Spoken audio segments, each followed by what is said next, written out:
Hello?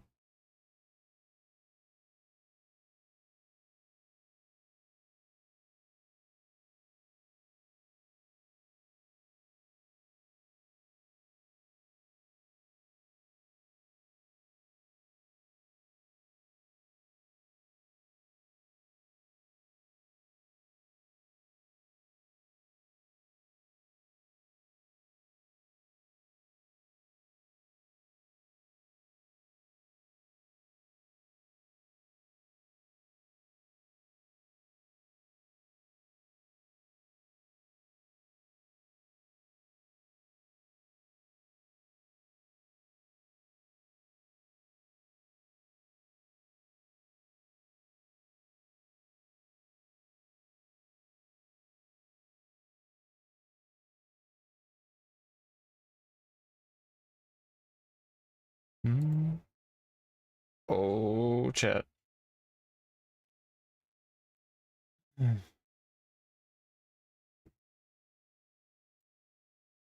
My headache is gone finally. Bless.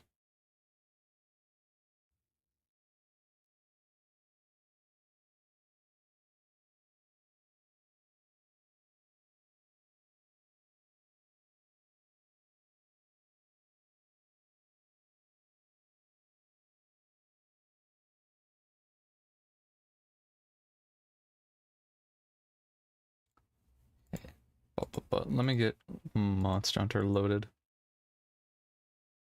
We've kind of already gotten most of the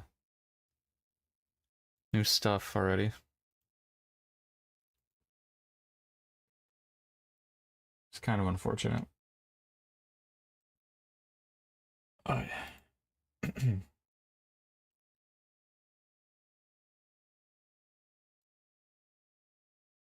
This is so.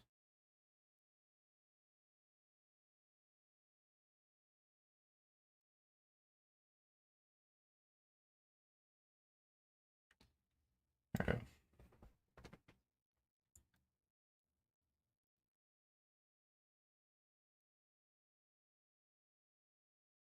Yeah, we'll hit start.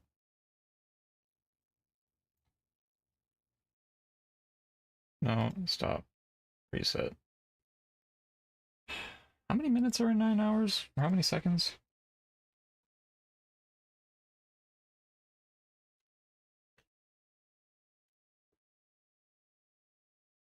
32,000. Right. There we go.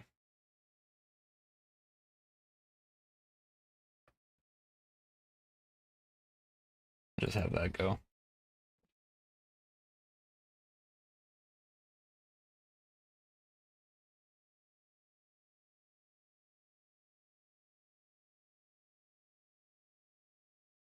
Probably mostly just going to be doing Destiny today.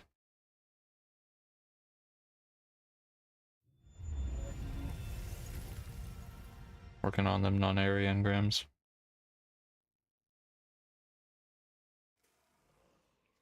But what's up, fish?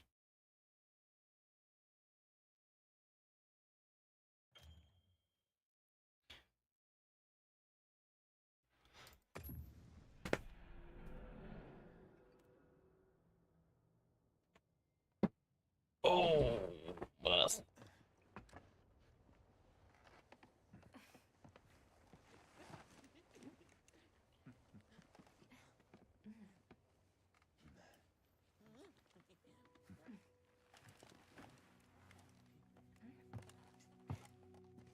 How you doing, fish?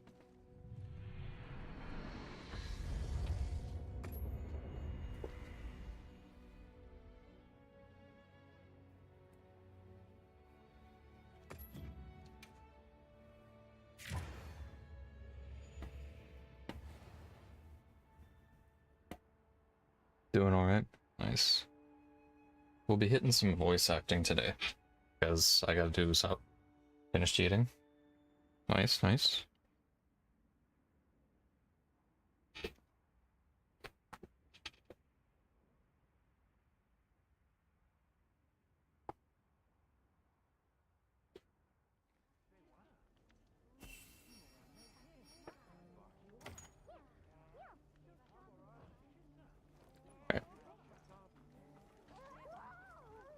stuck on a fire pit. So I think what we're gonna try to hit... What are we making today? Mostly still just the tier 5s, I think. Or the tier 3s. Most of what we have is actually just armor. I need to do Knuckles still. Well, wasn't Chance doing Knuckles? Corvette?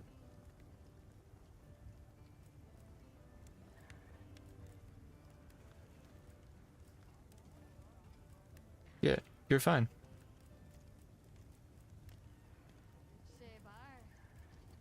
You're good.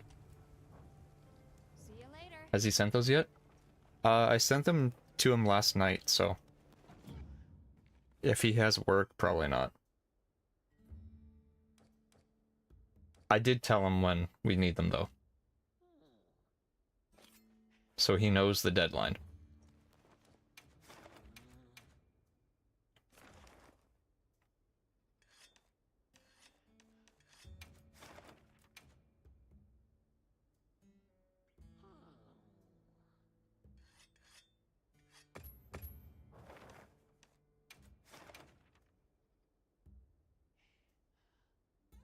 So.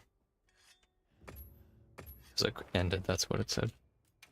So, he knows the deadline. And I sent him the video.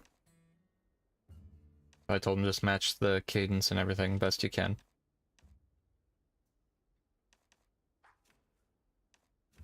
There's no... I don't think he had a problem with that, so...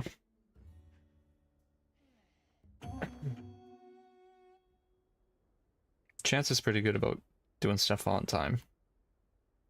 At least with D&D stuff, so... If there's something wrong, he'll tell me.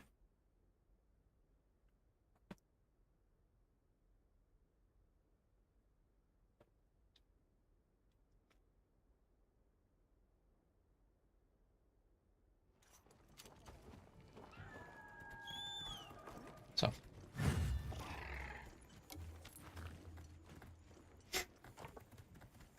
We'll be fine. If it really ends up being worst case scenario, I cram like 3 voices in over one night.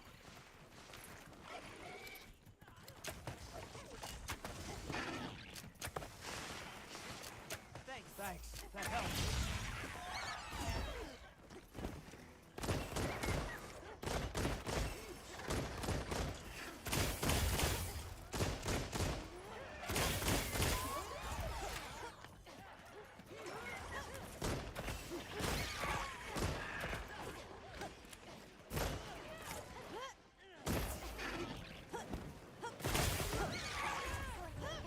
We have 5 people. Can't say I'm a fan of these monsters evolving this way. And now we've got more Guardians waking up. Erickson has some answers for us. Let's get back to base camp for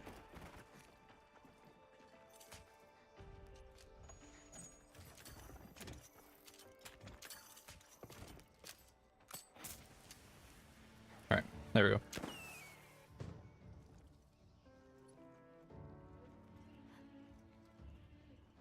Also, Corvette, I don't know if you still play the game. Whatever Asphalt's Legend thing popped up on my Steam as a recommended.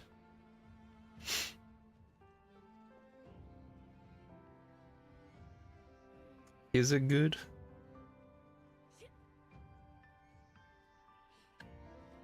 It's like some Asphalt Legends Ultimate whatever. Yeah. Good soundtrack. One symbol for 2, man? It's a mobile racing game. Yeah. But the soundtrack is good.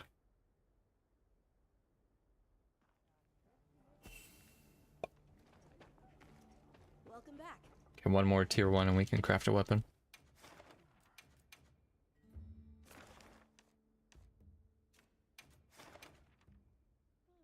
It is fun. It's sad that I get the same enjoyment from Forza that I did from playing a mobile game for like 20 minutes.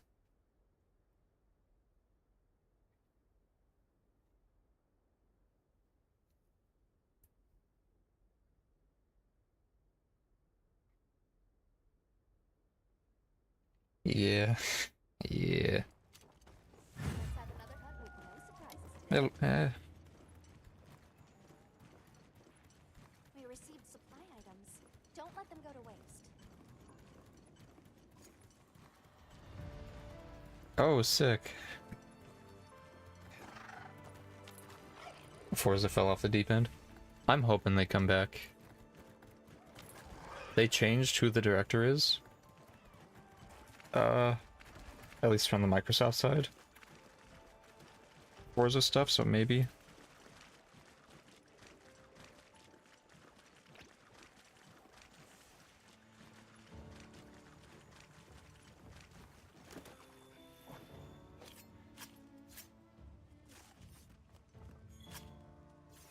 Maybe we can get something. But I don't know.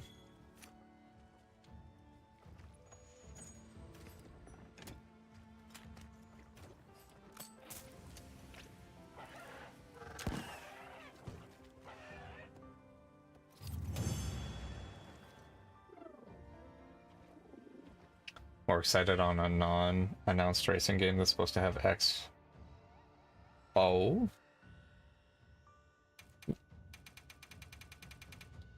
May I ask that you send me whatever you can? Damn, all these rewards and they're useless.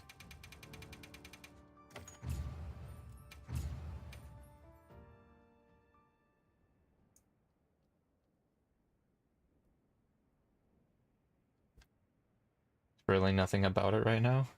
Shit.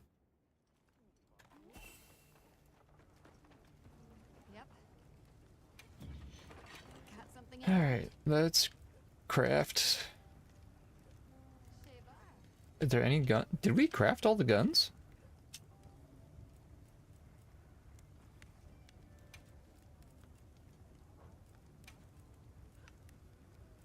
Oh, it's tier 2 and 3 we need to craft for Anything catch the your guns. eye? No trailer, just a tweet and a Twitter account. Send me. Let me bear witness, please. Let's get...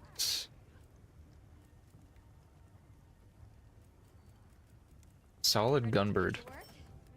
Alright. I'll see if I can find it. Let's go.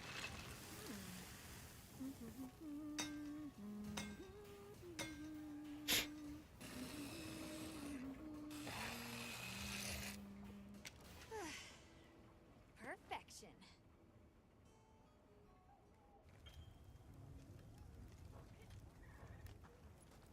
Now that's a good choice.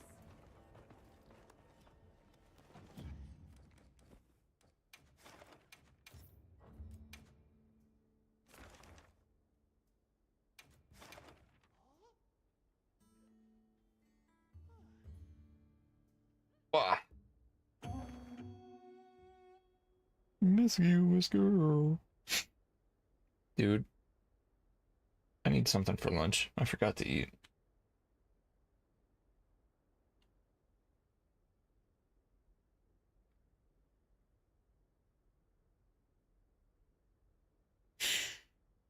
Teasing me.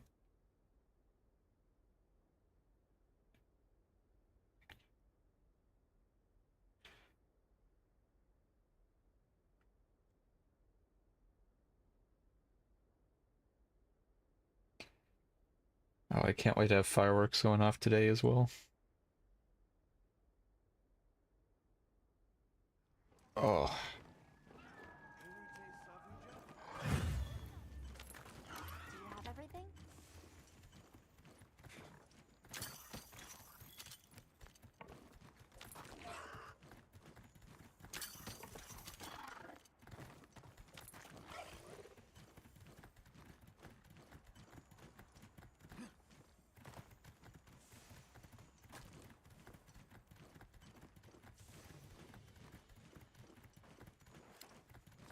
Cinderbug. It's near dead.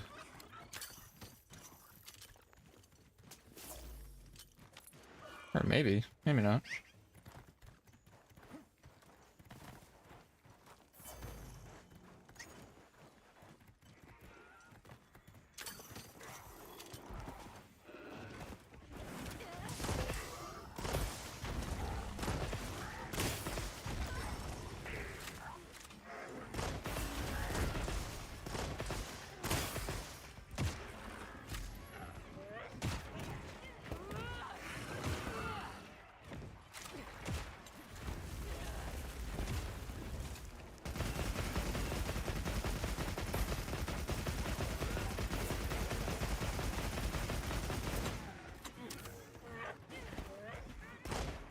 Where's he? Oh, he going? Muscle Chan? Oh, we're getting the heavy hitters.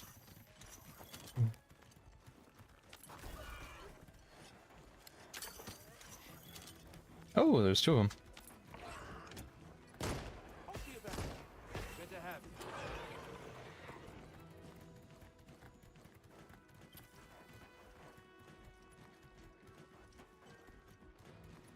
Maybe we can get both of them. Good to have you.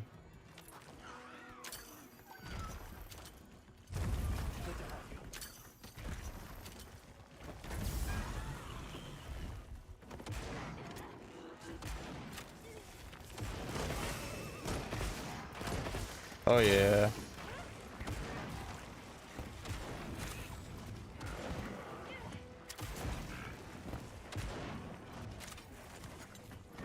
Can I get up?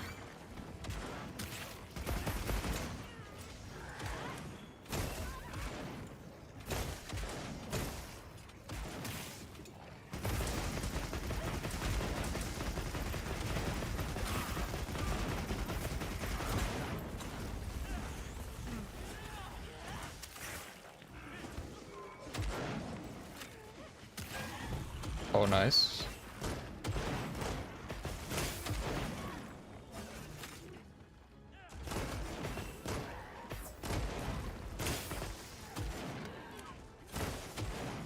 Maybe it's not gonna happen. What?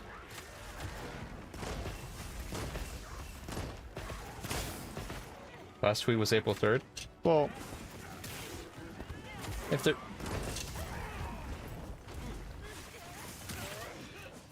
We must stay focused. It can still possibly happen.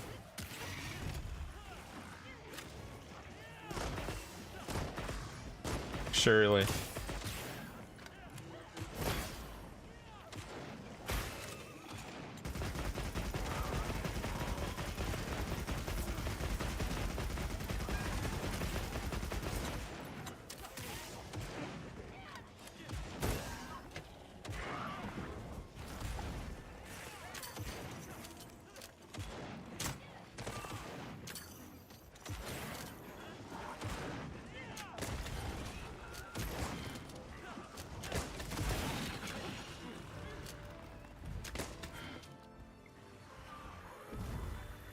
Oh, he's in the ground. Damn.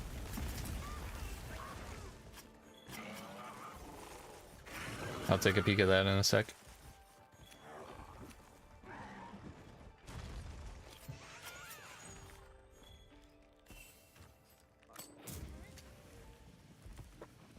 I'm gonna give it a follow.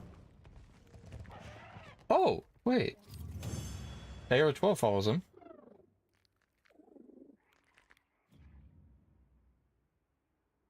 They're working with Amazon Games from last year.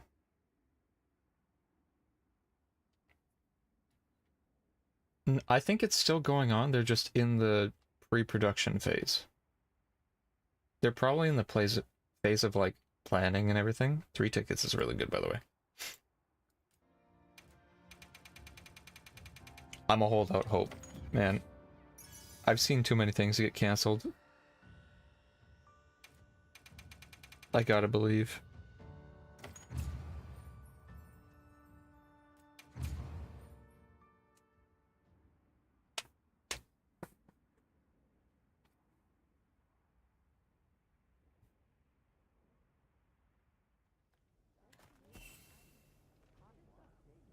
I gotta believe, I gotta hope.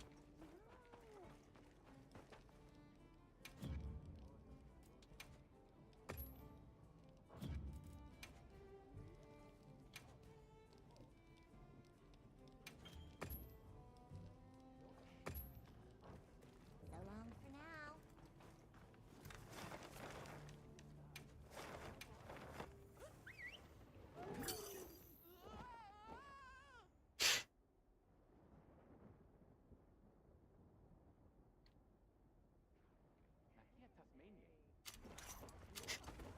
I'll get ready to. Oh, Santiago, please. Don't be shy. Have a look. Dude, you don't give me any of what I need anymore. Man. Don't be shy. Have a look. How rare are commission tickets? Mew. Never hunt on an empty stomach.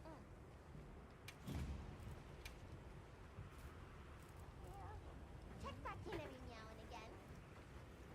Well, what? Hey. Anything catch your eye? You know where to find me.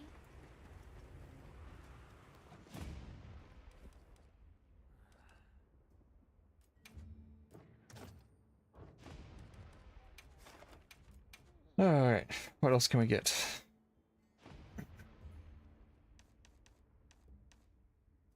Little Labarina.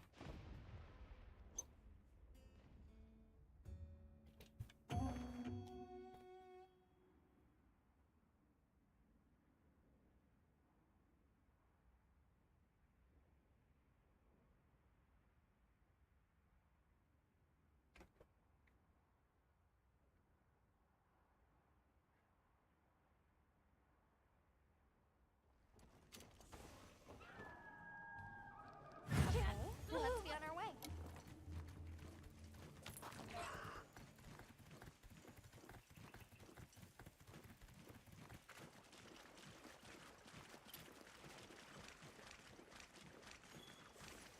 Get running.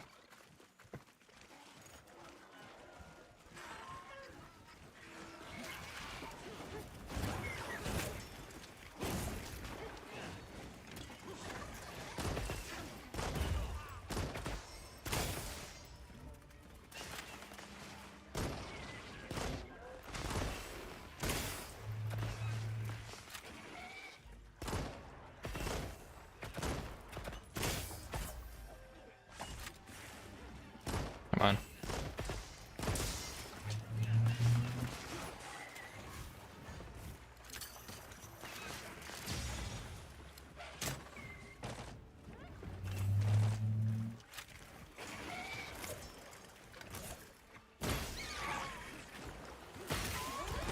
No one's else gonna go for it, I will.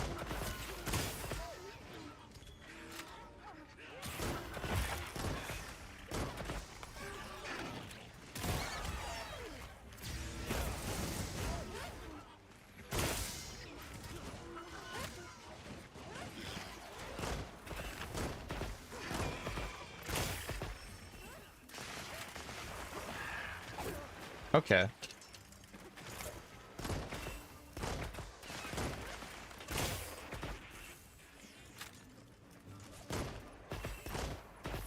I'm getting loads of damage numbers.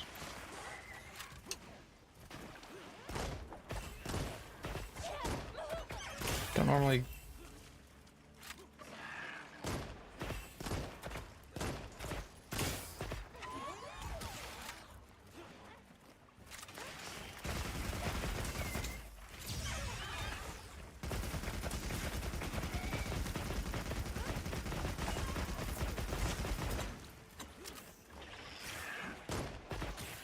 I feel like whenever I've shot at the asphalt Lullabarina, it doesn't usually give that many numbers. Unless my aim's just dog. Which is possible.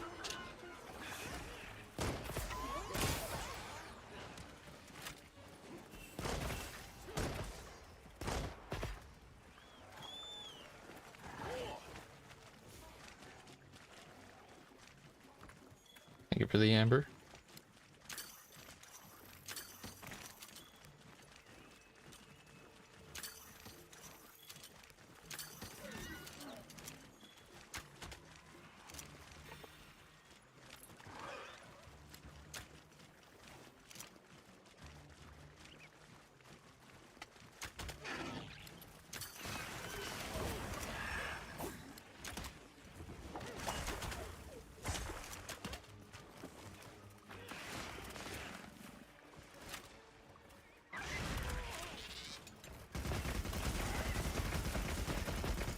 Little blood red sacred.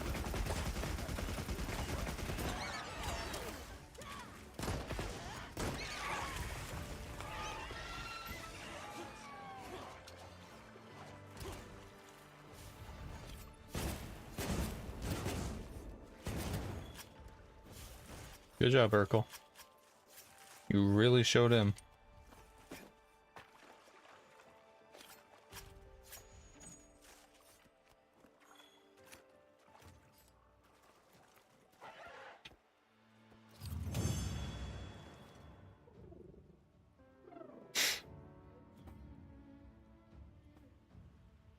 Two tickets. There's another weapon.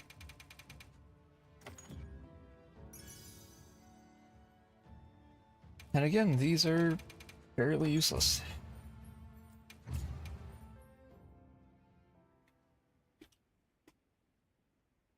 We'll go for longer. We'll do a couple hours on Monster Hunter.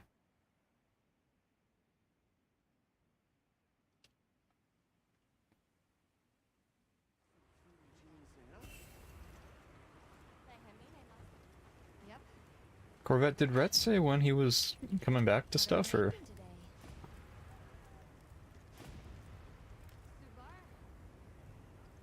I'm ready to work. Alrighty. Or just like when they're when they don't need them?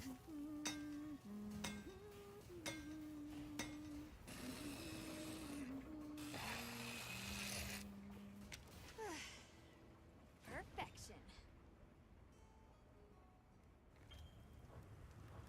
Come back anytime.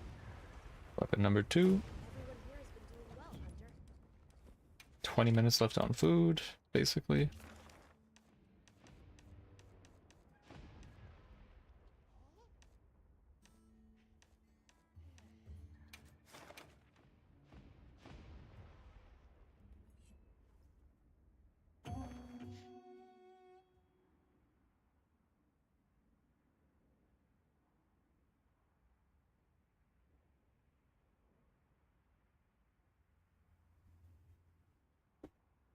Oh, my legs sore.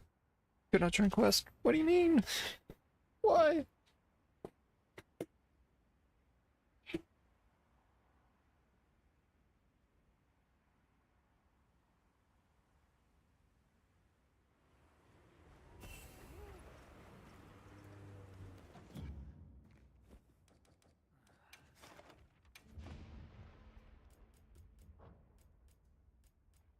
No event quests, right? Arch-tempered radar. Okay, yeah.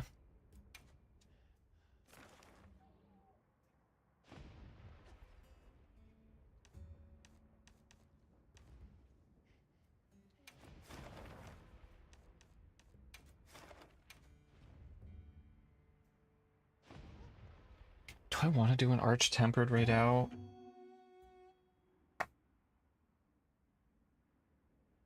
I probably should.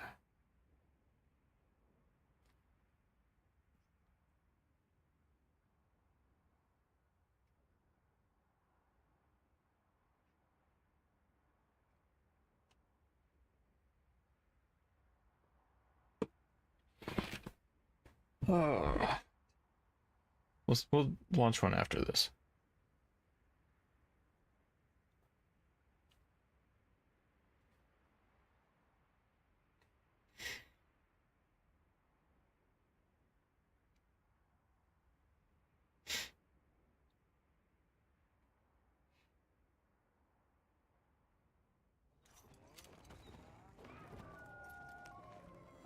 Gore chug. 2 bow users.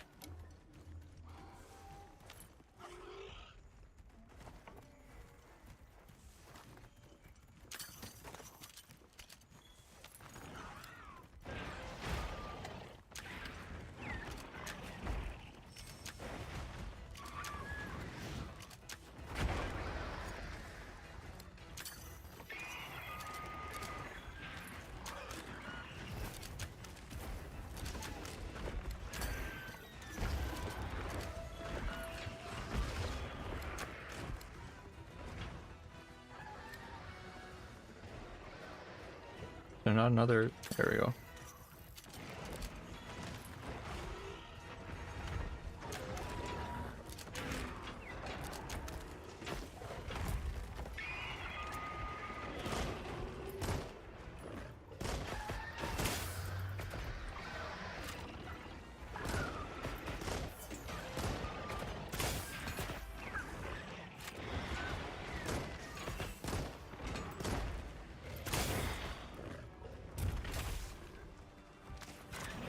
heartbeat's too high to get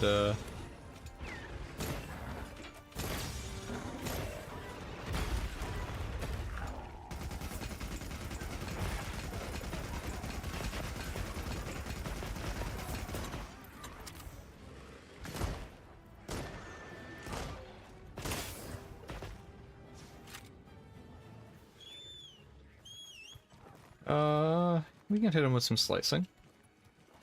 Man, there's so many creatures around, man.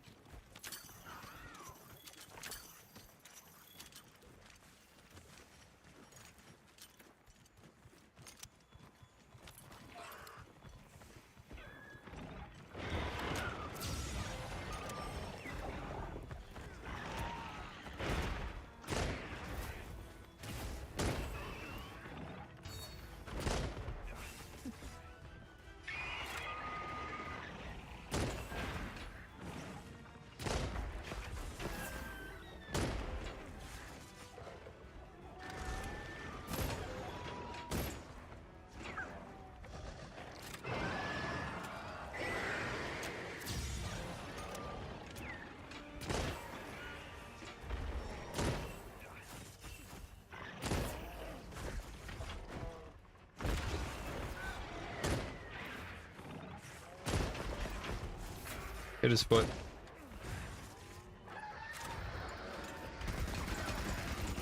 Dude, hit both of his feet.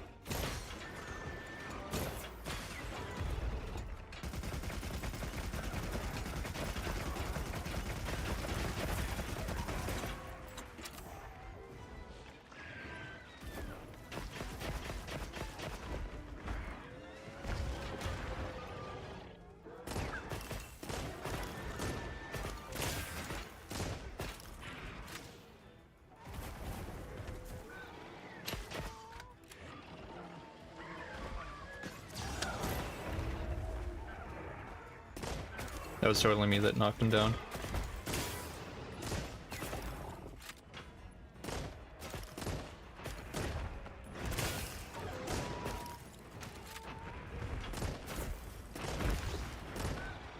He does not want to stay down, man. Or like stay still.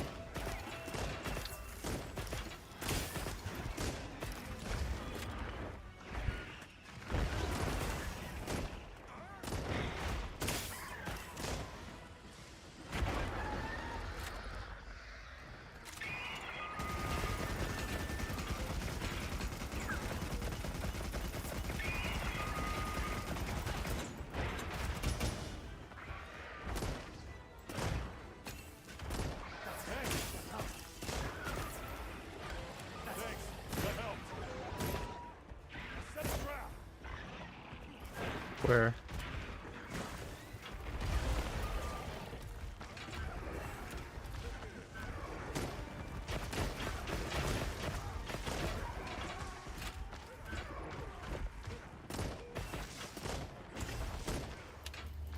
Fuck.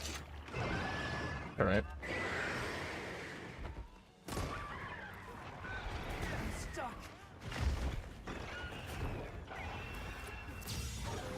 Bingle.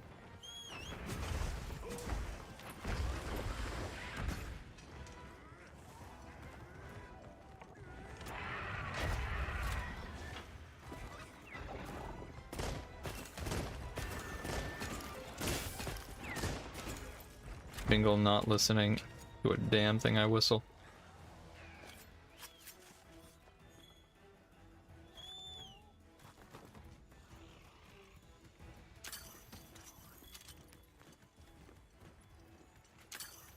Love her and I'll take it.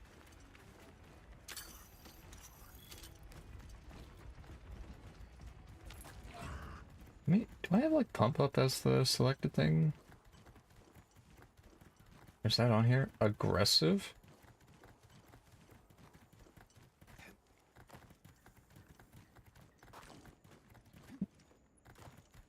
Now let's do... We'll hit aggressive later. Maybe we just stick with classy.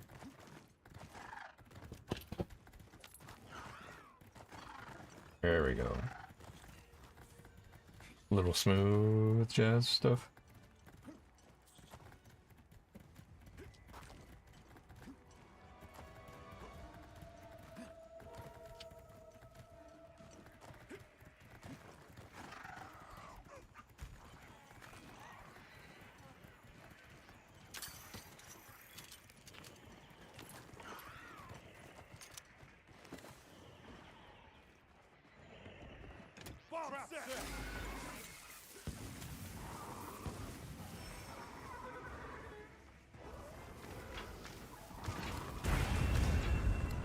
Incredible. And that didn't work. Sick.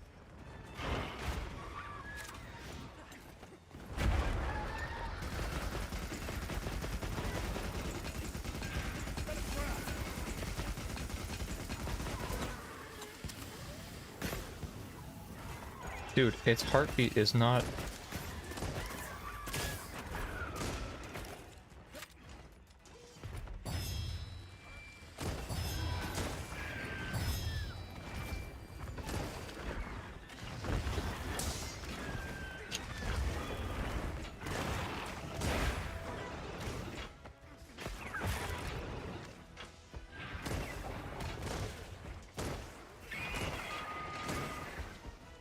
I'm just gonna use it all on him. Now is when you would do the trap.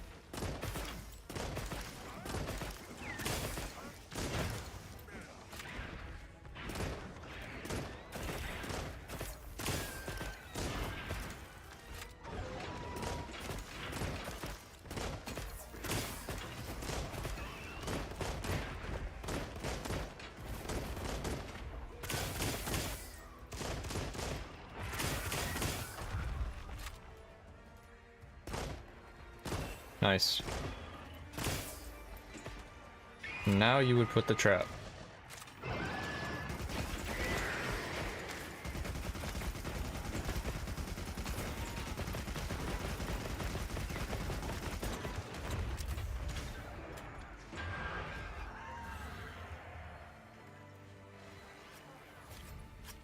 Oh. Oh, sick, the dissenter.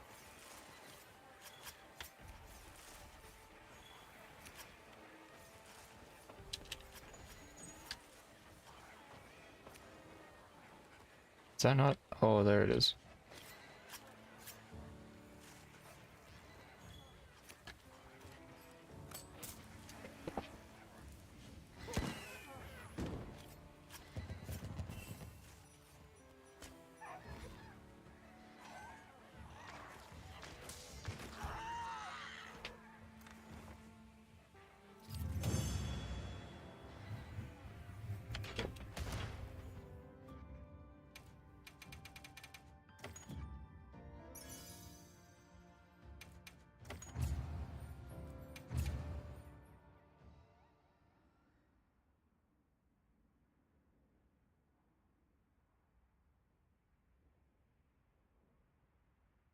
We need one more dissenter and then we're good. We can make all the ranged tier 5 weapons. 10 minutes left on the food.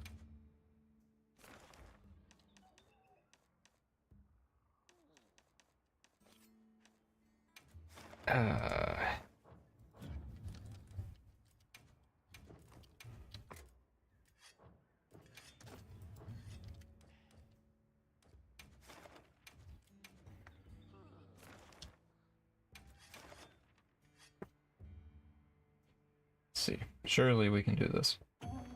Surely we can get in. And they're not going to be like half the revives are gone.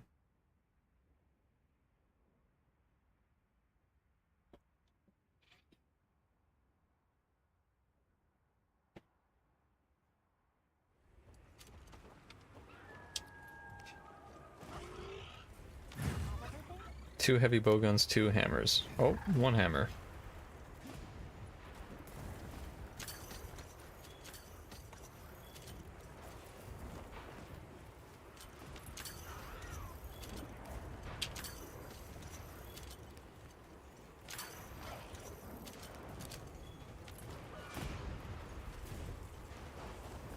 He's relatively calm right now.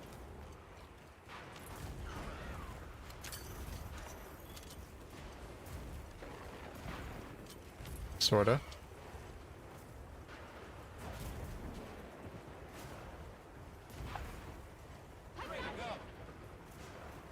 Give me that ass.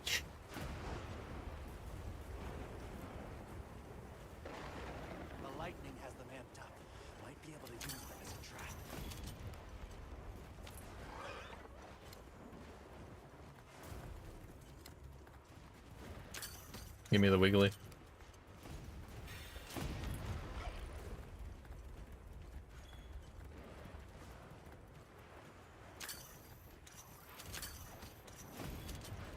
Feel like I'm gonna need some, like most of these. Cleanser.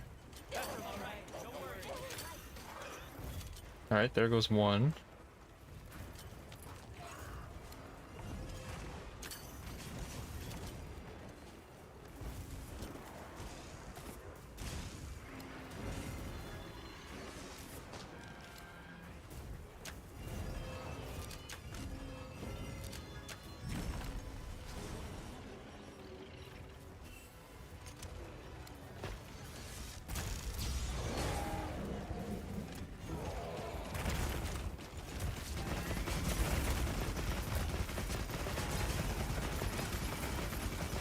Please.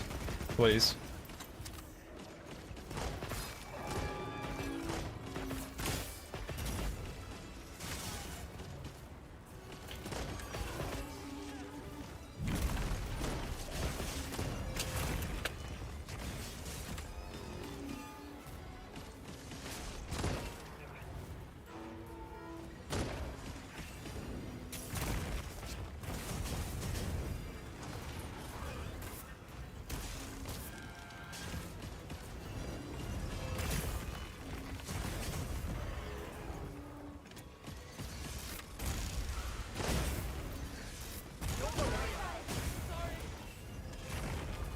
Okay, there's two gone.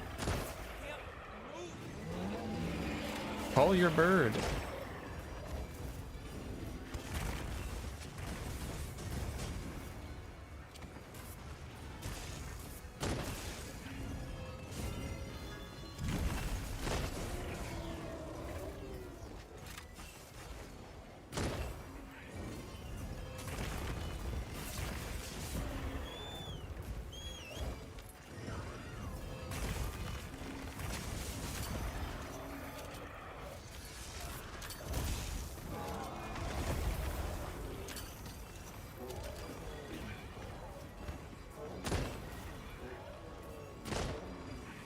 What did I hit with that second one?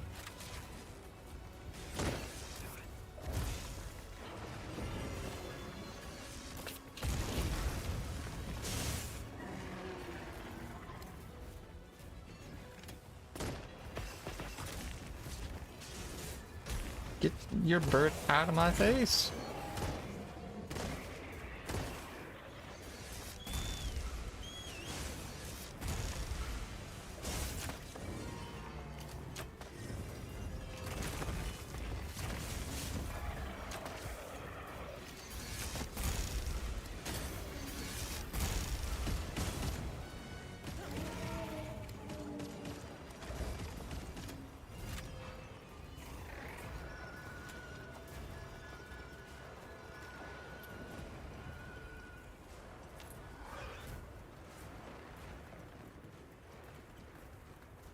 Where is he? Where is he going?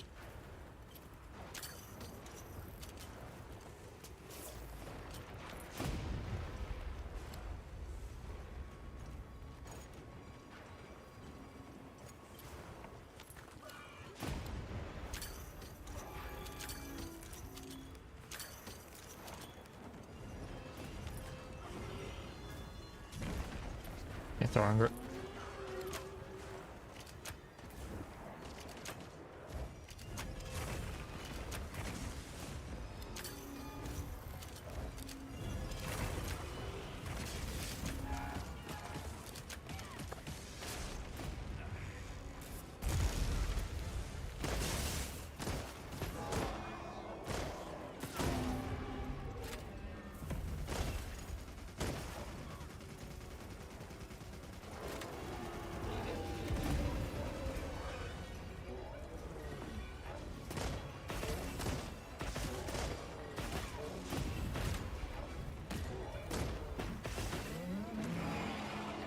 Holding 4 of a 3 like ammo or a 3-round ammo type is odd.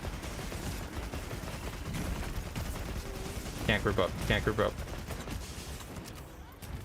Dude, move away from me!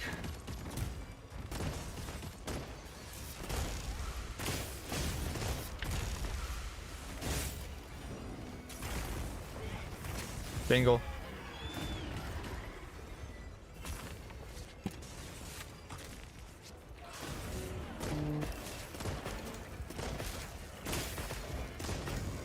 I know I'm getting reduced numbers, but I don't care. Mobility's better.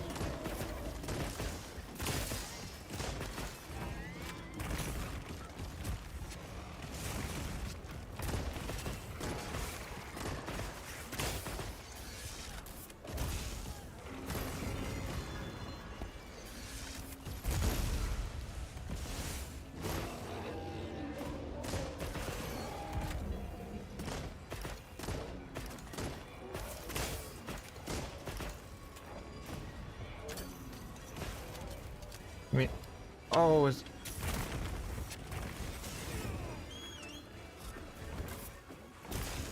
Bingle.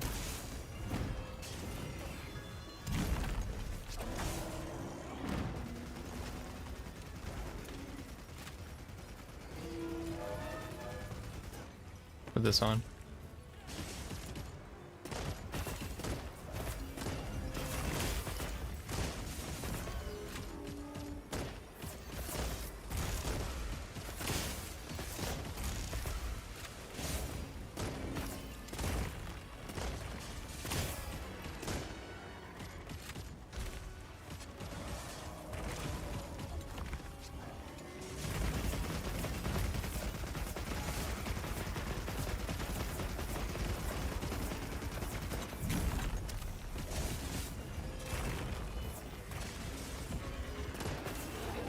What was that slide?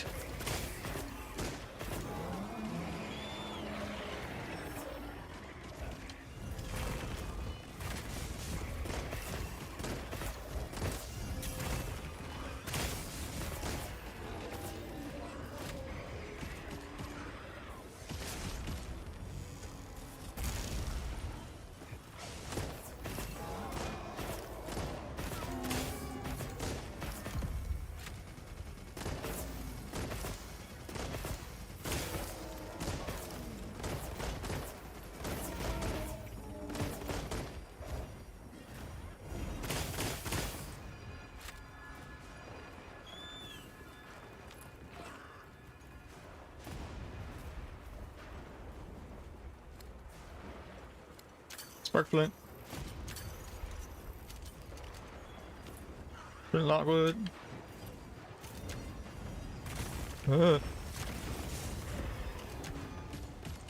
Hit the sand, really?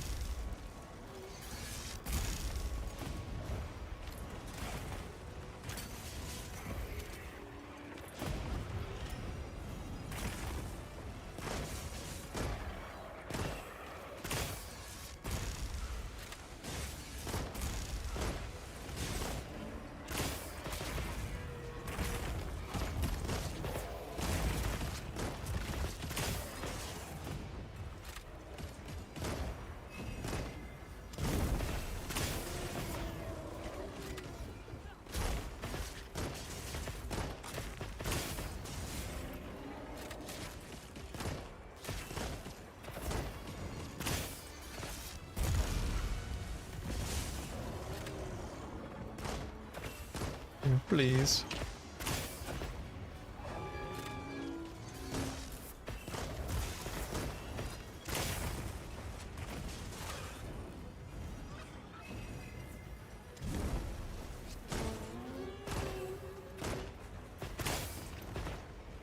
What's up, big dog? What's up, dude?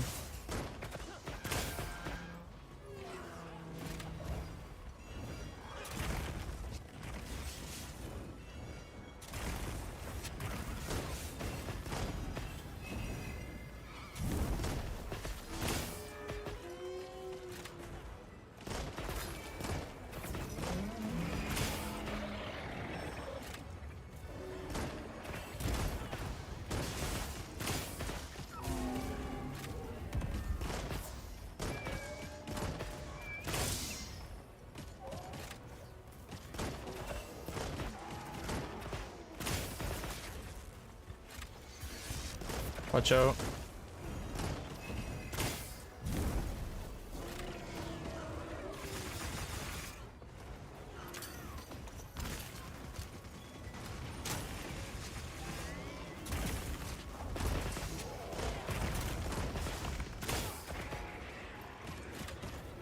Oh, my food ran out. Hell. Alright. Can you reload? Hello?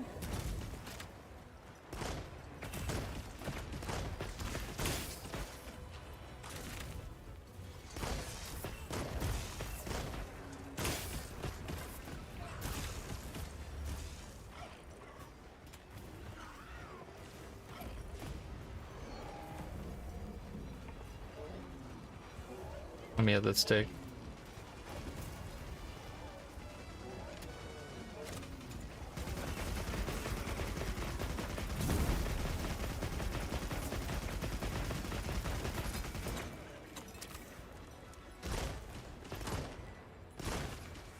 What is...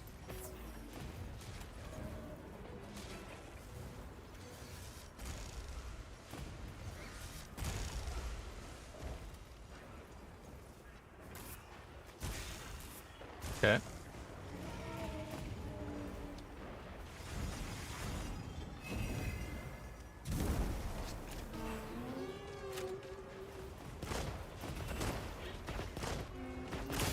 Ripping up too much.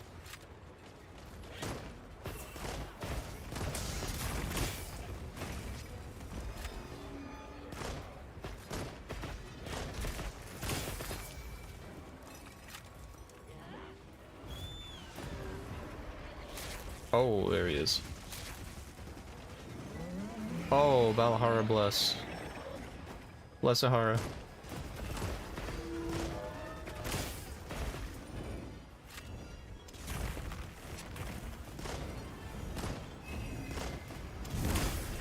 I don't even know where to shoot.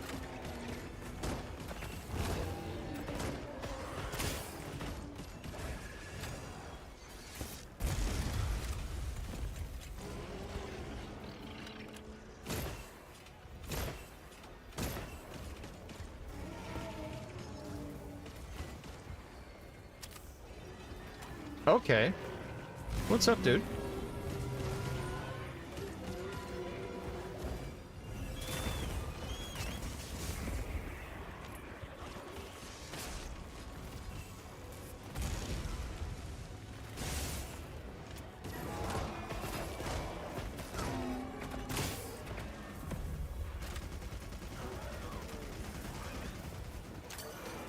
Rockburst. Bless.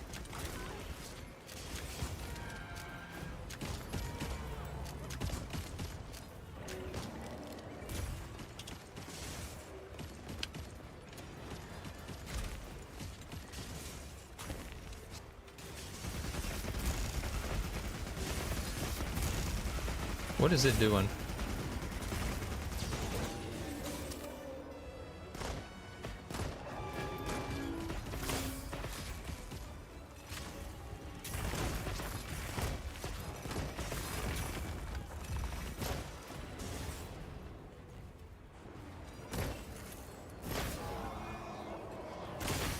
Did it get larger?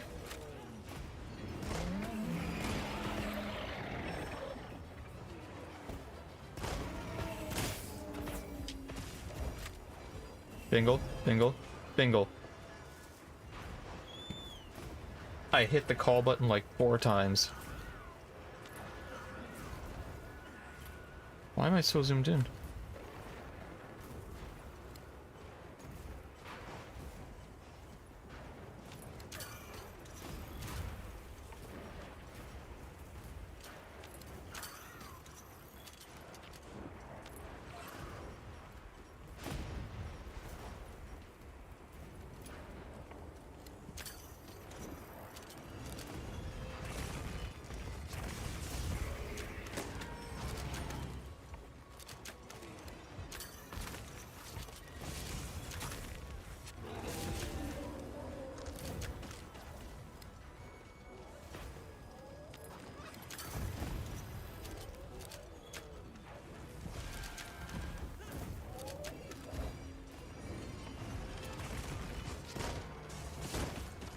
Nice. Gonna hop off.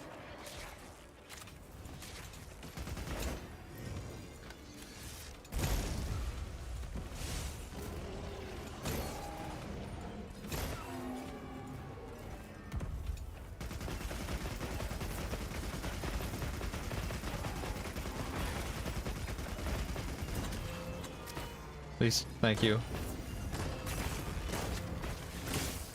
I'm assuming you got the wound I was aiming for.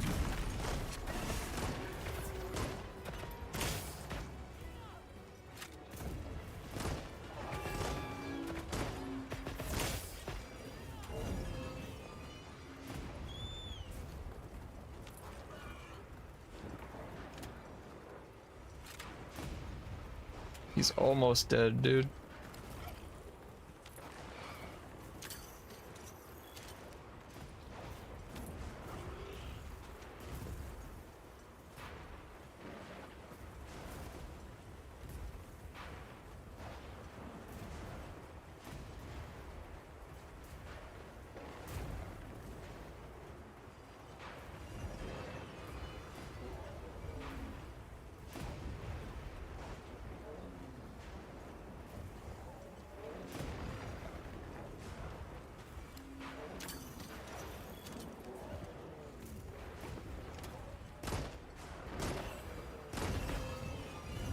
Run!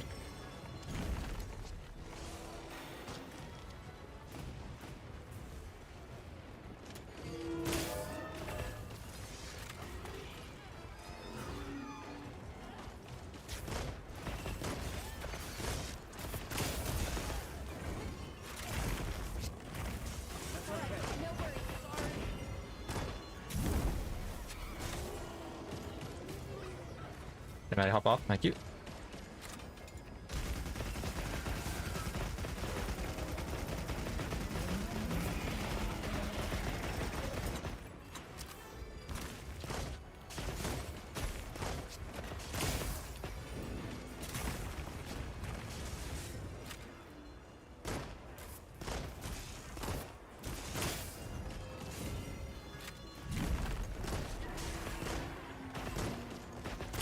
Tovar, you need to back up.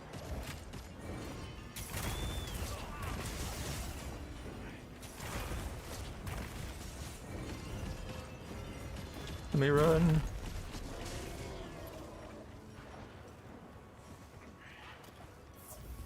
Big disengage. So disengaged, I might be single. There we go. Sparks.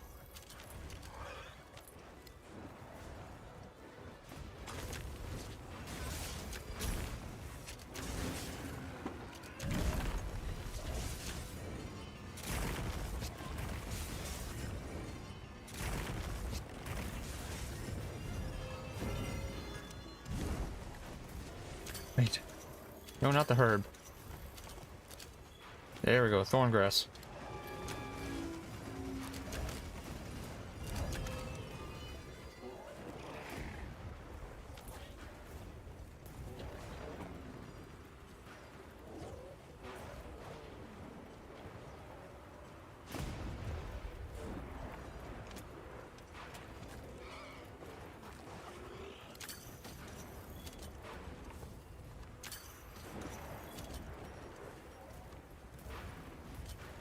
Alright. Flash bud. Equip.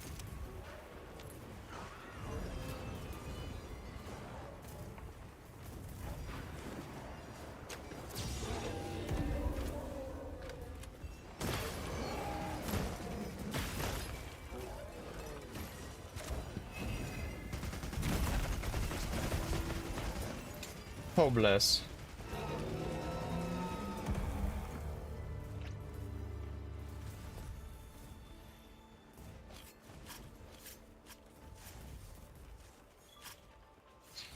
I got the tail from the head twice somehow.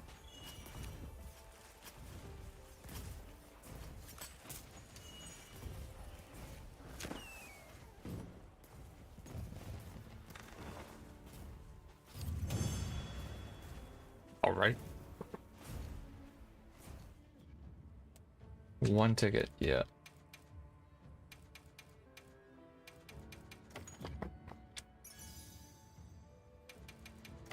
"23 minutes. Hey. Jonah! Jonah! We've missed you.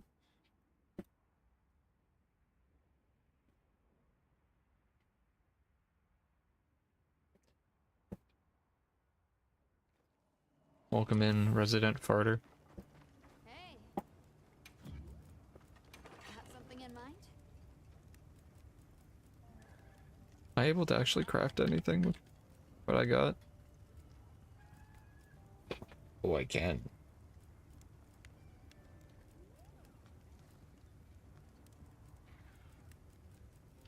Let's make the Ready to foot. get to work?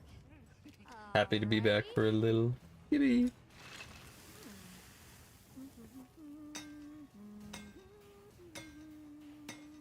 Jonah, there's 2 new monsters. There's a pine cone that's pissed, and Action. Lord of the Seas.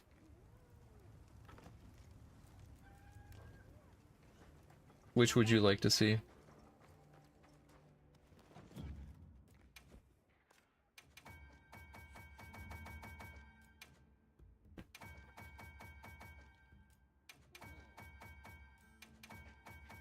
Little pinecone never hurt nobody. Well. Yeah. Yeah, you're right. Little pinecone never hurt.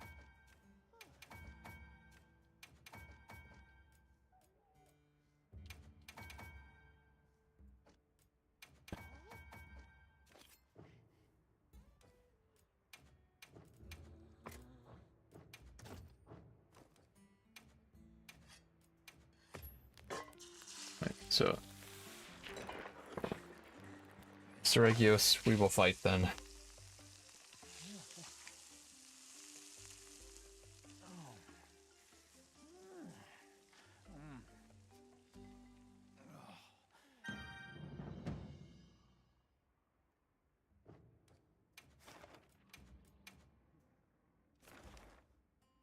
Oh, tempered one? No. We'll do this one.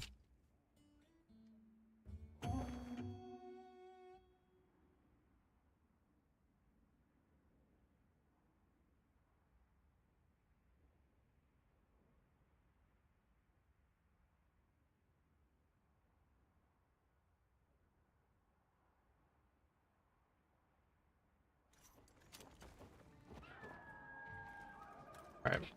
So, Seregios, the pine cone, You keeping stocked? does bleed damage. And I call him a pine cone just because he's got the same shells. So to me, he's like a pine cone. He's like a fucked up parrot.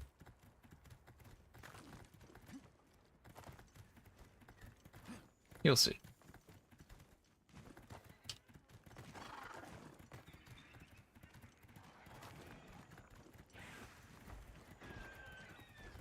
Sounds like he's right here.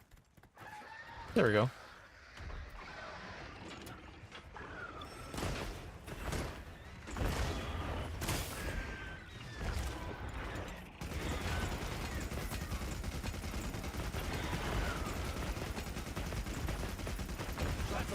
No worries. We can give it more supplies. Check your sacred pouch. Bingle, I need you. Thank you. There we go. There's Seregios.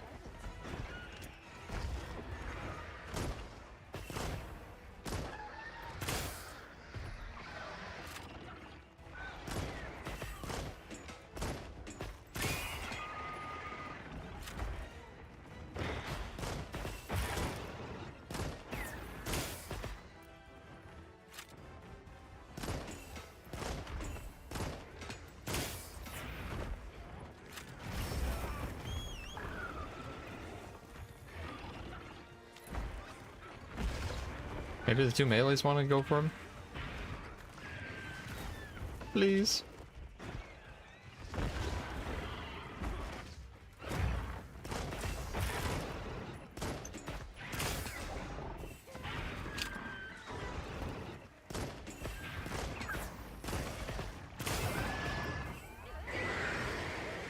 Does he have a wound?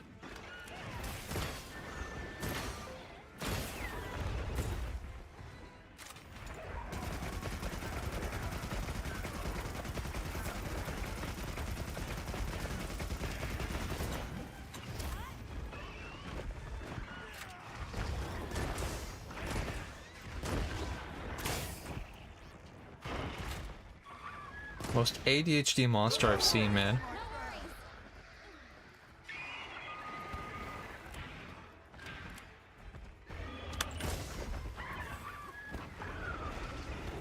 Bingle, bingle, bingle.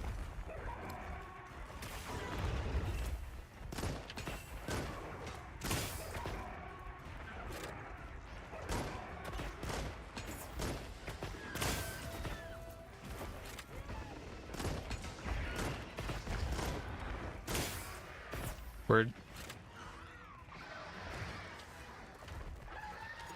Oh, I can be up here?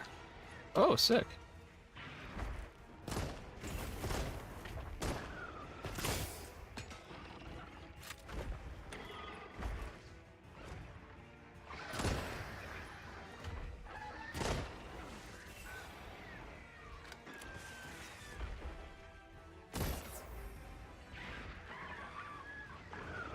I'm stuck. Dude, I would love to be able to help you.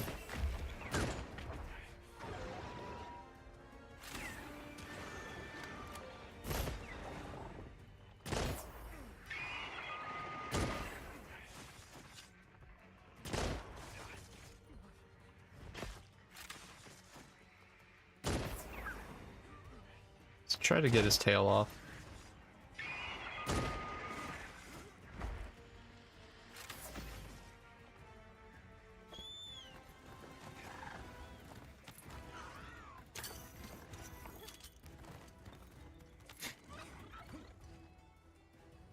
Maybe no green onions.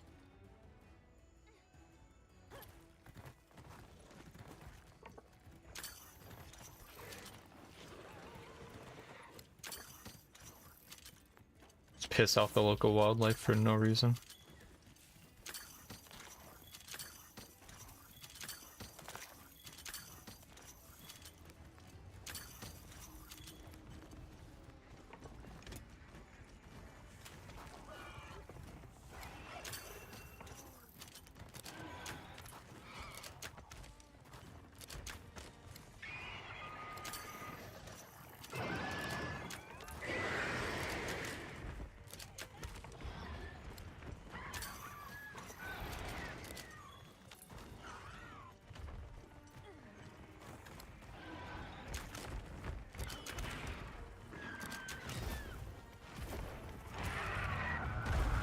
Oh, bless.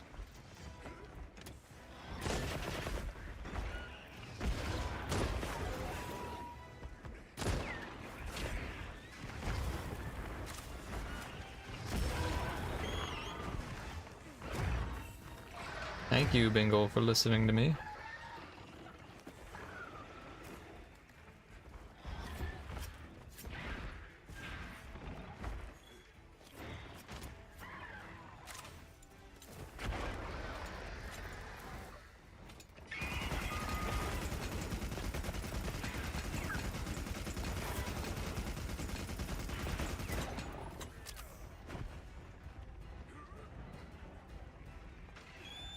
Alright, off he goes.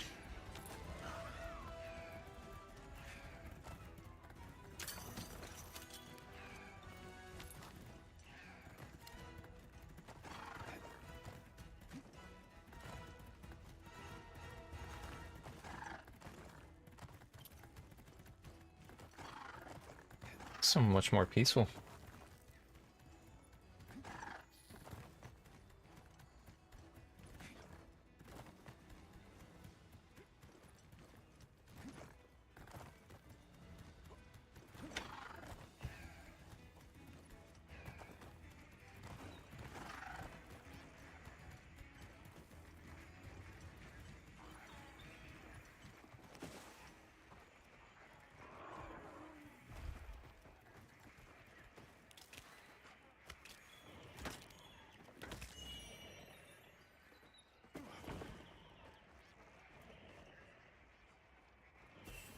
Let them do their wind up.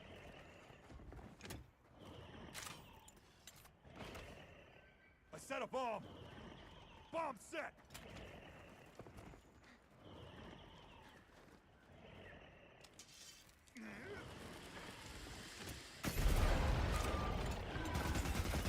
Alright.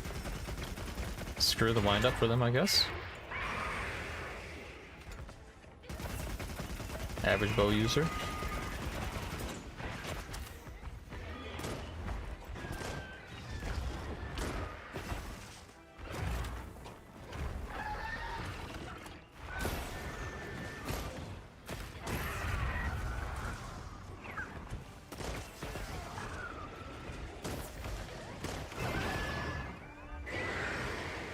Please.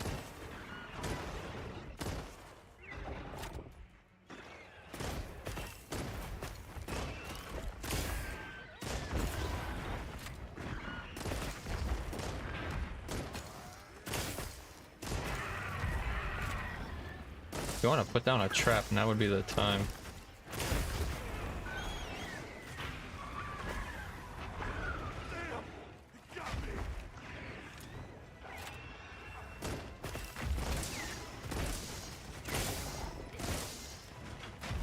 There you go, I tried to block some of your damage, man.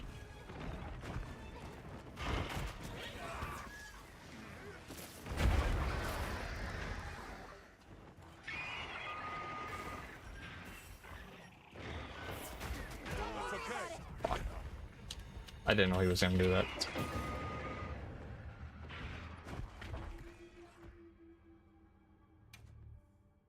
I thought he was targeting them, not me.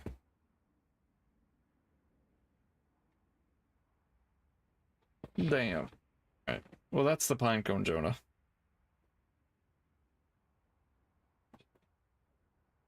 I'm glad you're all right.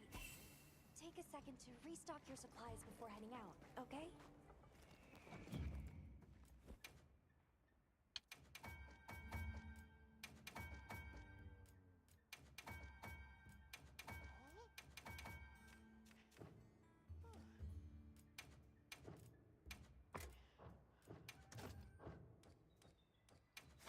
You want to see the guy, Chris?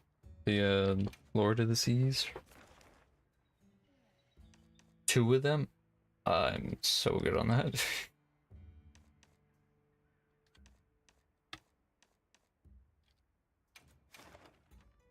Alright. We'll get one going after this Chotacabra. Just gotta kill a frog quick.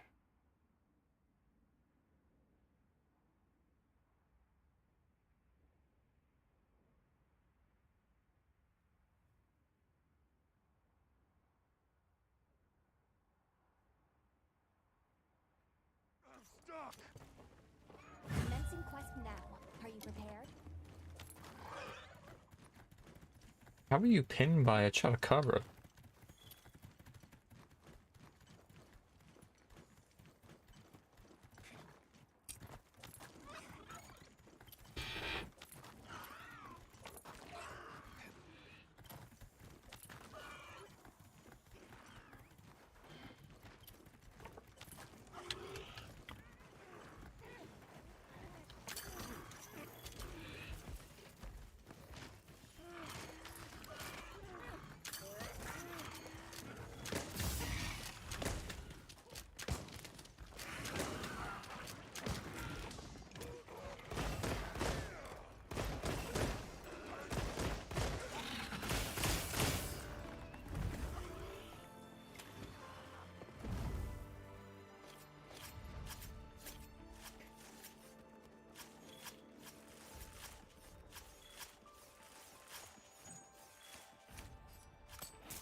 much more do I need to craft? Probably like a couple more. Surely someone's got a leggy. No one's got a leggy. It's all... Oh, there we go. 4 minutes ago.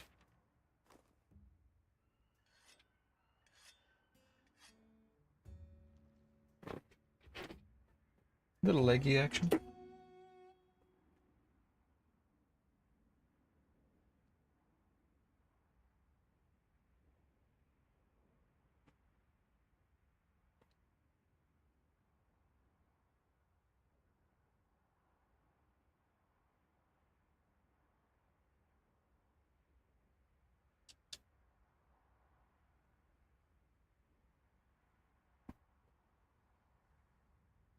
Here, I'll put this up here. Yeah, there you go. Our mission here is to capture it alive. Let's be careful. Let's baggy that leg. Yes, sir, baggy that laggy. That hopefully ain't underwater yet.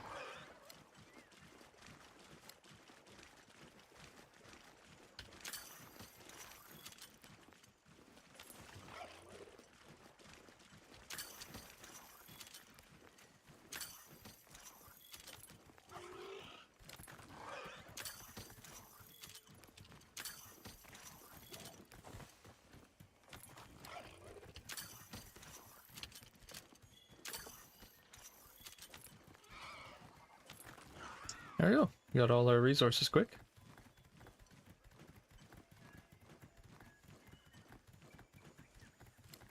This apathy person's having trouble, it seems.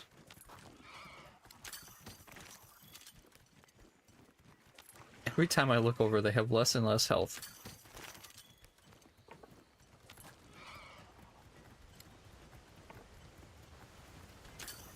Oh! Oh, I did get it. Bless. It's entered an enhanced charged state. Exercise extreme caution. Will do, Eric.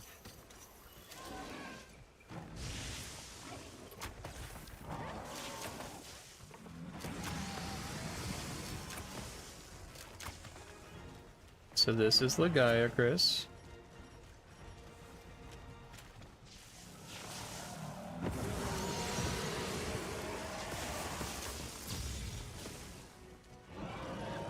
Okay, flash didn't work. That's lovely.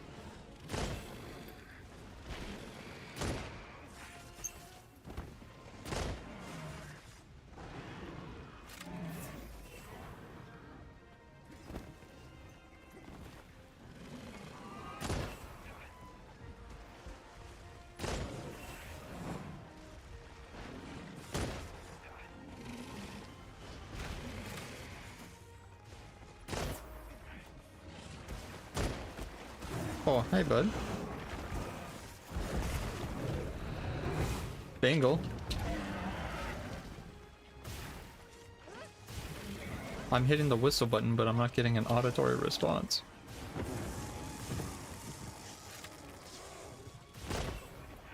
Mantle with energy. Watch out for thunder attacks.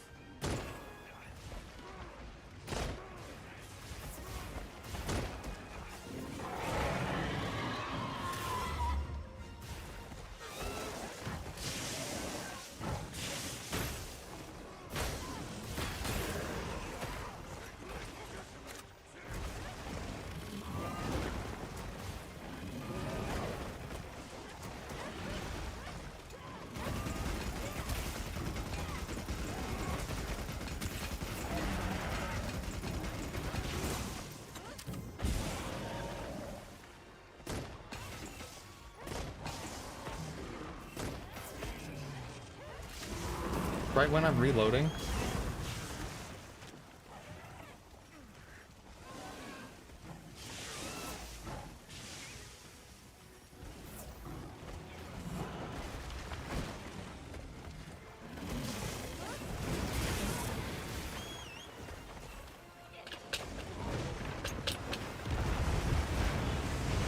Bingo, bingo. Bingle, move.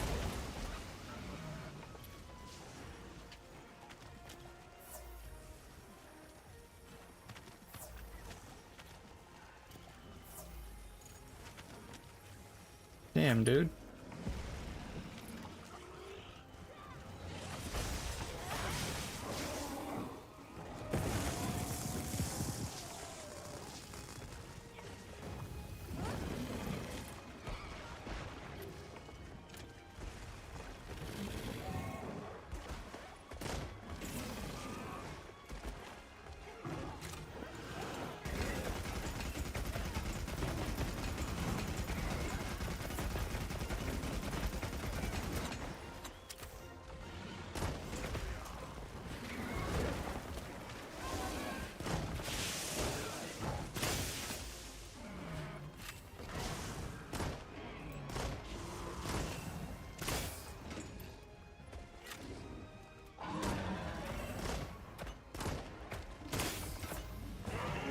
Oh, where was that?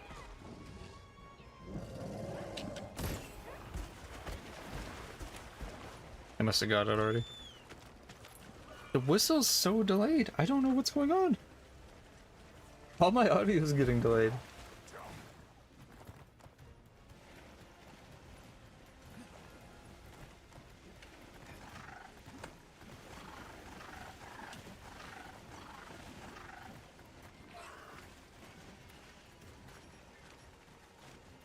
That sounds like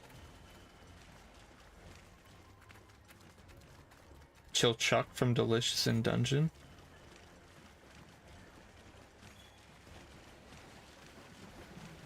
Oh, the handler, Eric?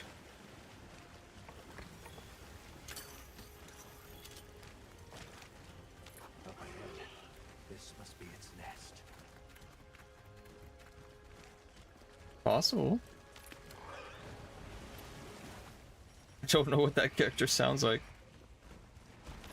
Don't know. Oh, okay.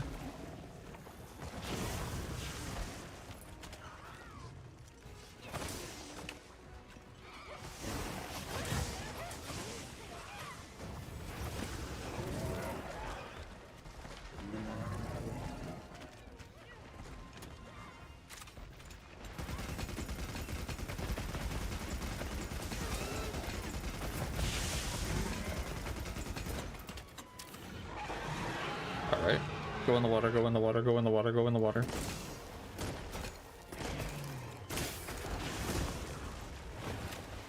Alright. This is bad.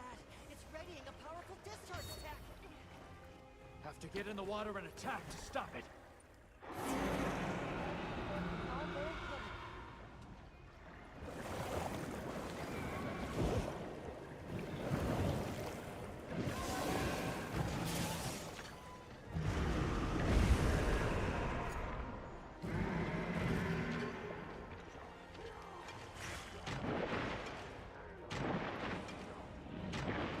Oh.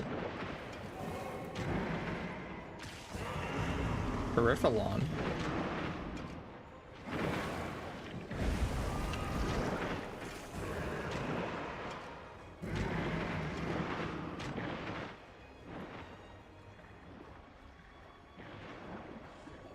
There you go. There it is. Oh, you would go for me.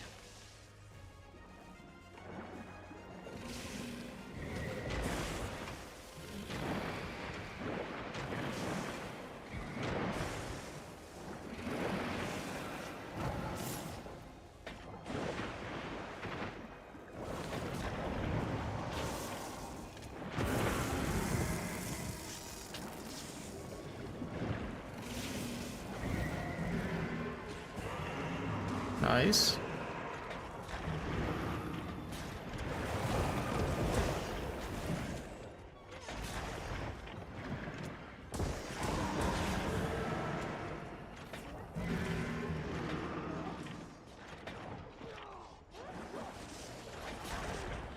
Oh, I love the grapple claw.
angle.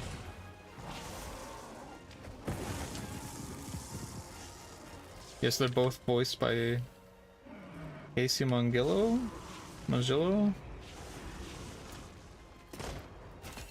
You're not going crazy.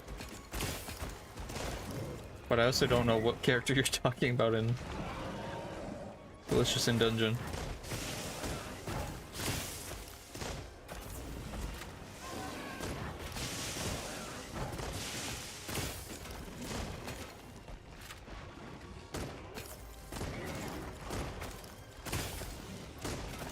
Capture the target!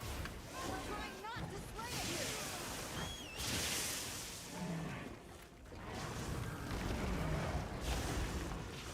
Where's the trap?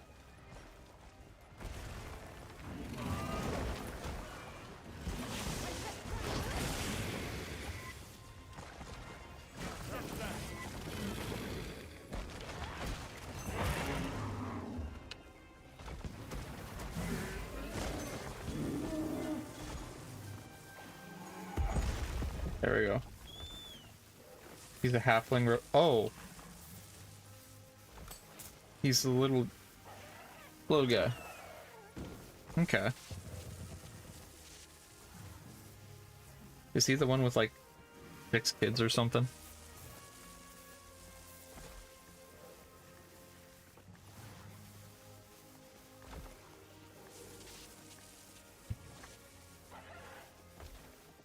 I don't know. I just saw clips and stuff of him being like, I'm the oldest out of all of you. He has like 3 daughters or whatever.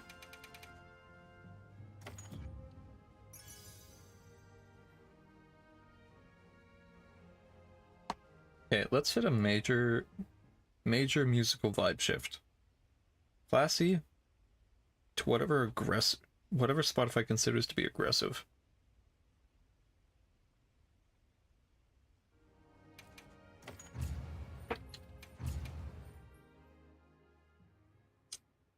I'm gonna assume has kids with somebody.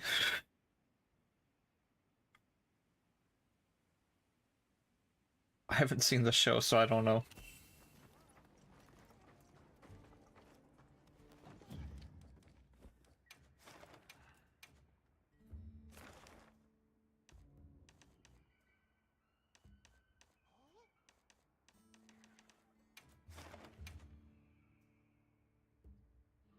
He's only second youngest because everyone else is like 100 plus. Oh.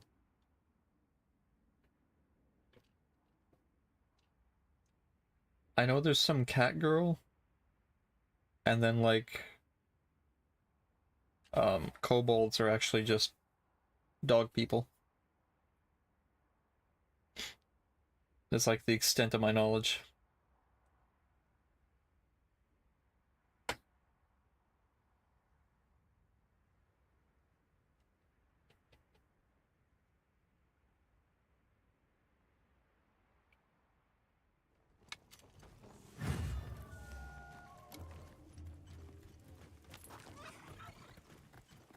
We received supply items. Don't let them go to waste. Good to have you.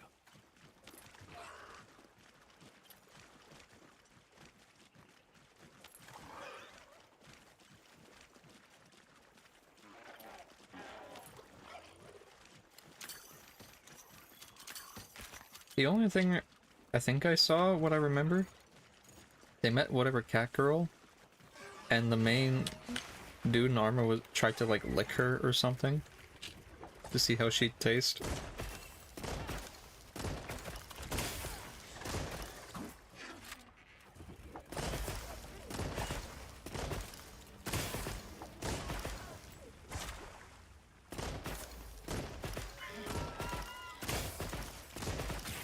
It looks kind of like slice of life-ish, but then it gets like kind of... I don't understand the anime. It looks slice of life, or like just wholesome Reddit whatever, and then it's like some of the freakiest stuff I've seen.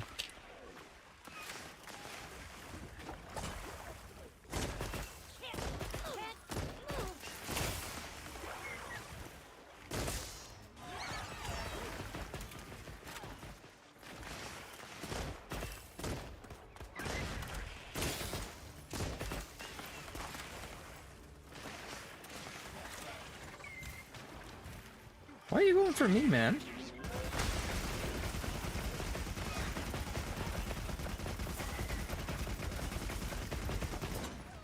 Very slice of life right now, but I'm only just midway. Well, I say freaky just because it's like... The clip I saw, he was like, let me lick you. It's like, damn, okay. Also that the English voice actor's on Smosh for him.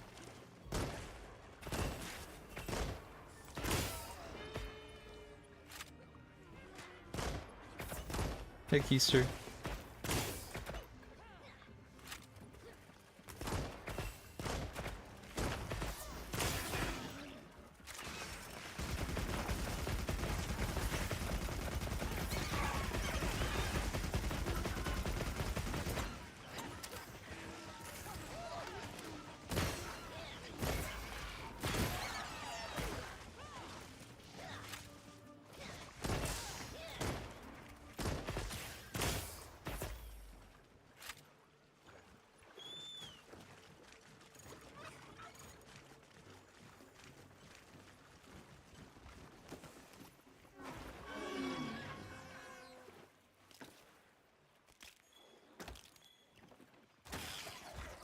All right.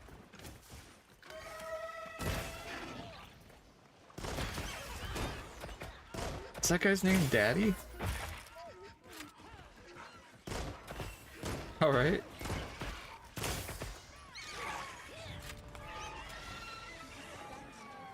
you're in one piece. On my lunch break right now. Like always, I'll What are you put eating? items I gather in your field pouch.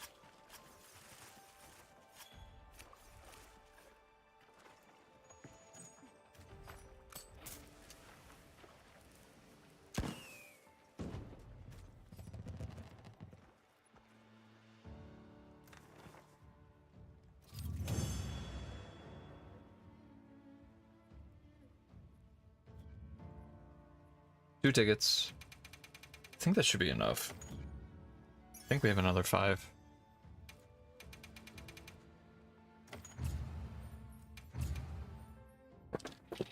No, this should be easy to fix. Nothing right now. 12 earlier was poutine. Oh, I need food. Extra cheese?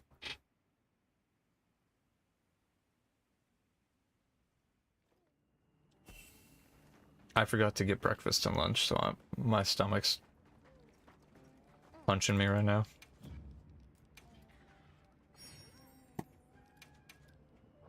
Check back in every now and again. Yep. What are we making today? I only have 2 symbols? I thought I had more. What the fuck? What? Alright. Well, See you later. we'll save that for later. I'm gonna make a sandwich quick chat. And then we'll hop over to... Actually, we'll go into Destiny right now. Category change.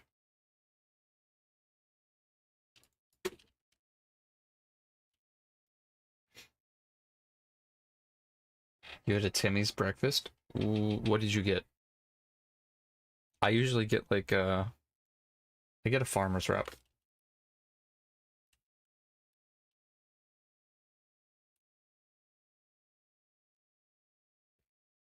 They go with hash brown and black coffee. Okay.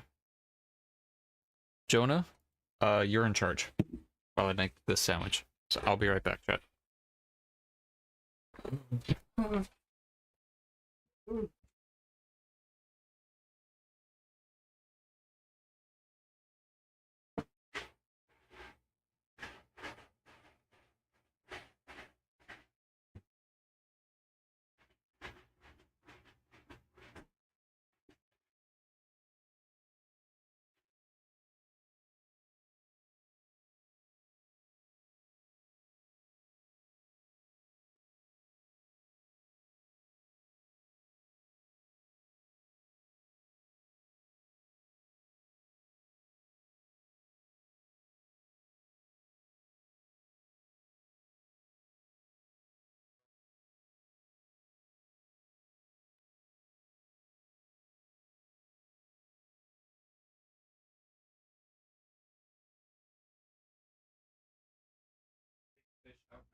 Alright, chat. Alright, chat. Troubled music. It just, Spotify was like, hey, do you want to listen to aggressive music? And I was like, sure, I guess.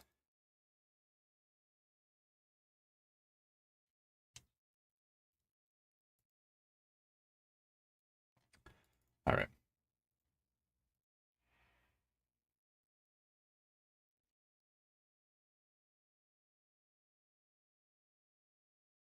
So there's a video I want to look at first before we get full into Destiny.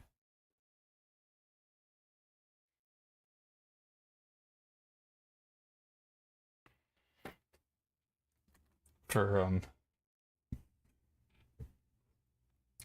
from Cross. Yeah, a little video.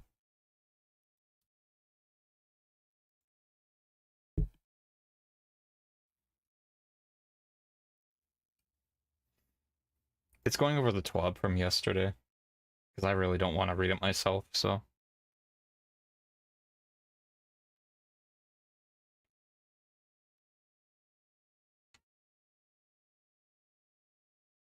Plus, I want his perspective on it anyway. I would have watched it on my own time. And if I'm gonna watch a video on my own time, I might as well watch it on stream with y'all. Oh.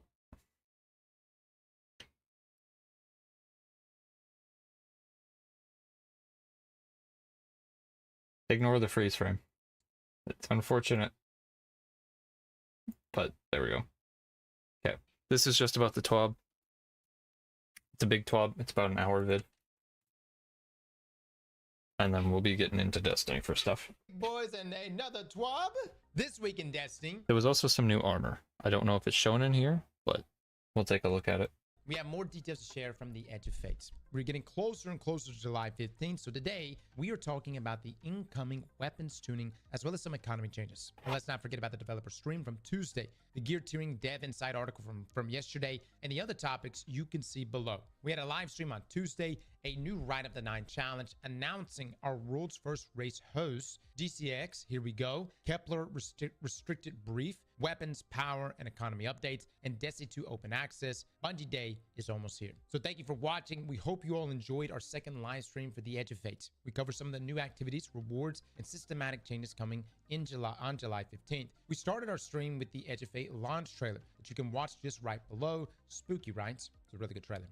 Really. Like, it's definitely like going in a different direction than Destiny's ever been. Now, we covered a lot of topics We'll watch the trailer after. during our first section. Unlockable world tier difficulties for the campaign, side quests that you can unlock after completing it, Madball Banes, a 3-player activity that uses the abilities you unlock in Kepler. The new destination is filled with mini secrets, and Guardians are tasked with uncovering all of them and choosing how hard a challenge they want to face. Also, what's going on with all the fungi? Yeah, it's a lot of that. A lot of fungi. And like dark matter, right? What is it? They try to cook ether. They try to cook it. They cooked it too hard, and then it did a bunch of shit. And next, we talked in depth about the portal. We have a lot of activities available in our new hub, from onslaught to some favorite seasonal activities like the coil. You could choose from a big pool of modifiers to tune the experience and up the challenge in order to get bonus rewards. The goal is to make activities not only more rewarding and personalized, but also to make them easier to understand. There are tons of new ways to enjoy your favorite game with solo ops, fireteam ops, and crucible ops, and also pinnacle ops. Plus a section dedicated to activities like exotic missions that will get their unique rewards. To make it easier to... That was my completely normal non-holiday.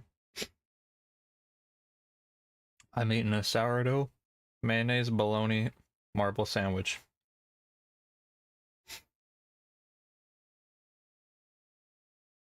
So I'm doing good. I just took out like 5 or 12 plays of salmon for supper. Oh, buzz. To understand and follow, we have reworked Guardian ranks to focus. There's something going on. Give me a second, chat.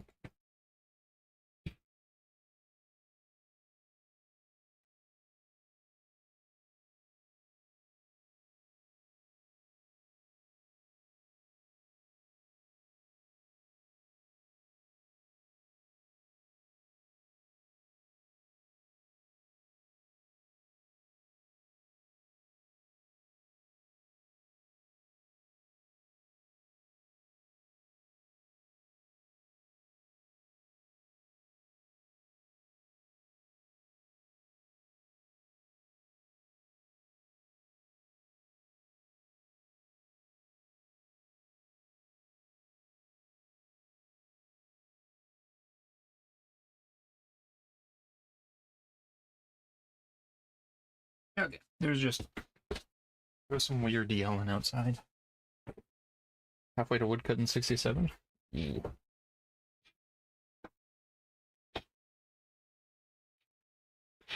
Some weird yelling outside. Even though we're Canadian, and there's not a lot of American families around us, people still set off fireworks just to set off fireworks. Focus So on the it's gonna be portal fun and tonight. Activities, something we discussed yesterday in our breakdown. Bungie wants us to really partake in the portal. Then we also have the new seasonal hub with weekly ranks, daily and weekly challenges, and tons more gear to earn.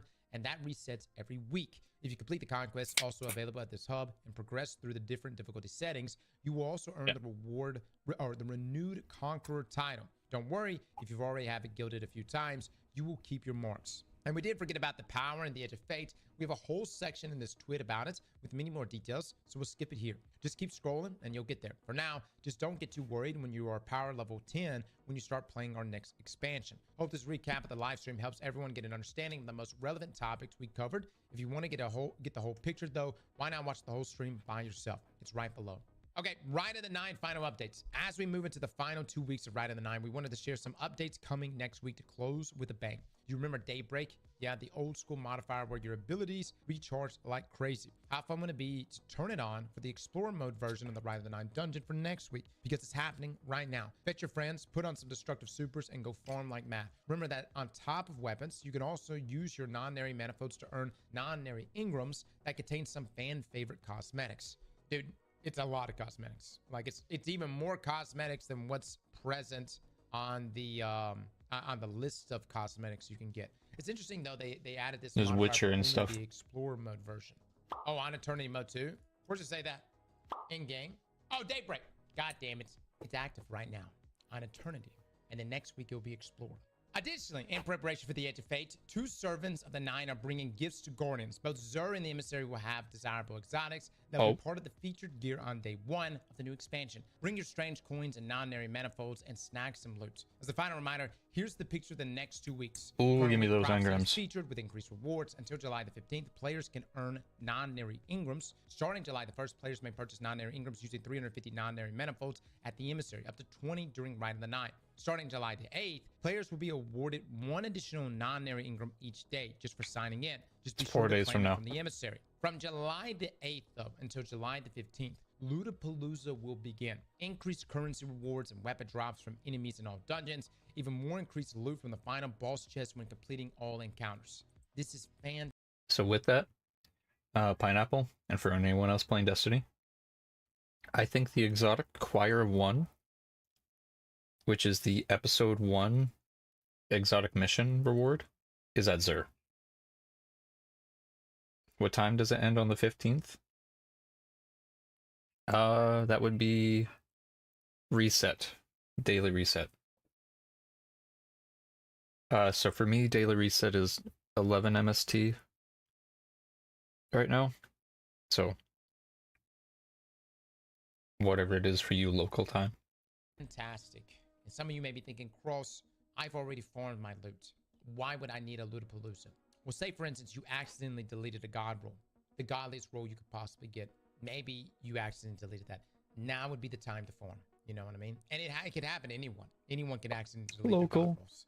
A new challenge appears. We also have one last Ride of the Nine dungeon. Hurrah, before we dive into our new expansion. The team at Destiny Track are running 2 weekends of challenges around prophecy inspired the Watcher to wrap up Ride of the Nine. From July the 4th to the 6th, complete prophecy on Eternity mode as fast as you can. And from July the 11th to 13th, complete Spire of the Watcher as fast as you can, solo, duo, or with a fire team. You can win prizes such as silver, one of the 9 exclusive Star Horse inspired headphone holders fabricated by Hinch and Scrap, and a premium Ride of the Nine themed PC unit created by Overkill. Okay, here's what we do, Pineapple.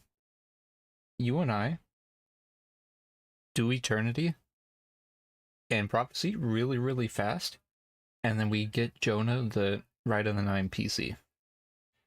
Because if Jonah has a Destiny-themed PC, he has to play the game with us.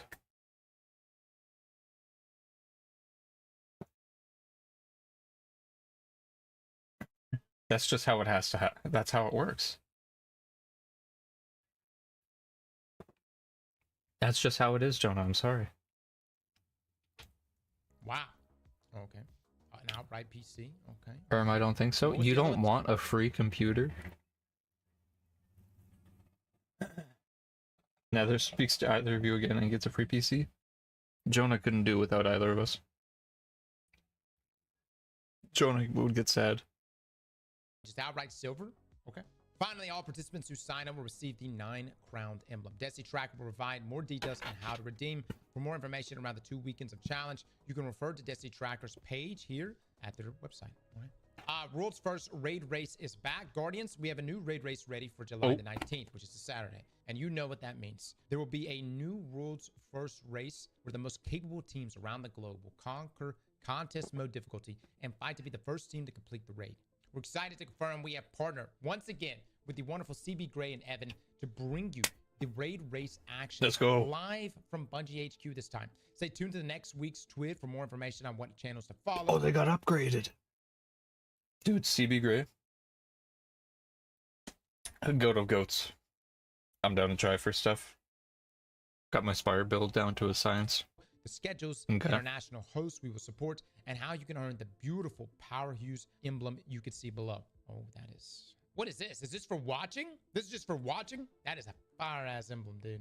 I like that this year it's going to be on Saturday, though. I think that's interesting. Everyone is going to be able to partake. And who knows, man? It may just be some of you guys. You may just be like... You may call up your old friends and be like, hey, man, it's Saturday.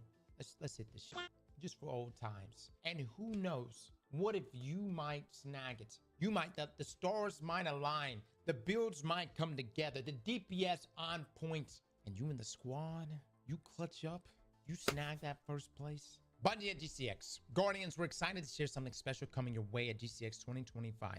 On July the 25th, from 3 to 4:30 p.m. Eastern, we're hosting an exclusive developer panel that'll take you deep into It was the heart of PewDiePie sound Destiny 2's effect. storytelling process.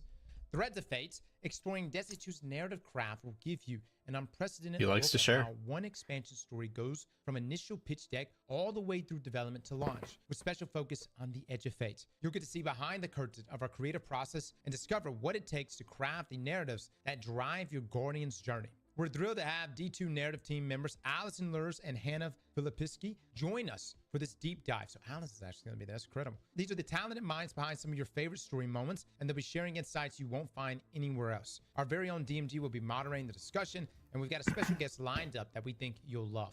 Find out more about GCX and how you can also score the exclusive Fight Stick emblem through GCX's channels and website here. Oh, that's such a dope emblem, man. Yeah, that's nice. That's cool, man. That's cool. Yeah, I know some of you guys, we didn't go to GCX last year, but there's live stuff, and really it's not that far, so who knows? We might, I'm gonna be honest, I always decide to go to GCX the day before. I've done that every year. Brief 001 Vanguard Kepler restricted brief all points bulletin Guardian operative dispatch contains restricted information for selected fire teams and will purchase data upon closure. House of Exile classification Elixir House unknown fungal symbiosis hazard standard More Elixir lore. armaments mines traps modified. Breakover, I must go. Goodbye, Dondo McFreak. Alright. Goodbye, Keister. Good luck at work. Dondo McFreak? Come on, man.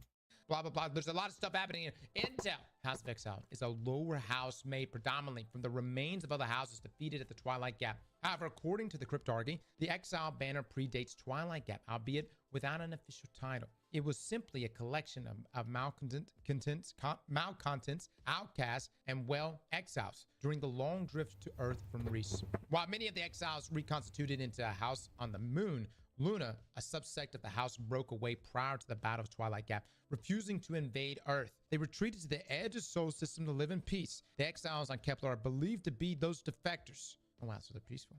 Paracausal weaponry has been encountered. Guardians should take maximum cautions during engagements on Kepler. Select House of Exile armaments have been noted to contain stasis crux, cores, or compressed strand tangles suspended in a mixture of elixir technology reminiscent of House Salvation forces under the Witness and an unknown energetic charge. All right, they're peaceful. Why are they attacking us? Hidden log transcript. The following transcript documents the house acquisition of strand and stasis technology. Do you see now the gifts which I spoke? Here, they are set before you as I... This report suggests weapons and gear. All right, Where they are. little lore. All right, weapons tuning for the Edge of Fate. Hello again for the Destiny Sandbox team. Like most other areas of the game, weapons have gotten many changes in the Edge of Fate. So let's get right into it. Before that, though, a reminder that yesterday we published a Dev Insight article focused on weapons and gear tiering. We hope it helped you understand the new system a bit better and that you can use it as a source of truth moving forward. In case you have not read it yet, here's a link to it, and let's jump into the weapon tuning content. So weapon archetypes, machine guns. We're trying out something new for Destiny on machine guns. Staged reloads. Machine guns generally have very long reload animation times that can be very punishing when canceling. We've added several checkpoints from which the animation can be resumed if it is interrupted mid-reload. This is a feature we are rolling out on machine guns first, but we plan to expand this to other weapon types in the future. That's so hot. Now have staged reload. Staged reload places checkpoints in the reload animation. When a player cancels the reload animation and starts it again, it will resume from the latest checkpoint. Guys, do y'all get that? You got a machine gun. Instead of it being like, I'm reloading, and it's... Now, there will be points of that animation where you are actually reloading and putting... So if you have to cancel, you can, and you can start shooting. You see what I mean? That's hot. That's a hot change, dude. Glaives. The projectile changes for Glaives and Heresy have been generally very positive. It's another thing I added to the engine. Window. There was actually a nerf to the weapon's projectile performance, particularly at short range of PvP. We made some adjustments to account for this issue, reduced projectile track and strength at very close range to avoid a behavior that made the projectiles less accurate. Wow, so reducing it will make it more accurate. That's video games, right? All right, perks. Reconstruction. Oh boy. Reconstruction has been underperforming on non-rocket launcher weapons since the nerf that increased the time it needs to start filling a weapon's mag. So we're greatly increasing the amount of ammo transferred on each activation. Increase the amount of ammo transferred per activation from 10 to 25%. Damn. We back, baby. Reconstruction is back, baby. Paracosmo Affinity. We generally think it's pretty important for players to be able to anticipate when a damage buff is going to expire, since having one active or not is something players are often making heat of the moment gameplay decisions about. So added a visible timer to the buff. Good. Kinetic trimmers. Kinetic trimmer feels good to use on fast firing weapon frames, but it can underperform on a bit on slower firing ones. Indeed it does. So decrease shots to activate on certain weapons and subfamilies. High impact auto rifles require 9 hits down from 12. Wow. Okay. Aggressive and high impact sound rifles require 5 hits down from 6. Okay. Hand cannons subfamilies have received specific tuning. Aggressive hand cannons require 4 hits down from 6. Adaptive hand cannons require 5 hits down from 6. And precision hand cannons are unchanged, and it still requires 6 shots to activate. Okay. No nerf to Randy. Damn. All right. So hold up. High impact auto rifles. Which high impact auto rifles have kinetic trimmers? 1-2 punch. This was covered in our 619 twit on melee changes, but we're copying it here for posterity. Now works with all melee. Let's check that out. Light. .gg. So, what was it? High impact auto rifles? Yeah, high impact auto rifles. Okay. Research.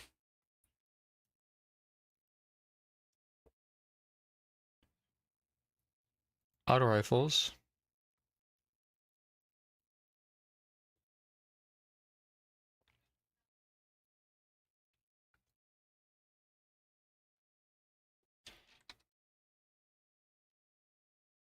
High impact auto rifle.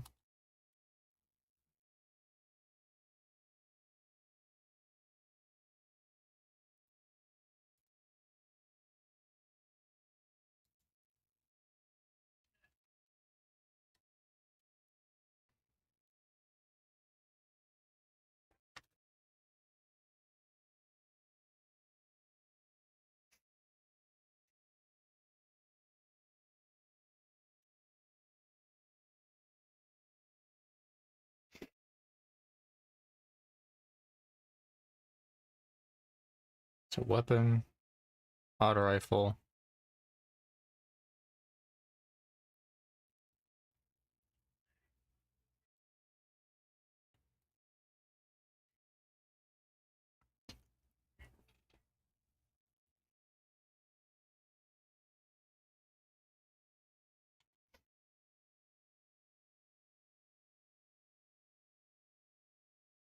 Control F.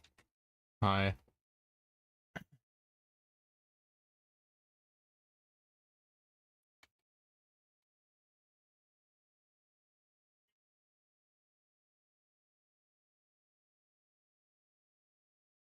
Okay, so that's a raid one.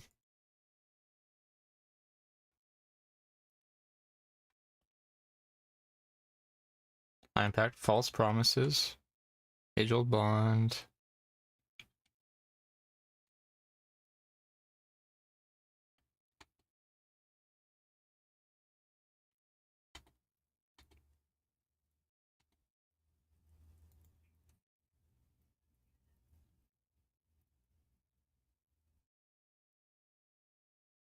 Age-old bond, yeah. Come to pass.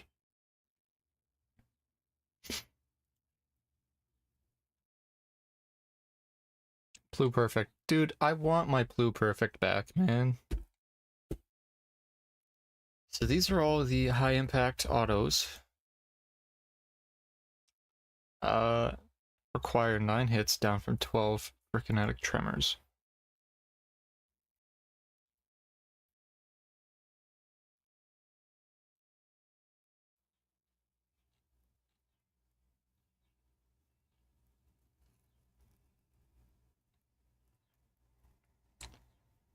Okay. So Abyss Defiant doesn't get it.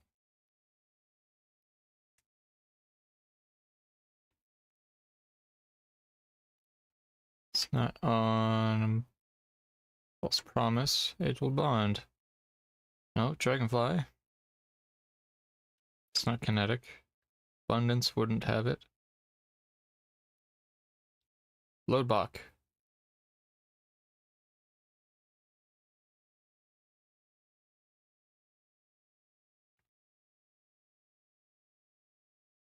This wouldn't have it either. So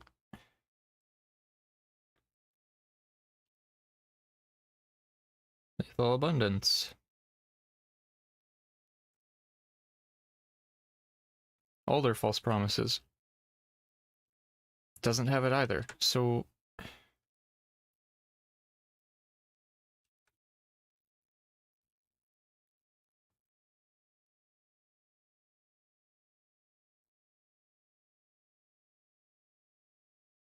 what weapon rolls with it then? Wait.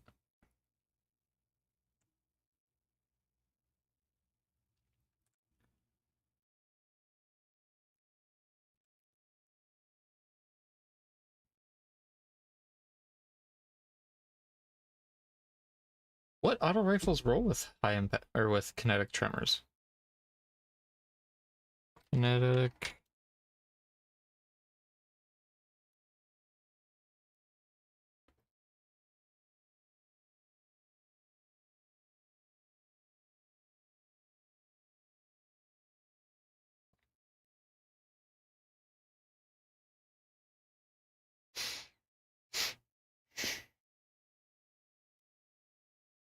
Braytech. Breakneck. Okay, Chroma Rush. High impact auto rifles. You a high impact? Your precision.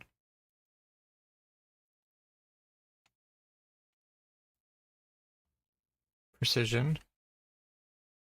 Rapid fire. I don't think there is a high impact auto.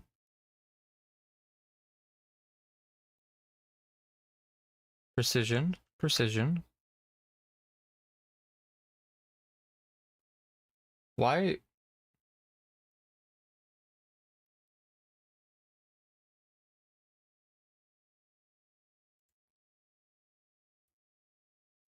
So I'm confused then. Unless this is for a gun that's coming in the expansion. So hold up. High impact auto rifles. Which high impact auto rifles have kinetic tremors? 1-2 punch. None of This is them. covered in our 619 twit on melee changes, but we're copying it here for posterity. Now works with all melee abilities. Perk activate time increase from 1.22 seconds to now 3 seconds. Pretty nice. Pretty nice. Attrition orbs. Attrition time increase from 1. Perk activate time increased from 1.22 seconds to 3. 0.22 seconds to now 3 seconds. Pretty nice. Pretty nice. Attrition orbs. Attrition orbs is currently too powerful on aerial denial grenade launchers, but it is somewhat underwhelming on other weapon types. True. To increase perk progress by 20% across the board. Reduce perk progress by 80% with aerial denial grenade launchers. This is surprisingly not as noticeable as it sounds. Increase perk progress by an additional 30% on swords. Yeah, we'll just have to do a pre and post on that one, man. You know, it makes me happy because I still have not gotten the god roll. So it's nice. It's nice to watch you all get fucked right now. Eager Edge and Valiant Charge. Eager's Edge aggressive target tracking presents two problems. It makes it more frustrating to use this perk for mobility in PvE, and it makes it somewhat oppressive in PvP. Valiant Charge has some similar issues. It can track to unintended targets relatively often, which undercuts some of the repose fantasy that the perk functionality suggests. So while active, melee search angles now reduce by 50% at the start of lunge range and by 88% at the edge of lunge range. This requires the player to look more at their target to strike it, improving specific target acquisition in PvE and requiring a more direct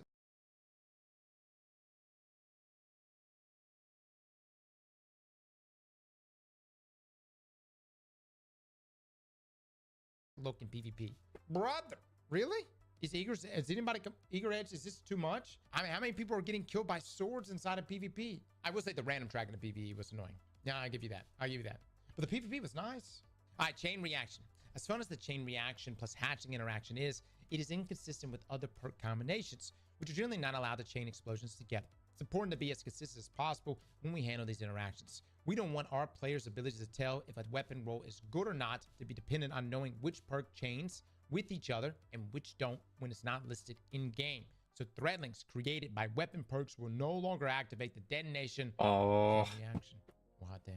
Chain reaction, Dragonfly and Firefly. These perks currently deal different amounts of damage to different targets based on the type of weapon that activates the perk. In many cases, this makes these perks even worse on weapons that do not use them well in the first place. It's harder to get a precision kill with a submachine gun than it is a hand cannon. A Dragonfly also deals less damage when a submachine gun activates it. We want perks to feel strong on different weapon types for obvious reasons, such as how often a weapon gets the precision kills rather than unintuitive ones. So chain reaction, Dragonfly and Firefly no longer use weapon archetype scaling against combatants and instead use a new perk damage scaling that is more normalized between different weapon types. Good. This buffs many weapons with these perks against most targets. What this means, more AoE kabloomies, or more damage from the AoE kabloomies. It's good. Now here's some of the biggest winners from this change. Fusion rifles deal 41% more chain reaction damage to minor combatants. Submachine guns deal 43% more Dragonfly and Firefly damage to minor combatants. Auto rifles deal 47% more Dragonfly damage to minor combatants. Linear fusion rifles deal 165% more chain reaction damage to minor combatants, and at least 124% more chain reaction to all of the combatants, very slightly based on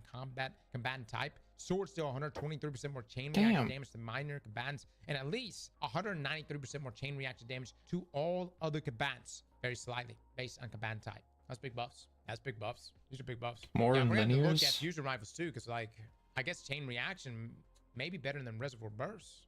In the interest of transparency, I'm going to call out the 3 instances where this chain results in a nerf of at least 5% decreased damage. We do not expect any of these to have serious impacts on balance or perk desirability, so hand cannons deal 20% less Dragonfly and Firefly damage to major combatants. Oh, against majors, okay. Sniper rifles deal 8% less Firefly and Dragonfly damage to minor combatants, and special ammo wave frame grenade launchers deal 6% less chain reacted damage to major champion mini boss combatants, and 14% less chain reacted damage to ultra and vehicle combatants. What is this wave frame grenade launcher? I've never heard of it. I've only used aerial denial frames. I've never heard of this archetype. All right, so there's some nerfs. Champion interaction changes. In season 20, we added the ability for subclass verbs, ignition, jolt, suppression to stun champions, and have since added these verbs to weapon traits and various exotic weapons through rebalances. We quickly realized these weapons had issues when paired with anti-champion effects from sources like artifacts or radiance. To prevent erratic behavior, we barred certain exotics from gaining external anti-champion capabilities. It has become unclear to the player which exotic weapons are excluded, so we decided to address this issue formally. We have now made certain exotic weapons, most of which apply to subclass verb through gameplay, intrinsically anti-champion, and will adhere to the following soft rule from now on. Weapons that intrinsically have everybody's paid attention. Weapons that have intrinsically have anti-champion symbols in the weapon tray cannot receive anti-champion capabilities from the artifacts or from radiant-like effects. Otherwise, they can receive external anti-champion capabilities and be able to continue their subclass verb anti-champion capabilities. Essentially, no overlap. No double up. No rocking a single That's weapon okay. to have the ability to counter multi-champions. That seems pretty obvious to me that Bungie was going to do that, considering what they just did here recently to Kill Clip. You know what I mean? Exotic weapons. All right, let's move on. Vigilant Swing. Vigilant Swing's exotic Unfortunate, trait but last stand fair. felt left behind by things like the Alacrity Origin trait. So we have made a change that will allow it to be activated when running solo in PvE activities. Last stand bonus is now active when running solo in PvE activities. Oh, who in the right mind is rocking Vigilance Wing in PvE? Hierarchy of Needs is a cool weapon that currently restricts the player's action too much. We wanted to increase flexibility with the weapon while keeping its fantasy intact. Okay, I saw this. Pineapple, if you are listening, I think you will like this change if you're a bow user. You with Vigilance Wing, you would do that. I think you'll like this change. And while we're at it, we let it interact with other bows wielded by your allies or yourself. So players now gain charges of Guidance Ring with any hit from Hierarchy of Needs, and now only needs 3 charges to deploy a ring. Hierarchy spawn Guidance Ring duration increase from 13 to 20 seconds. Good God. Hierarchy spawn Guidance Ring now rotates to face its owner. Wait, what? So whoa. So wherever you may be, if I pop the ring, it will rotate to me as the one who just spawned it, therefore always giving me a perfect angle to shoot my arrows through. Players are now limited to 1 guidance ring in the world per player. Spawning a second one will remove your previous ring. All bows now, oh my God, all bows now spawn missiles when firing through an allied player's guidance. So ring. Yes, Leviathan's breath. every fucking bow, exotic.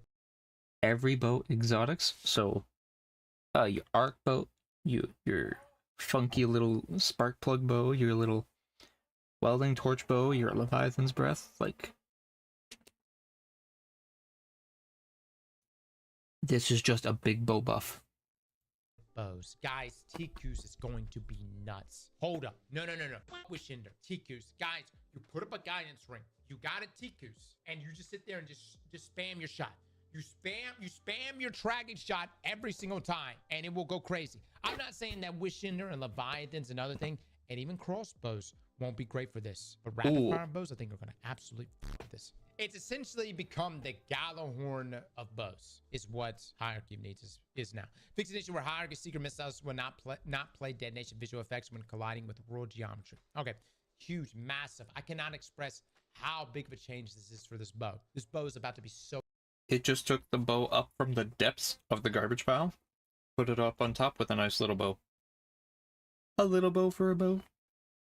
Oh, good. All right, Dead Man's Tale. Dead Man's Tale has developed a reputation in the Crucible over its years in game, but has always struggled a bit in PvE. We made some adjustments to help it cancel out its long reload time and reward players more for landing their headshots. So each stack of Cranial Spike now grants 3.4% damage versus combatants, max to 70% at 5 stacks, plus 1 rounds reloaded. Are you telling me that every time I get a stack of Cranial Spike, it'll give me a round back? Am I understanding that right? Okay, that's got infinite ammo rounds in a way, but without having to go all the way to the end of the magazine. So wait a minute, hold up. If I'm already at 5 stacks, max stacks of Cranial Spike, if I just continually keep landing my crits, am I gonna keep reloading? Can I just shoot forever? Or is it only on 5 rounds? Duality. The previous set of changes to Duality were good. I would like infinite ammo. We were hoping. We've relaxed the trigger on its trait perk to allow it to ramp into good single target damage more consistently. Added a secondary activator for Black Wings. Now gives the buff when landing most of your pellets on a target. It's not that I don't think Duality isn't good. It's just Lord of Wolves was so strong. You know what I mean? The Navigator. The Navigator is an interesting exotic, but it's felt Duality to be is one like trick for its woven mail and tangle creation. We've added Duality's in a bad spot just because of that perk description and how it works. It is the most mid of mid exotic weapons. It's not good.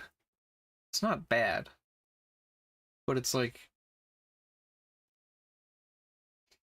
one mode is definitely better than the other, which there's no point to use the other one at that when that's the case. A bonus to the weapon while the wielder has woven mail to let it excel while you're using it for its original purpose. When the user has woven mail, increase damage 25% in PvE, 5% in PvP, increase ammo generation stats. Wait, what?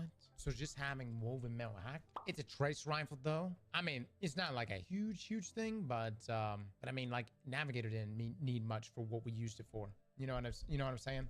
Wicked implements. We've shifted Wicked Implement to a faster fire rate to better align with its gameplay fantasy. With our recent changes to how Stasis interacts with champions, we've also made Wicked Implement to be anti-overload intrinsically to align with the Stasis role in the sandbox. Bless. Now is a rapid fire RPM. Oh my God, they completely skipped 200s and went to rapid, dude. I thought they were going to be, because right now it's a 180, I believe. Now it takes one additional hit to start slowing and to freeze to account for the faster rate of fire, increases magazine size to 20, and now intrinsically anti-overload. Hot damn it, baby.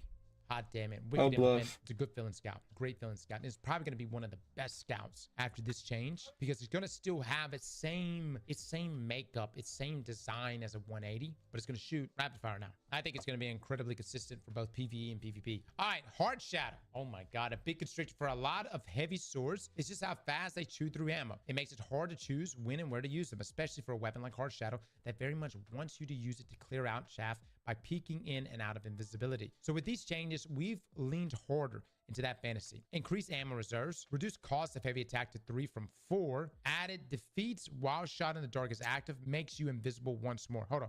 Added defeats while shot in the dark is active, makes you invisible once more. I mean, dude, Hard Shadow actually does a lot of damage. It does do a lot of damage. I mean, it actually does cook. And its survivability is pretty nice. Ammo is what's always hurt me the most. And now you'll be able to just loop it in more with the Invis. We'll see. World Line 0. World Line has always been a fun sword to play with, but has largely fallen out of favor ever since it lost its ability to let you skate alongside the introduction of Eater's Edge. To give it a more defined niche, we are leaning into its Tesseract ability, emphasizing act clear via rapid nimble teleports. So increase lunge range distance of the heavy Tesseract attack by 3 meters. Remove the ability to chain 2 blink attacks back to back. What? Added a new effect. Defeating a target with Tesseract allows you to Tesseract again for a short duration. These extra blink attacks cost less ammo and consume less guard energy. Dang. Dude, the back-to-back chain attacks, although it misses like almost 90% of the time, could put out some pretty good damage. It seems like they want the sword to be ad clear / movement tech. You know what I mean? Devil's Ruin. Devil's Ruin is another exotic that has felt a bit one trick for a long time now. We have reworked the weapon to remove its firearm release behavior as well as make it the beam mode more of a reward. Once it has been enabled to remove firearm release behavior, the beam is I don't care about Devil's Ruin. I see Tommy's matchbook. Devil's Ruin has always been kind of now behind a special reload. Kills with the weapon make fire sprites, and picking up the fire sprite enables the special reload. Beams now scorches on hit and ignites on kills. Oh wow. Increases magazine size to 20, and it now intrinsically is unstoppable. This is the big one. Scorches unstoppable and ignites on kills. Okay. Devil's Ruin. Top 2 changes. Scorches on hit and ignites on kills, and is anti-unstoppable. That's good. I would say, reading this first few lines, I was like, big nerf. But it did say precision kill. It says beam now scorches on hits and ignites on kills. You do got to get a fire sprite, so you have to build into that. In PvE, there's so many ways to build into that. You know what I mean? PvP nerf for sure. All right, Tommy's matchbook. Tommy's matchbook runs into issues with survivability and overall usability. These changes focus on improving that experience, allowing players to maintain ignition trigger even if they stop shooting for a moment, and providing intrinsic avenues to heal back lost health without completely removing build crafting potential. We also wanted to provide a higher incentive for players to hip fire this weapon and improve how self-damage is communicated to the user and to other players. General added a burning screen effect while the player takes self-damage from ignition trigger. Other players who are taking self-damage from ignition trigger will now have a burning effect surrounding their model. Ignition trigger. The HUD buff now appears as a bar. While ignition trigger is active, the bar charges as you fire the weapon and drains when you don't. So long as the bar has some charge, ignition trigger will remain active. Oh my God. Heatsink. Hip fire self-damage decreased to 50% less damage than ADS self-damage, previously 33% less damage. Catalyst. Removed improved health regeneration. Now final blows while ignition trigger is active grant cure ×1 to the user. Hot damn it. Scorch on hit is unchanged. Dude, let me just say this. Okay. People don't realize one of the best 1v1 weapons in the game is Tommy's Matchbook. It really is. Now, say 1v1 because if you get third party, you get wrecked. But you will be able to accumulate energy in that bar and then back off just a little bit, set yourself, and then as long as you have a little bit of time there before that bar drains, then open up on an enemy. But even outside of this, just for PvE, these are great changes. I'm speaking from PvP's perspective, but PvP, this is going to be really, really nice. Winter Bite, with a massive update to how melee damage works, this always on effect on Winter Bite ended up being a bit too much free damage, especially in comparison to swords. Like we can implement, Winter Bite will now be intrinsically anti-overload to align with the changes made to Stage of Shatter Champion Stunning. So reduce enhanced melee damage with ammo to 20% versus bosses down from 50%. This is to account for this now being able to receive melee damage bonuses from a variety of sources, and is now intrinsically anti-overload. So yeah, it's okay. It's a nerf. All right, anti-champion changes. The following weapons have not been rebalanced, but have been given anti-champion capabilities intrinsic. So Queensbreaker, Salvation's Grip, Dragon's Breath, Anti-Unstoppable. Okay, give me a second. Let me bring up Destiny. Let's take a look. So anti-unstoppable. I don't think these changes are in the game yet. Salvation's Grip, Dragon's Breath. Okay, makes sense. Anti-overload, Tractor Cannon. So Darcy being anti-overload, that's good. Two-tailed Fox overload. Okay. Was it unstoppable? Yeah. So Queensbreaker bow. It's unstoppable. Salvation's Grip. Salvation's Grip. Yeah. This being unstoppable is a choice.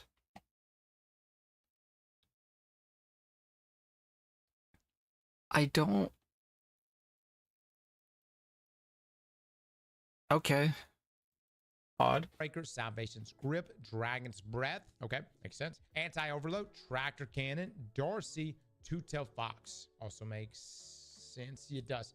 Conditional finality can be anti-overload or anti-unstoppable, depending on which element is active. Oh, well, stock and conditional finality just went up. Regarding PvP, for those of you looking for PvP tuning numbers, we're aware of the math in terms of balancing around fixed health values and the new weapon stat damage bonuses. We have our finger on the trigger and are aimed at a number of targets. We want to make sure the weapons and perks we choose to tune actually become balance issues instead of preemptively nerfing a bunch of builds or playstyles before you were even able to try them out. Once it is known how realistic it is to achieve certain stat combos and what trade-offs those stat splits enforce, we'll have a more complete picture to determine how problematic these builds actually are in the Crucible. We're watching and gathering your feedback, and we're standing by ready to adjust as necessary in the near future updates. TLDR, PvP about to have some busted shit.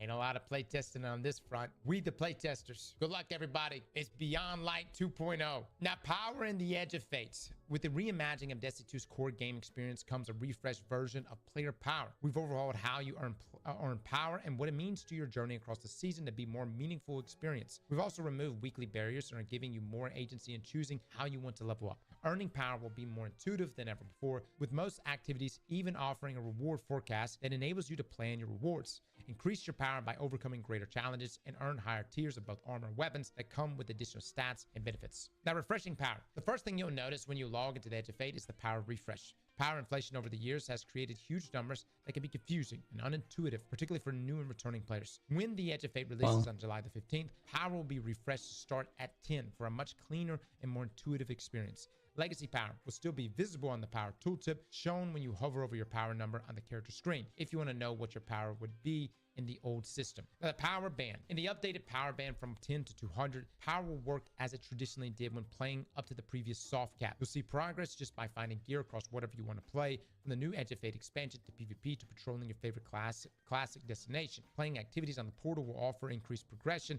while completing missions and finding secret chests in the Fate Saga expansions will offer the fastest progression. Now, lots of activities content will exist in the power band, including the Edge of Fate expansion pack, event activities, all legacy content, and even the new redacted raid. While these activities won't ask you to earn more than 200 power to play at max effectiveness, they may offer rewards above 200 when played at harder difficulties. Okay, More on that expected. later. Now, during the climb to the power cap of 200, you will be able to earn tier 1, tier 2, and even the occasional tier 3 drop. This gear is as strong as legendary, even adept weapons from before the Edge of Fate. Your progress up to the power cap will also stick around into the new season when Destiny 2 Renegades releases in December, giving you consistent access to gear as strong as or even better than what you're used to, as well as tons of activities to play. Alright, seasonal bonus power. Since Shadowkeep, the seasonal artifact has offered a way to increase your power above the power cap through artifact bonus power. While this was a great way to get an advantage in high power activities, it wasn't consistent with finding new, better gear. Driven instead by XP, it incentivized behaviors like bounty farming that didn't quite focus on overcoming new and greater challenges. Yeah, I hate that, actually. Like, I would prefer to just play the activities and actually have fun doing stuff rather than just bounty hoarding. And at the end of Fate, seasonal bonus power will now live right on your weapons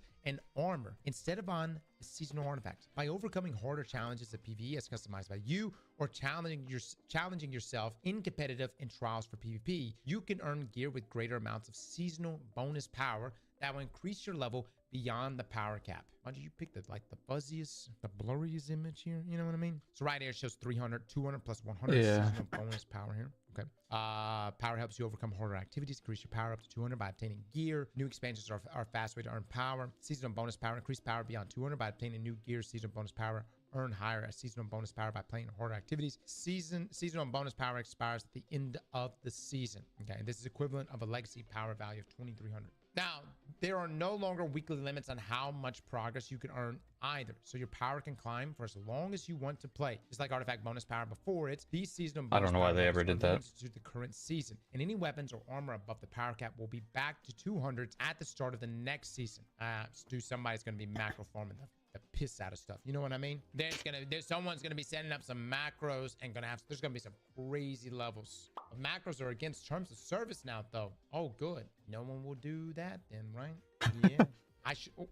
Terms of service? Say no more. Rules have always stopped people from trying to get ahead. I think I get power creep, but if you people are gonna have an issue going back down to 200.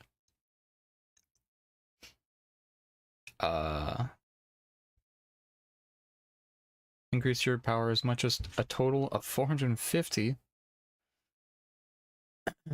I feel like this is going to be changed because it's... Oh, wait. We will drop up to 500 total power. So we're doing power creep again. Just bonus slower. Power and rewards. As with the climb to the power cap of 200, by increasing your power level further with the season bonus power, you will be able to earn even higher tiers of armor and weapons with greater benefits. When the Edge of Fate first launches, you will be able to increase your power as much as a total of 450. Earning high enough grades from portal activities can give consistent... So the problem I can see immediately with armor and power, armor first, one, the set bonuses, everyone's gonna be running some kind of Bushido plus another stat. Or plus another bonus, unless there's one that's better. Just because Bushido gives you passive healing just for free. Like, you don't have to get a kill and then you get whatever passive healing after for like a little bit. You just get healing. So those will limit build crafting because you need that specific armor piece.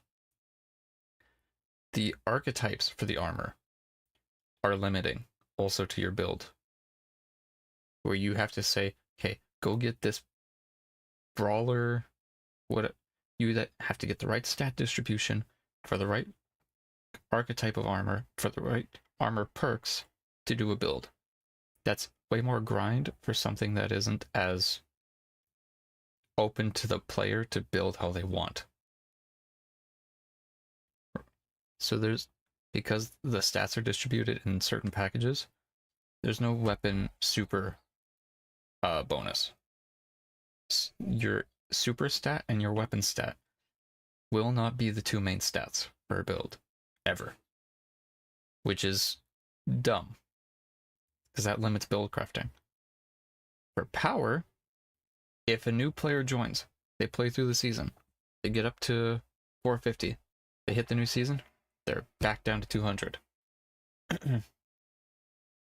all the materials you spent on your armor and your weapons are gone. You have to regrind 3 months of materials again just for it to go away. That will turn people off because that's what turned people off last time we had a system like that in Destiny. Last time a system still like Diablo 4, I said this on the 24-hour thing. Diablo 4 had that system. A lot of players left because they're like, I don't want to do this again. People like to grind, but people, even if you like you take stuff away, people are fine with that as long as they can keep a little bit.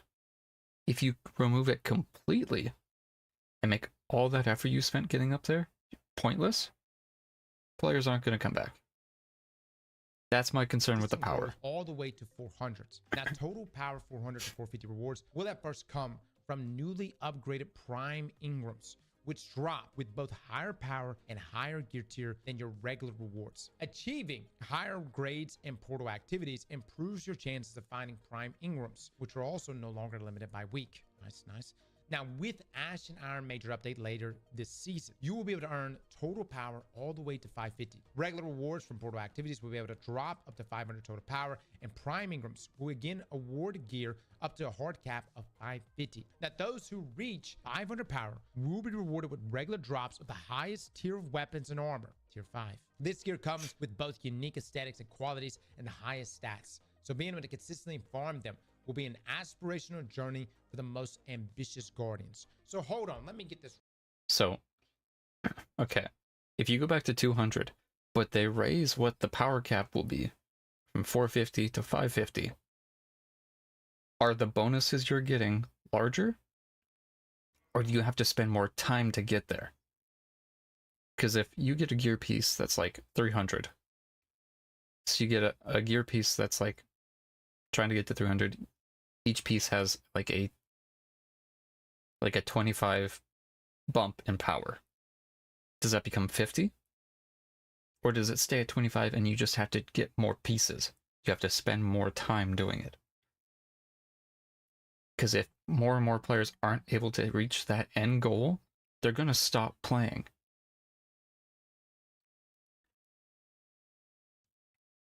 This system, I think rolling out the way they're doing it, just all at once, should be done slowly to see how it works with the player base. Right. We're not going to be able to get tier 5 gear until Ash and Iron. 500 is tier 5. What says right here, with Ash and Iron major update later this season, you will be able to earn total power all the way to 550. Regular. Yeah, so for 3 months, tier 5s, no one's going to be able to get a tier 5. That pinnacle that they spent the past like year showcasing and saying, this is the best gear. All your gear that's really good is going to be mid-level at best, and the best gear you won't be able to get for a quarter of a year. Dangling in front of us just to be like, yeah, you'll get it with the next update. The rewards from the portal activities will be able to drop up to 500. That's going to be total power, changed and Prime immediately. Ingrams will again award gear up to a hard cap of 550. Because right here it says total power 400, 450 rewards will first come from the newly upgraded Prime Ingrams, which drop both higher power and higher gear tiers than your regular rewards. Achieving higher grades in portal activities improves your chances of finding Prime Ingrams, which are also no longer limited by week. Does that just mean that we're going to be scaled 50 levels under If tier I- 5?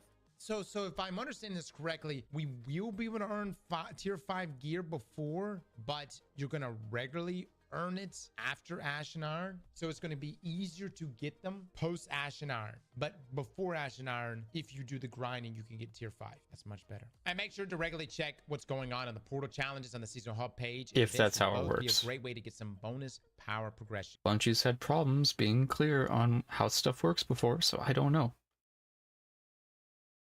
It might just be locked. Like if you aren't able to get it at 450 and it's locked until Ash and Iron, that's going to get changed. If it's like how Cross thinks, that's good. But I have a feeling it's going to be locked until the major update. All right, infusion. Infusion is a great way to increase the power of your favorite items, but needing a constant supply of upgrade modules to do it was a hassle. So we're simplifying infusion to instead use enhancement course directly. So you no longer need to make constant trips to Banshee. Any upgrade modules you may have in your inventory at the start of the Edge of Fate can be safely dismantled to reclaim 5,000 glimmer and 1 enhancement core, the same price that Banshee 44 and Ada sold them for. Now you can infuse levels of seasonal bonus power into your favorite gear using a new currency called unstable cores. Let me reread that again. You can infuse levels of seasonal bonus power into your favorite gear using a new currency called unstable cores. Now, while you find unstable cores from a variety of sources, the primary way to acquire them is by dismantling unneeded gear that has seasonal bonus power levels. The higher the bonus power of the item you dismantle, the greater the number of unstable cores you'll receive. Good, plural. Likewise, infusing items with a larger difference in bonus power levels will take more unstable cores. Hot damn it. Hot damn it. Unstable cores will have a large inventory cap and will be refreshed at the start of the next season alongside seasonal bonus power. So if you stack up and you try to hoard these cores because you need them to upgrade, you can't. That currency is wiped entirely, and you will then have to do it again. So how do you get these cores? Well, you get them from doing the season pass. And then you dismantle, you put them into gear, and then if you dismantle that gear, you can get some of them back. We'll see how this plays out. All right, quality of life. With the edge of I can see that. Yeah. It's a free resource that comes in, but it's just another currency. It was too tedious to get upgrade modules, so to fix that, we're taking it away and giving you another currency instead. Also, what is the point of Banshee now? Half the reason players went to Banshee was for those cores. So why would I go to him now if I can't get the cores? His bounties are gone. His little reward track is gone. So what, he just sells me weapons that are useless to me? And what? There's no point to having him in the tower at this point. So they've made another NPC redundant. Fate, the power climb should be more intuitive than ever before. Seasonal bonus power offers a refreshed player journey with the highest tiers of gear every season while keeping numbers understandable and meaningful. The reward forecast for many activities will preview exactly what power your reward will be when you reach the target score. With a new core game modifier system, you can even curate what kind of challenge you're in for, allowing everyone's power journey to be uniquely tailored to how they want to play. Portal content will also feature new daily bonus focused rewards across both PvE and PvP, which allow you to target earning power on gear for a specific slot that you might be missing to round out your average. Both account-wide power progression and fireteam power introduced in the final shape will be sticking around as well. There you go, there's your answer. So your progress will carry over to all your characters, and you can always play with your friends. All right? Anybody happy about that? I'm actually more hyped about this. Well, you could just tell that there's a lot of thoughts put into all of this, and as it should be, but you know what I mean? Like, what I was concerned about was we were going to potentially see another Witch Queen scenario and weapon crafting scenario where, you know, we had like all these different currencies, and then we essentially had to go through a number of reworks to weapon crafting throughout the year. I'm not saying that we won't have adjustments here. It's going to happen, but it seems like it's been play tested thoroughly. Now, economy updates in the Edge of Fate. In the Edge of Fate, we're taking a deep look at our core game activities and game economies and rebuilding them along with the rest of the game. Core game activities, solo ops, fireteam ops, pinnacle ops, crucible, and trials of Osiris will be your primary sources of glimmer, strange coins, and masterwork materials. These rewards will scale alongside your gear, with better rewards coming from higher difficulty content. As you can see below, a lot is changing with this release and will continue to evolve over the coming seasons based on your feedback and analytics. Please keep it coming. Now, armor masterworking. Along with armor 3.0, masterworking new pieces of armor will have their costs change depending on the tier of the armor piece. In our Edge of Fate reveal stream, we mentioned that armor now drops with energy completely filled in, so players can begin to build craft immediately with armor mods. Masterwork armor is now focused on increasing stats. If you want to reach your full stat potential, you'll want to fully masterwork your armor. The higher the tier, the more it costs. We want players to be able to engage with the masterwork system without them worrying about wasting materials on lower tier gear. Additionally, armor now has 5 masterwork levels rather than 10. If you notice the cost for the tier 5 in the table below, don't worry just yet. We're rebalancing the distribution of masterwork materials pretty dramatically when the Edge of Fate arrives. Enhancement prisms will become a bit more common than they were previously to better fit the role between enhancement cores and ascended shards. In core game activities, you'll also have a chance for major enemies to drop materials such as masterwork materials, maybe even some other goodies. So here's a table with the cost of masterworking every tier of armor. So masterwork level. This is for gear tier 1. So glimmer. Okay, you see it gets up to about 4,500 plus 2 cores. All right, so this is tier 2. Okay, tier 3.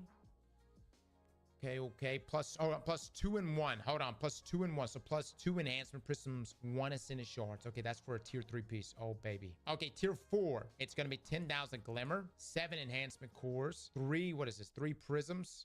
And how many shards? 1 shard. Okay, and then tier 5, 12,500 glimmer, 9 enhancement cores, 4 prisms, 2 shards. Oh. Damn, brother. Damn, heavy investment. Now for exotics, since exotics are not getting the updates, I wish it was. This is their cost. Masterwork levels. You're still gonna get the stat bumps, but you're not gonna be able to get like tier 5 exotic armor. Note that these changes apply only to new armor. Weapon masterwork is unchanged from how it worked previously, even if it may be revisited in a future release. Destination materials. Destination materials, which stopped dropping from resource nodes started in the Witch Queen and later only granted glimmer and or reputation, will be fully deprecated when the Edge of Fate arrives. Master Raoul will no longer accept destination materials, and they will no longer have any value. Now, this is the list of materials that can be safely deleted after July 15th. Finest matter with dust light shards, okay, all that crap. Yeah. I'm not gonna, anyways, so should we turn it in now? Right? Like we should turn it in now if you want to get some materials out of it, correct? Activity reward changes. Vanguard Ops Onslaughts. Onslaught has been rebuilt to be part of the core game activity engine and will drop new tier rewards. That means the older gear, the Brave Arsenal, needs to be moved to a different place, so the loot pool only offers new gear. So Brave Arsenal weapons will be moved to be part of Xur's wares. Only the standard non-foil version of these weapons will be available. Zavala will no longer offer Onslaught attunement. Oh, why? All right. I like that Onslaught is actually getting some updates here. Onslaught's too good for game mode, man, but it's gotta be rewarding because it's a time commitment. It's like a 40 some updates here. Yes, it's a good game mode. Why remove the attunement?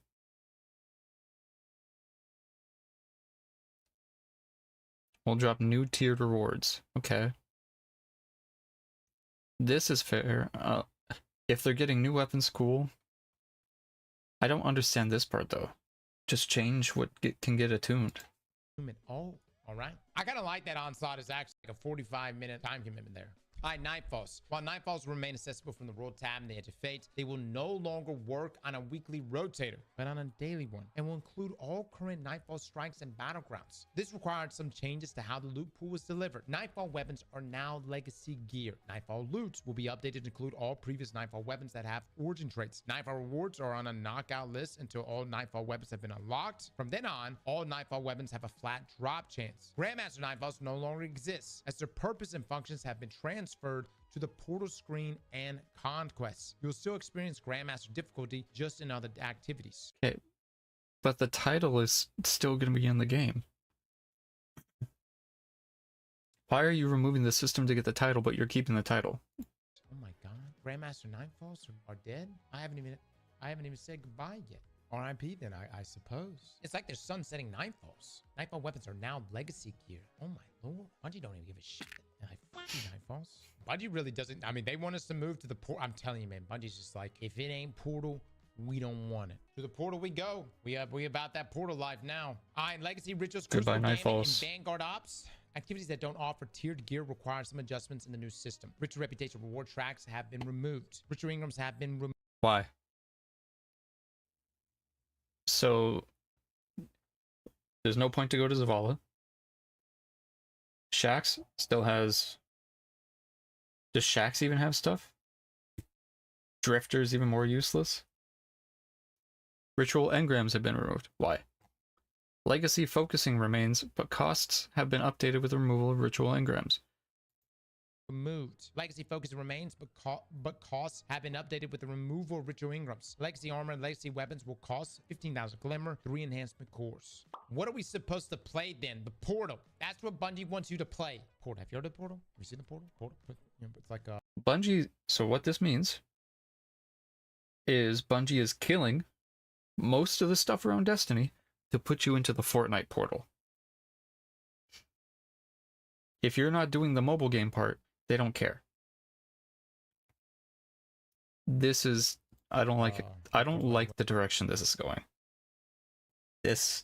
I want you to go now. You know, anytime you ever think about what is the Destiny experience, just think portal. Now, vendors and reputation rank tracks. When you start playing the Edge of Fate, you'll notice the vendor reputation system has been removed from the vendors in the tower, with the exception of Hawthorne. This new approach comes hand in hand with the rebalanced rewards throughout the game. Without going into too much detail, we could say that removing these reputation tracks allows us to be more rewarding with currencies and gear that drop from activities. With that, No. Okay, that's... New approach comes hand in hand with the rebalance of rewards. Without going too much into detail, we can say that removing these reputation tracks allows it to be more rewarding with currencies and gear. Bullshit, you can keep these... Just put these into the reputation. Or, do both.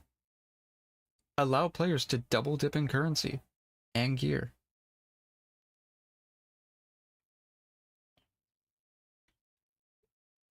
So why do I go to the tower then? What is the point? The only reason to go to the tower then is Saint? Unless Saint doesn't have that anymore.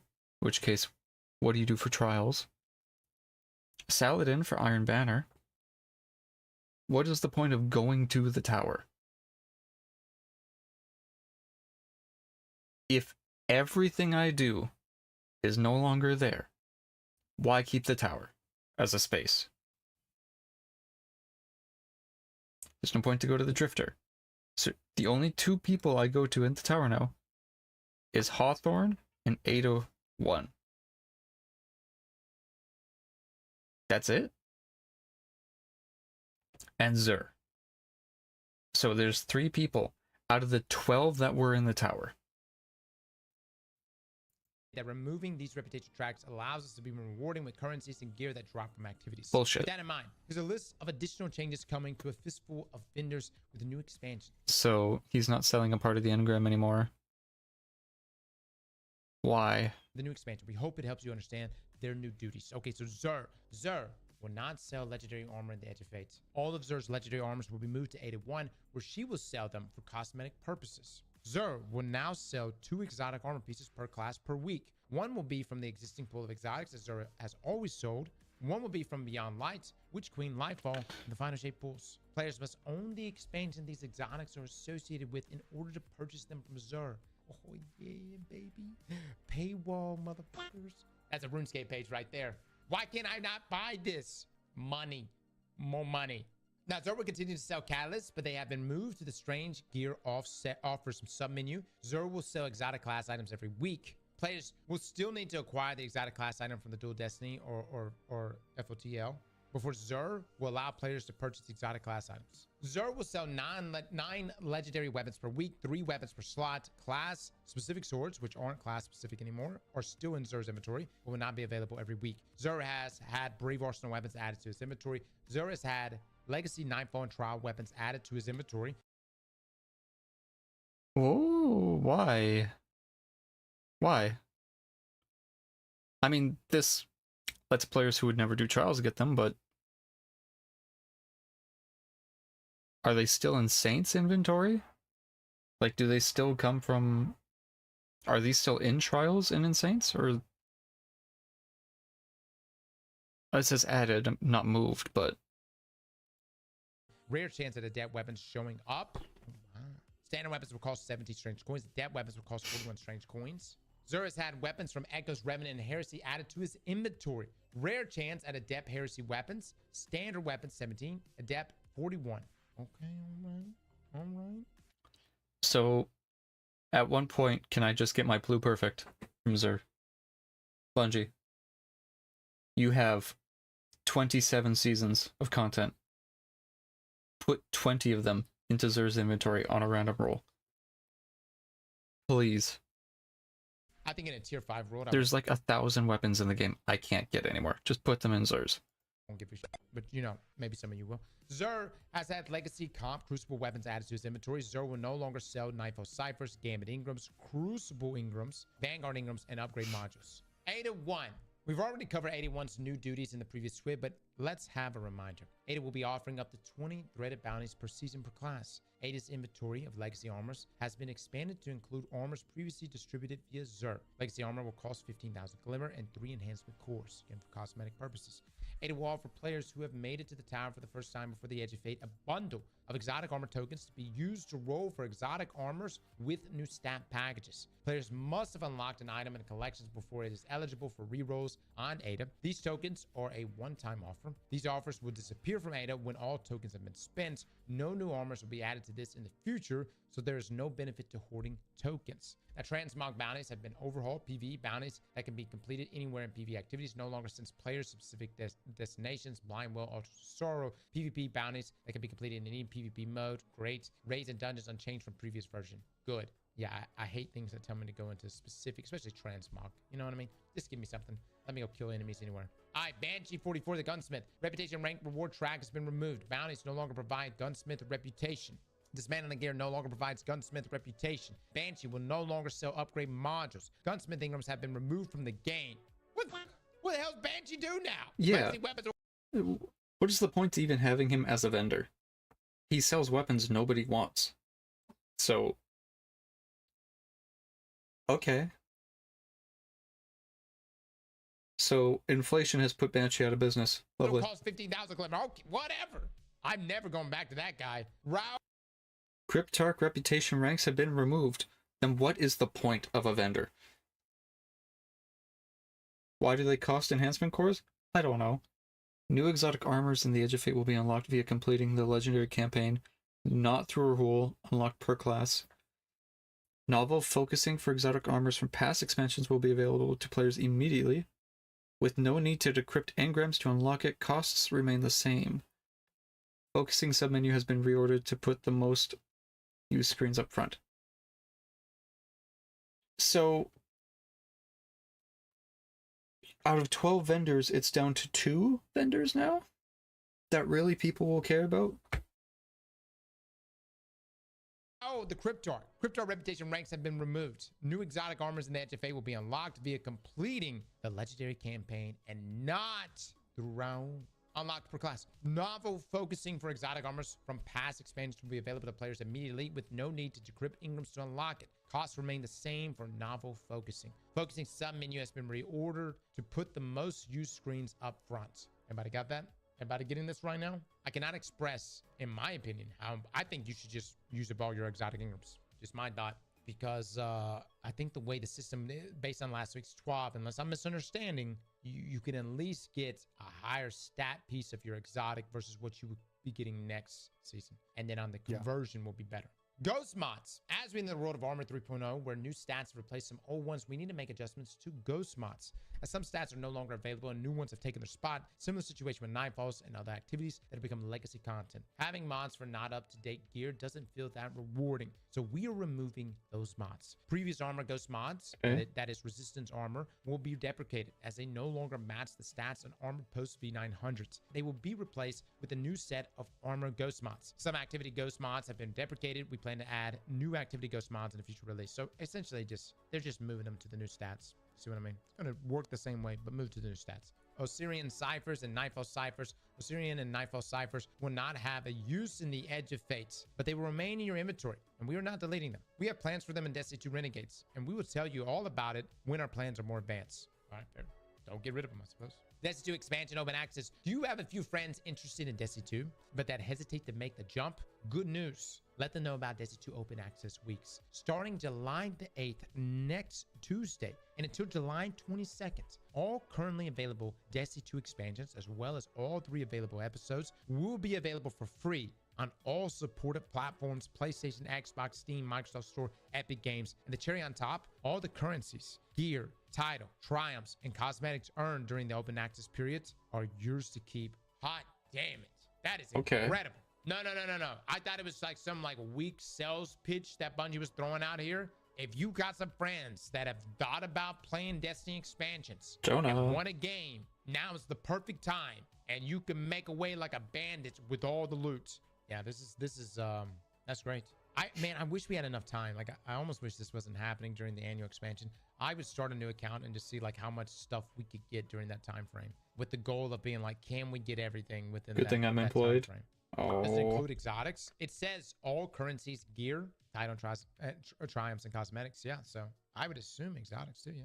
Now it's almost Bungie Day. We draw closer to that lucky 7. Last week, we covered some of our Bungie Day plans in partnership with the Bungie Foundation as part of their continuing mission to help reduce distress and suffering in children through entertainment and to partner with the humanitarian aid organizations in times of natural disasters and crisis. The team is here to talk about the 7th column chaos. We're also partnering with the Twitch Summer Rewards campaign to bring you some fresh new emblems on the road to launch. From 12 a.m. Pacific on July 7th, Bungie Day, until 12 a.m. Pacific on July the 15th, gift a sub in the Destiny 2 category to receive a pixel perfect emblem. Oh, that's cute. That's cute. Luke, you see that emblem? Yeah, actually, That's I don't want to snag that. That's adorable.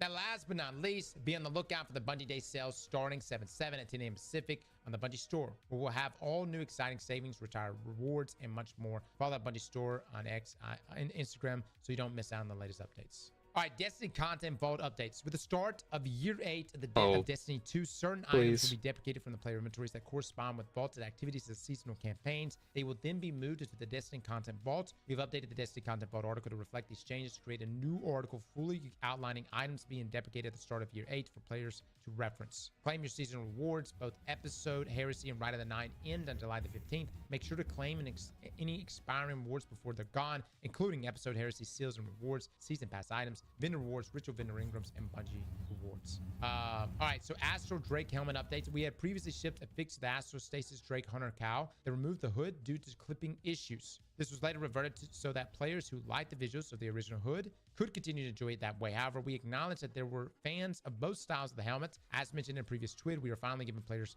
both options. When the Edge of 8 launches, players who own the special delivery kiosk. Issues, guys, will also be available to anyone. No issues. Here from Bungie. Stuff that's been around for a while. Long tweet, but also a great one. Tons of information to digest. Take it slow. Try to understand what it means. Maybe rely on your favorite content creators to get some different points of view, or just wait to play the game to get a more hands-on idea. You do you, all right? The Edge of Fate and the Year of Prophecy as a whole will bring a lot of system changes to your favorite video game. Yes, we said that a few times already, but it's still true. So let's just add something more this time. To better understand everything, you are going to need to play and test. Words and videos only get us so far. The good thing is that we are almost there. Only 12 more days before you set foot on Kepler and discover all of its secrets. Bring your best fashion guardians, the Destiny 2 community team. Let me just say, I don't know who wrote this swap. Did a great job. Really, really. I felt like everything was laid out here pretty perfectly. And sure, there was definitely some nerfs here that I know some of you guys didn't like to see, but everything was laid out really, really nicely here. I felt like I even felt like I walked away from this with a better understanding of what's happening going forward. I've said it before and I'll say it again, guys. This expansion, the direction that Destiny is going right now, is like, it's big core changes. It may not be something that invites you or intrigues you, and I completely understand. If anything, you can just hit the free-to-play side of things and mess around with the core changes, and if it resonates with you, then maybe consider buying the expansion. But if it doesn't, dude, the beautiful thing about having 2 expansions in a year, you can pick and choose. If it's Renegades and Star Wars stuff, although that's not necessarily my thing, but if that's your thing, dude, wait till Renegades. If it is Edge of Fate, great. If it's neither, wait till the next year. But if there's core changes, these are things that you'll be able to, mess around with and check out, even as a free-to-play player. And you could check that once the updates and the expansion rolls live on the 15th. Slap that like button like your mama told you. Dude, there's some changes they're making that I know people are gonna be like, oh, yippee, and then when they actually get to try it, people are gonna flip on it, and it's gonna be changed. And then there's other ones people won't like that Bungie will not move on. Like the fact that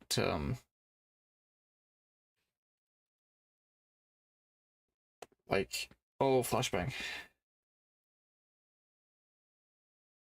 We're gonna do some Scran stuff. The fact that they've made build crafting more constricted, I think, is a bad decision. Scaro's mentioned it, Mactix has mentioned it. Multiple people that have been to Bungie have mentioned, like, hey, this system's gonna suck. Because in an effort to remove a meta, you have just added a meta. So, quick Scran. Jonah, for this one, we basically have to decide which one people chose more, left or right. What do we think?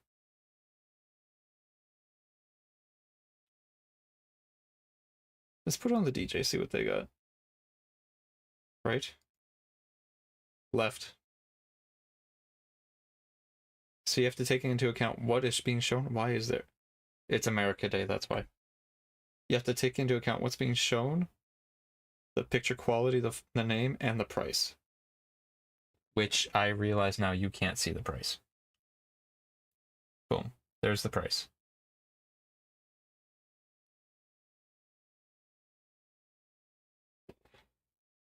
So left or right? A green hot dog for $6.80 or a 22-ounce beer for $8.30?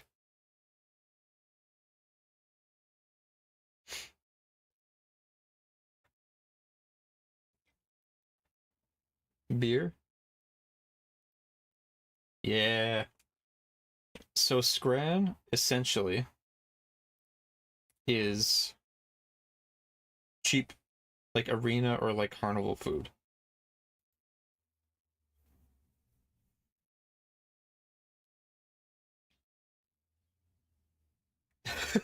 What is that? This is a pulled pork sandwich and a pizza slice that you can't see behind the damn eagle. But it comes with the beer.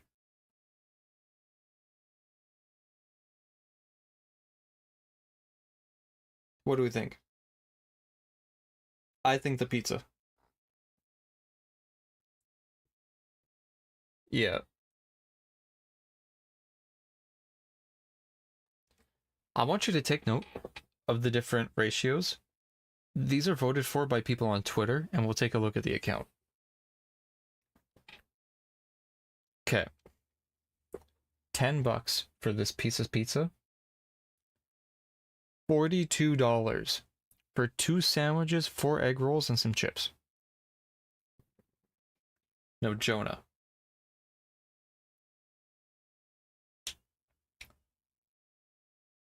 I want you to tell me, which is a better deal?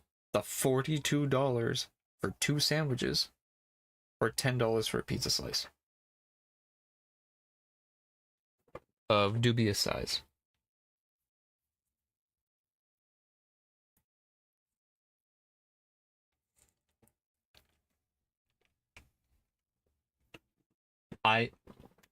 $42 for this? You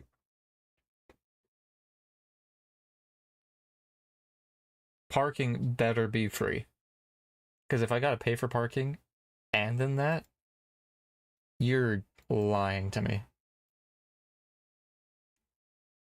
That's okay. So we got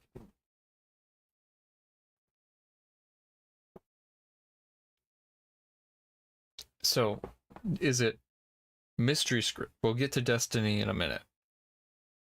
This is one of our daily games.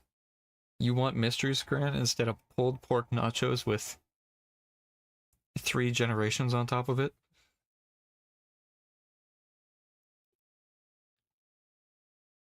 It says no price data. It just says it's a mystery meat puck on some kind of bread. Hot dog, loaded fries and beer for $32 or pizza and beer for $18. I don't recognize this brand. I don't know what a 312 is. Pizza beer? Yeah. It's cheaper. I don't know what that brand is. That okay. Chicago style hot dog. Where the hot dog's little spoon and a pickle. Or bacon on a stick.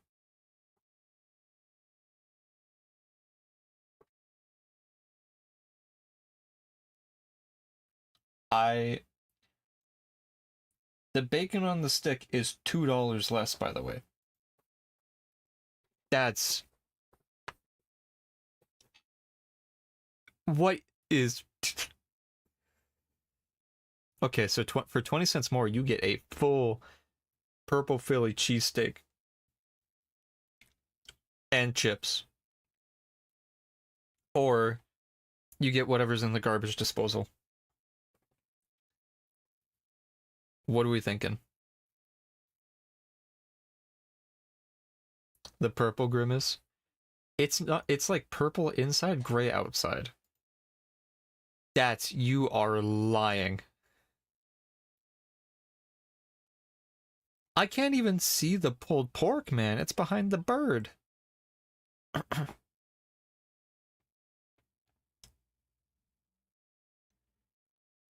There's... Okay. Do we want the Grinch hot dog or whatever atrocities on the left? There's no what shot 20% of people thought that was good. Okay. A cheese coney on top of a coney on top of a pizza slice, $9.50. Is this just a cheese hot dog on top of pizza? Is that what is a coney? Yeah, it's cheese and chili on a dog. So that's a chili cheese hot dog just placed on top of the pizza. Or garlic fries and cheese pizza with a handful of ketchup. You do not need this much ketchup for those fries.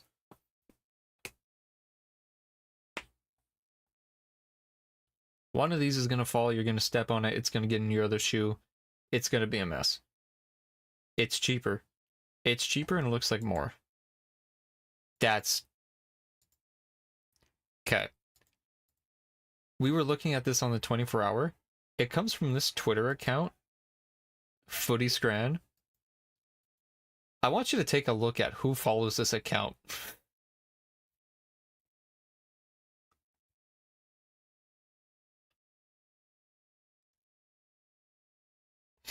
That's interesting.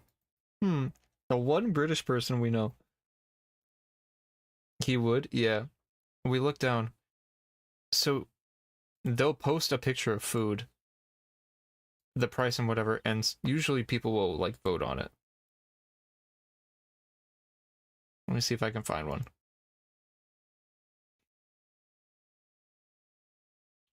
Here we go. And they'll vote. Yes or no? Is this worth the $3 price tag? 54% of people said yes. Would? Brother. This is a good night for Shrek.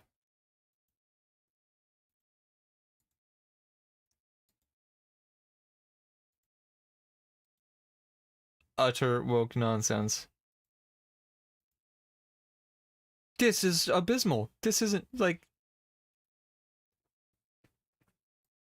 For $11.50? Yeah, people said no. You're paying for the beer. You can get 2 Twiddlywinks in here, man. And then it's actually just the best thing I've seen in my life. Like, I would... $4.50 for this? Oh, bus. What's this?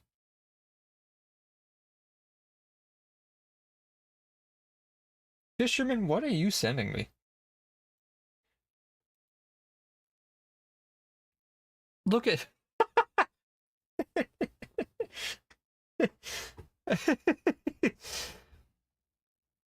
Sausage and a pint.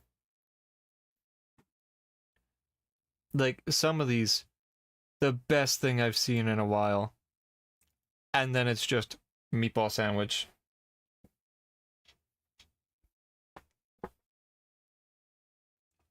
One meatball, no sauce. Something is emerging from the swamp. I don't know what... Scran.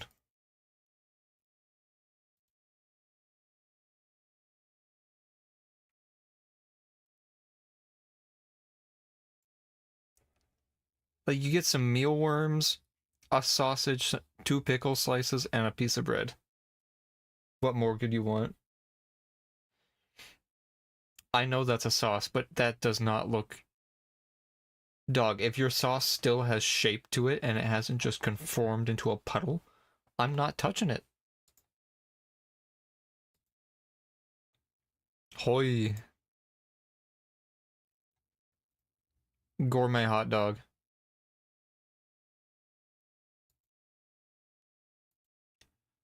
Superfood bowl. It's not bad looking, but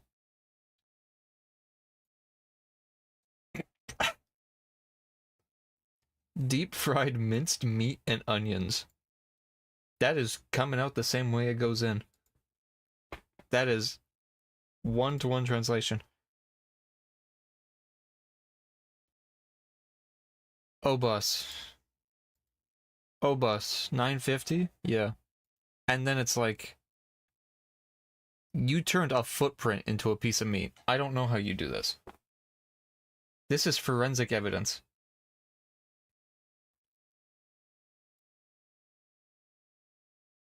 The memory of a pork rib. This 2 dry, bland pieces of bread with apparently a pork rib. That's a ghost. And then it's like, yeah. If I were to package a spring roll, it would be like this, probably. That's incredibly efficient packaging. And then an ice cream sandwich. A slice of bread folded around some ice cream.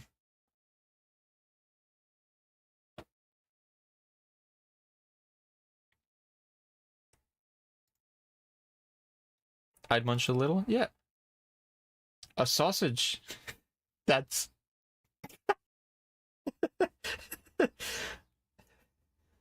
I should text him. Okay. People feeling a type of way. Oh, here's just a brick of vanilla.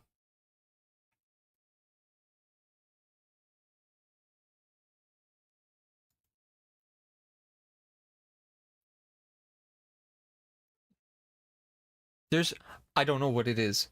What is with the UK and green? I like green. I love the color green, like mint. 5 minutes with Shrek over, like, whatever patty? No, thank you. I'm good.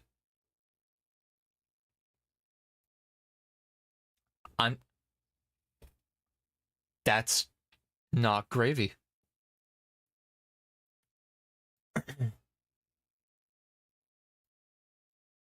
Oi.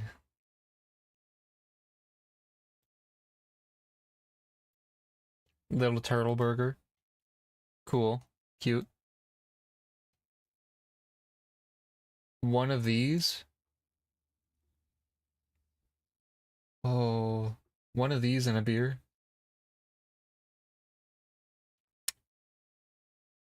Oh.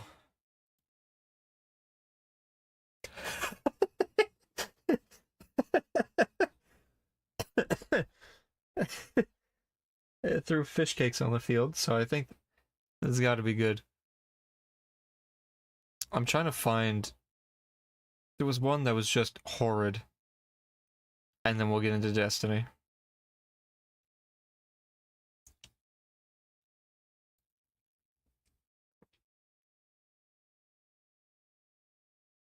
Dog.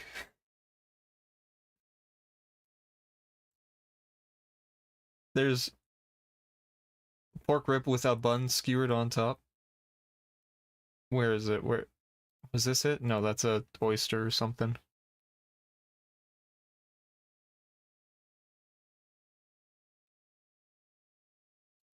Need.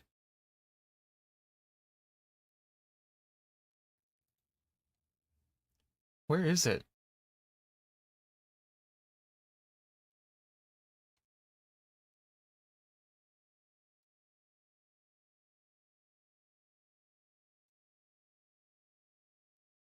Like, you can see some of these are just...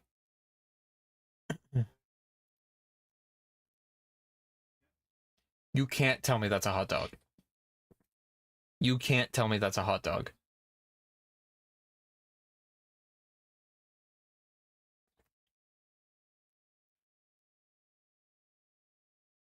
An uncooked weenie.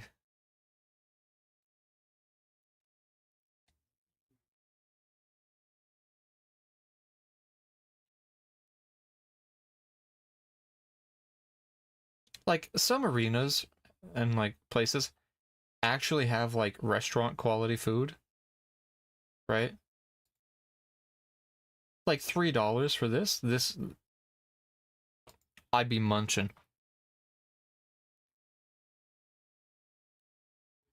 And but other places, it's like, where is it?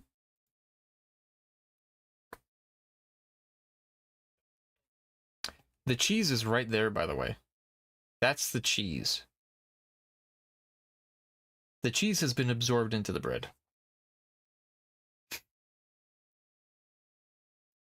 Like, some of these is just so lazy.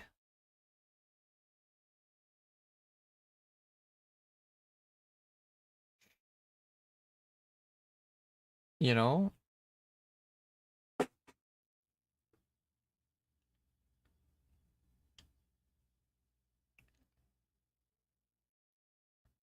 Where was it? Where was it? Pizza with olives. Olives. Olives. That's crazy to me. Of, like, all the things to give me, to put in front of my face, you're gonna do this to me? For $7, you're gonna give me a single husk of an olive?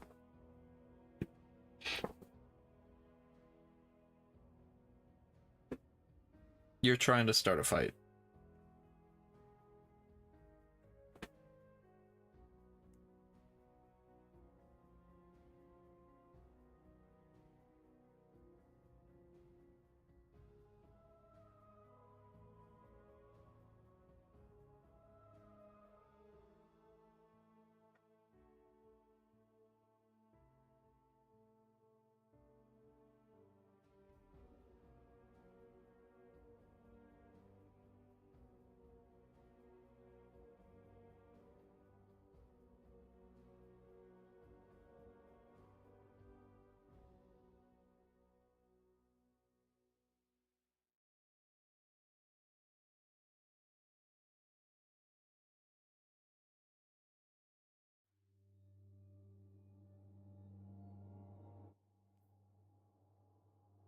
It's insane to me what people will buy at an arena.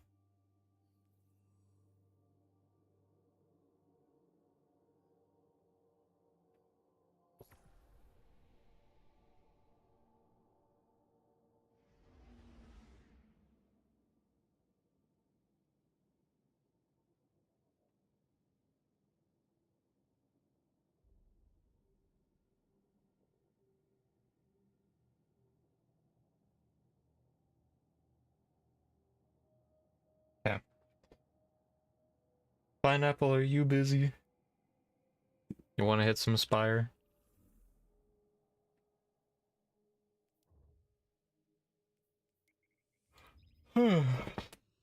Spire, say less. Oh, hop in. Hop in the call, my friend.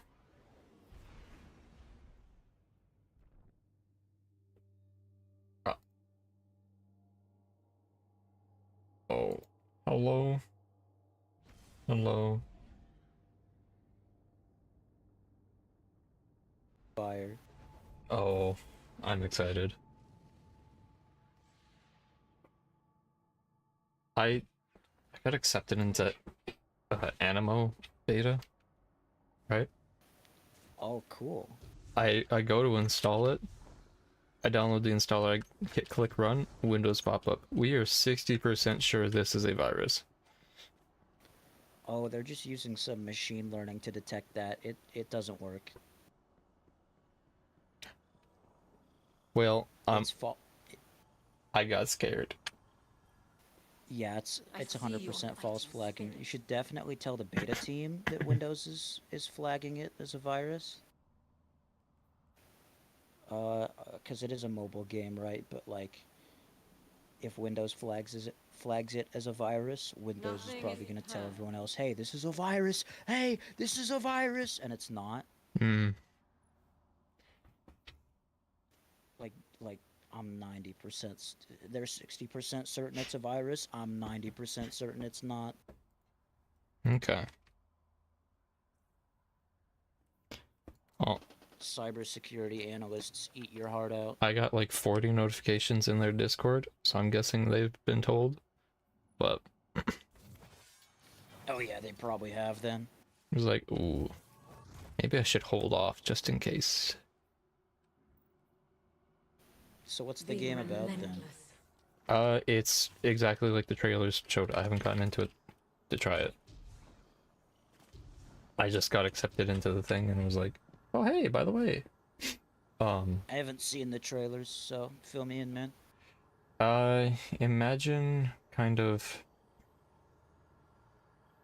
Genshin Tears of the Kingdom world. You're running around, you hop off a ledge, you can glide. Except PAL World Pokemon-ish, where you can capture a creature, turn into that creature, and evolve that creature. Oh, this. Well, that's cool. Yeah. Got accepted to the beta for that. Yeah, I mean, it seems good. It should be peak, and to any potential business partners listening, this guy is a really safe business partner who plays a lot of peak games. I have played Peak before. And to any other potential business partners who would like to partner with a mentally unstable guy, I'm right here. I got a couple of those in my chat. Alright. Yeah, I'll join.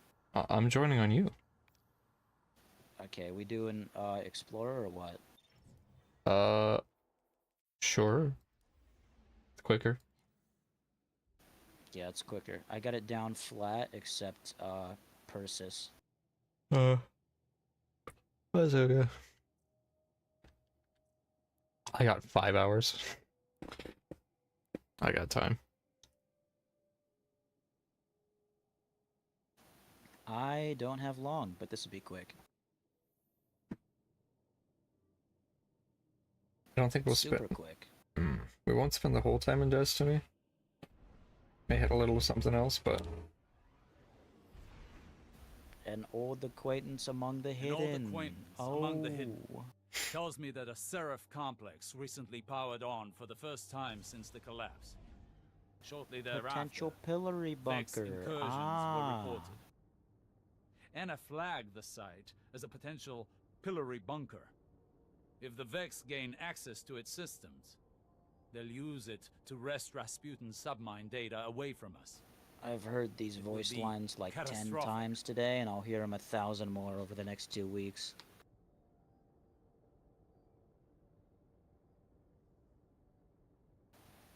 Ooh.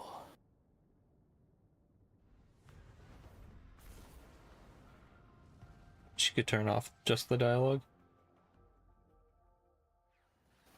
That'd be nice. You've landed at the source of the complex's arc supply. Because I Centuries in Martian Dude, I rust love Osiris, have but displaced no kindness. I'm kind of tired of hearing Our him. window of opportunity is short. Our window Arc of surges opportunity is short, man. destabilize the complex, and Vex are breaching the command matrix. My patience is short. Go. Let me. Right, so I got Quicksilver. That's my, like, sort of spray and pray DPS.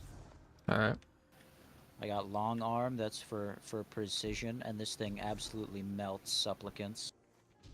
Mm-hmm. With enhanced Lone Wolf, which is nice, and then Which the won't main work, 'cause I'm here. DPS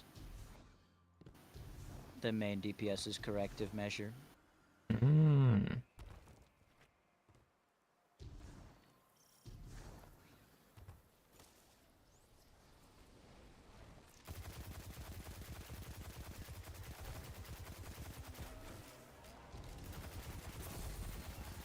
One of the changes in the TWAB they had was kinetic tremors on rapid fire or on high impact auto rifles is changed. which is odd to me because there's no high impact auto rifles that run kinetic, that like roll with kinetic tremors. So I think they have leaked a new thing we're getting. Yeah, they probably leaked some legendary weapon. Unless they showed it, and I just don't remember. Ah. How do you... Brother. Kid named Cyclops. Just kill them.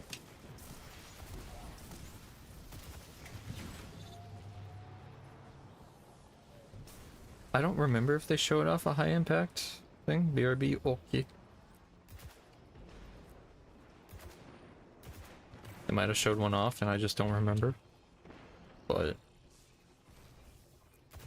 like, we don't have one of those right now.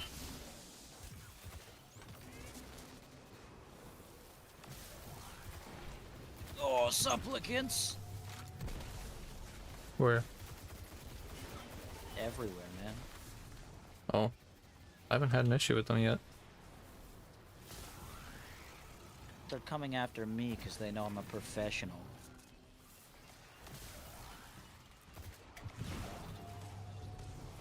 Dude, the supplicant like whine noise is terrifying. Yeah. It's starting to evoke like primal responses in me. I'm gonna make it like my alarm in the morning or something.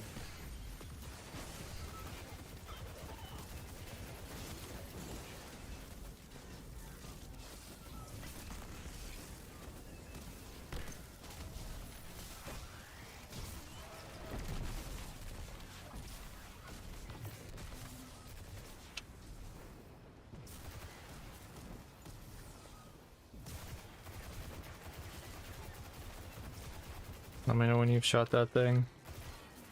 Yeah. Oh wait. You're good to go. It is unusual to see sole device Alright, effects let me outside the Black Garden. do the gamer lean. They're a fanatical sect of programming devoted to the darkness. Right on Or top of rather, a the supplicant. weakness.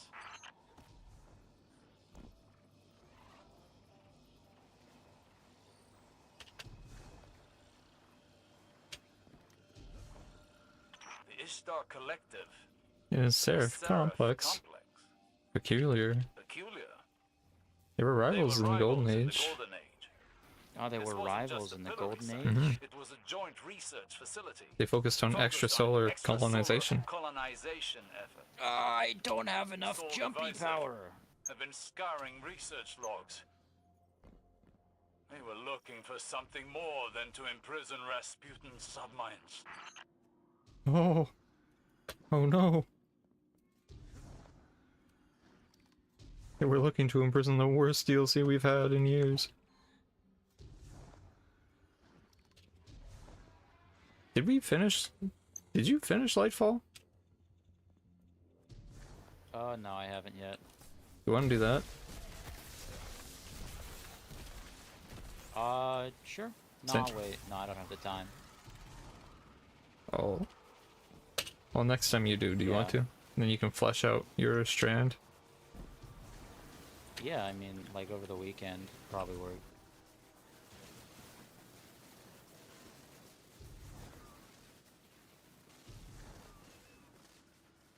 Or tonight. I will be live until for the next 5.5 hours, so. Yeah, I'm gonna celebrate some stupid thing with my family. Canada Day? Yeah, just Yeah. a belated Canada Day. Fair.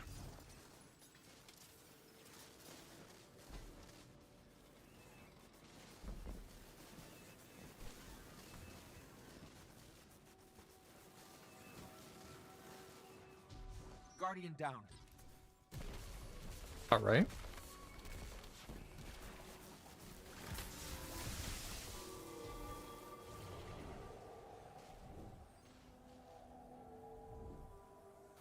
Platforming's hard, and there's 50 million harpies Guardian now. down. Hold on, let me do aim trainer on these harpies.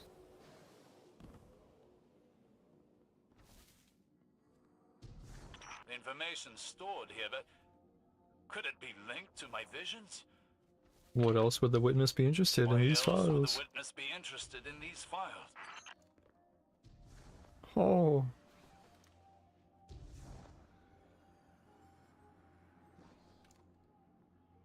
I do a lot better solo. I'm just throwing for content right now. Yeah.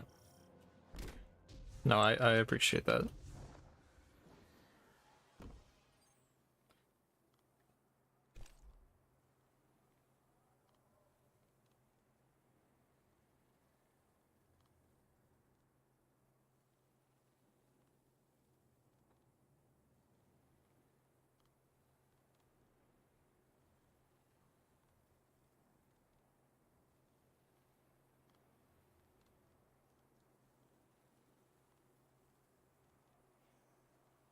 Bum, bum, bum. Where were you? I'm gonna get a cease and desist on these harpies, man.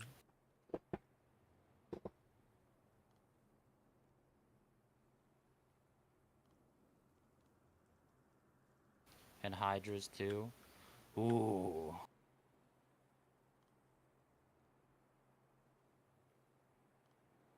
I'm gonna send the Vex a strongly worded letter. Mm. What about specifically? Almost there. Just about their hydras. Hate them. Fair. The little spinny shield. I used to put on an auto rifle, and I used to put on anti-barrier mod, and then I would also have shield piercing ammo rolled, and I'd just shred them, irregardless of shields. But now they took that away, so now I gotta struggle.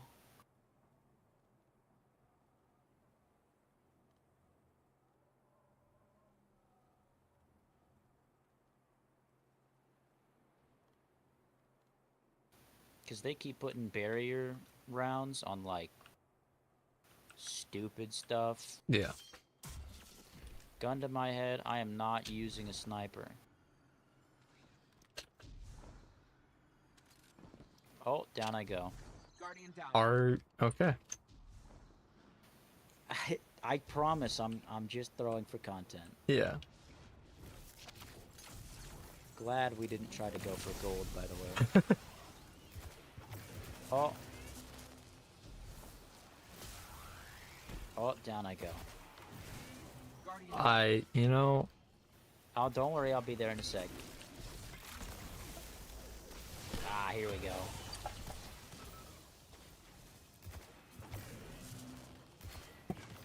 Your time's a charm. I was doing great just before this. Yeah. This is like my 4th Spire run today. So you're telling me this doesn't normally happen? On God, no, it doesn't. I'm off my game. Damn, performance anxiety on stream is crazy.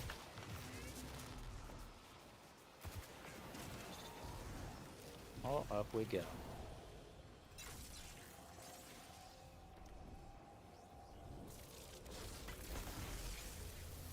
Oh, come on! That's not fair! Right? I swear the jump physics, they work different when you're around. Are you saying I have gravitational pull? Yeah, man, because I had no problem before. Damn, okay. Anyway, it's like 500 manifolds per run. Just about. Mm-hmm. So I'll just run it non-stop for like the next week. Oh, you can only get 20 engrams. What? You could... What? Huh? Yeah, they limit your engrams to 20. But you get, starting on, I think, the 15th or something, or whatever, you get like a week of free engrams each day. Like a login bonus. 20, like Account-wide. per day? Per week? No, account-wide you only get 20 engrams. Ooh. Bungie want you to grind for something you actually like? No. Are you kidding? Come on now.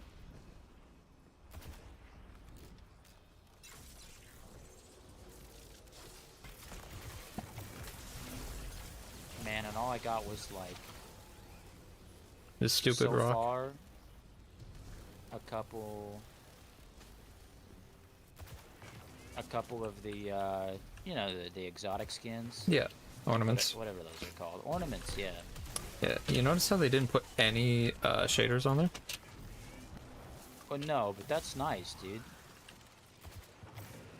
Yeah, it's just the one thing players want the most out of cosmetic stuff is the shader. Maybe you guys want shaders. The way I see it, I don't need that. Hey, my electrician ran out. I know. I've had Arctrician since the first level.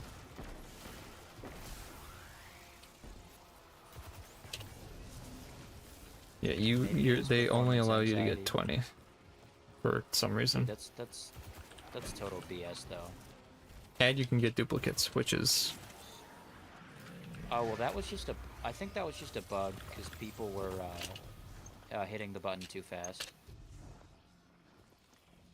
Because like it explicitly states items that you haven't gotten before.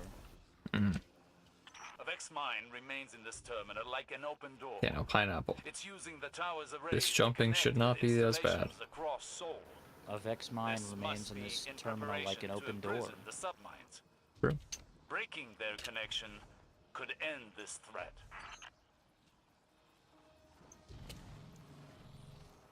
Well, I'm still gonna struggle with this jump. It's just that there's no cavernous pit. Oh, I mean, except for the cavernous pit.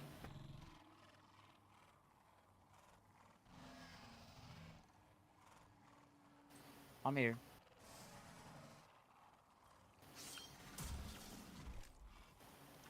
Let me rally. Delicious. Okay, now Get what ready to about the get voice lines for this guy? For Ikelos? Yeah.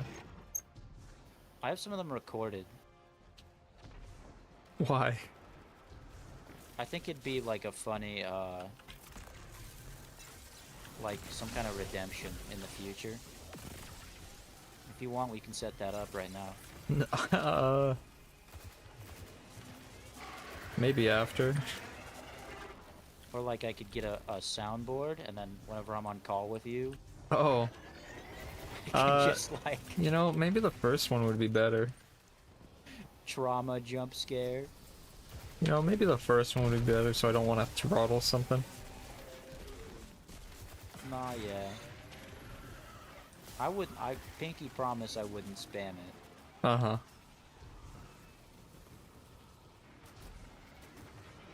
I'm not like the others, bro. I'm not like other chatters. I'm not. I pinky promise, dude. Maybe when I hit the voice acting part of the stream, we can do that.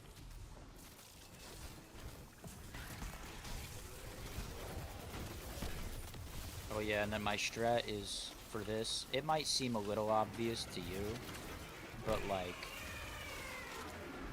where the last fuel rod is, where he flies over to. If you kill everything but the Minotaur on the adjacent platform, no ads spawn. Ah. Which makes the DPS phase so much Which, by the way, we are starting. Oh, hey, Akelos. Siren, Mr. Sirens of the Current.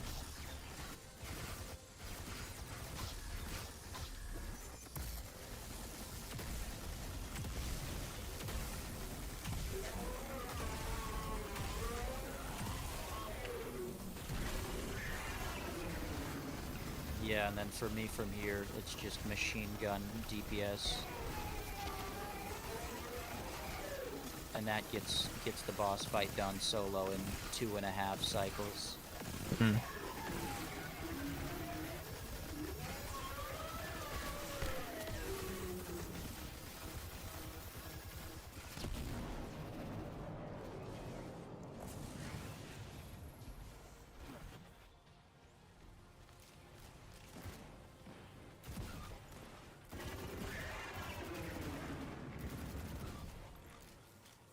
I shall wait here.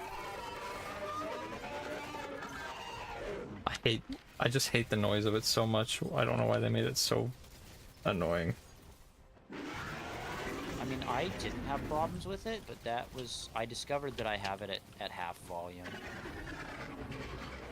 Well, I initially didn't have problems with it either. But then I did this like 30 times, and I had a problem develop. Oh, yeah. Because, like, I never even heard him. I kind of just tuned the guy out. Oh, lucky.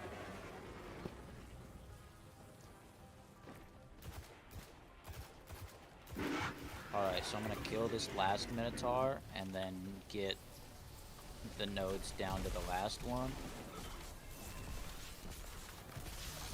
And then we'll kill all the ads, but the Minotaur at the edge. Yeah. And you'll see just like how buttery smooth it is.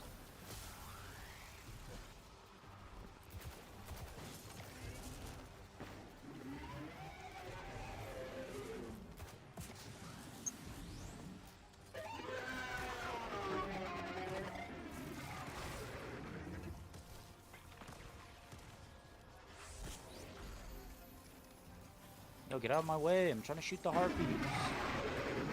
Stupid. Harpy. Yeah.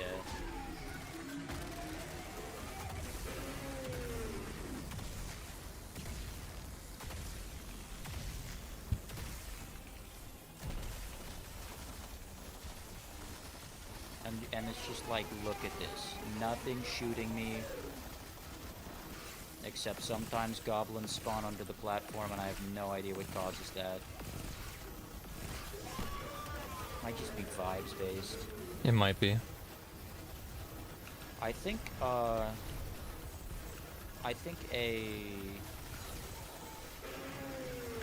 on, I'm locking in. Yeah. L Vex, W Humanity. The foe breaks, and so does their hold over the security systems. Perhaps now we can... No. So I think getting all the fuel cells triggers a spawn wave of either harpies or goblins. Yes. Those power surges were But I intentional. wouldn't know. Get to the It reactor, does. lest we lose Okay. everything. The harpies AI is kind of weird though, because like if like in the past I've had them just stay at the corners. Yeah, they have... It's an odd pathing. So if you get harpies, it's pretty manageable.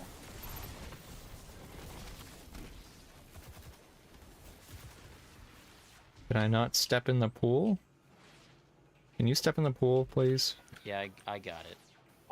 It went away. I'm pissed. Ooh. I thought I stepped in it. I thought my toe was like dipped. Well, sorry, Osiris.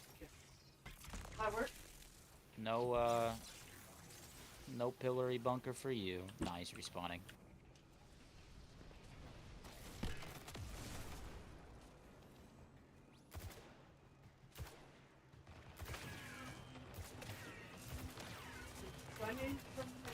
Wow, I did it. Crazy. Nah, yeah, long arm though, for the supplicants, it's really nice. And then it builds up, ignore that, it builds up stacks of redirection, and that's really good for the bosses. Or well, it's good when I run out of machine gun ammo. What we've seen here proves my visions have merit. We must secure the complex to convince Ikora. Trust is a frail thing. Which happens a lot in the last boss fight for some reason. Faith in me. I need this.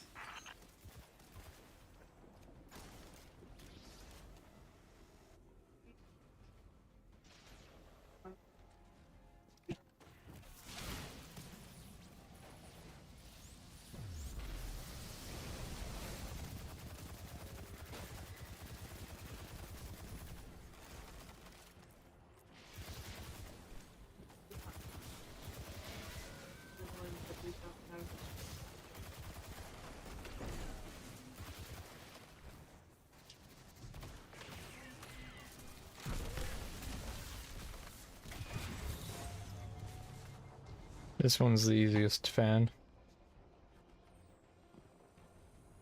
You just run straight across. Yeah. I mean, I just do that like by default. I know, but when this first came out, a lot of people didn't. How cringe. I know. Like trying to do the fans in the way that they very clearly want you to do is just terrible. Yeah.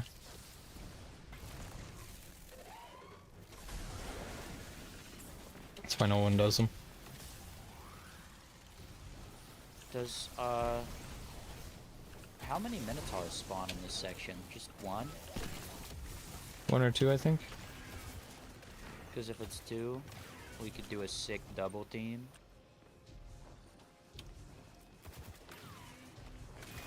There you go. Like that, maybe.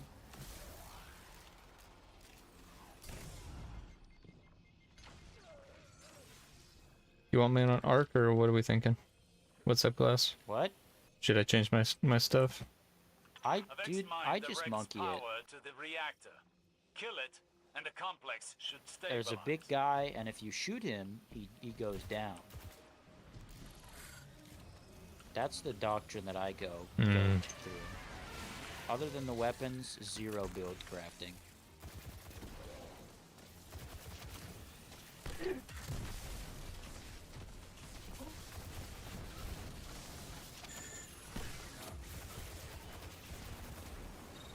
Right side Harpy down. Or not Harpy, Hydra. Hydra, yeah, mine is too.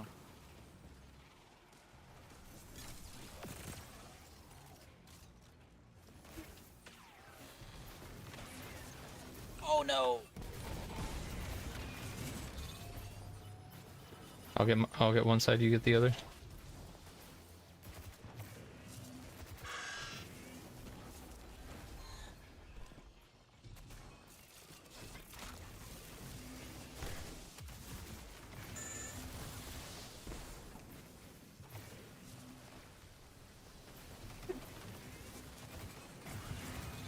Goated. Where am I missing a thing? Sometimes it doesn't tag it. Dumb. I know, right? This is supposed to be baby mode. Why aren't you babying me the whole way? At least do a complete job. Alright, there we go. Alright, lock in.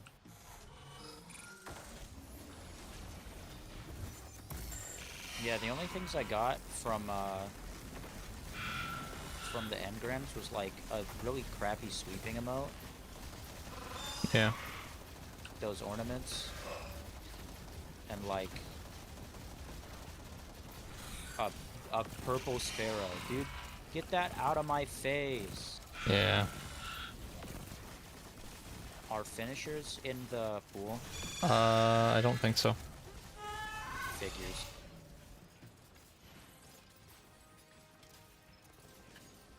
I didn't really expect them to be, but I mean, a man can... Yeah. Alright. Hydra down. That fast? Yeah. One shocking grasp and then 2 fusion rifle bolts. This guy with his... Optimized build. Design. Yeah.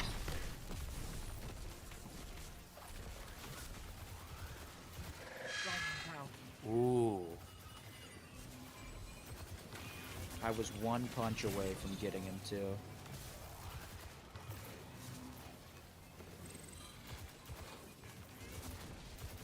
Guardian down. Supplicants! Yes. This time for sure. For sure, skis. Alright. My side's done inside. Okay. You got this.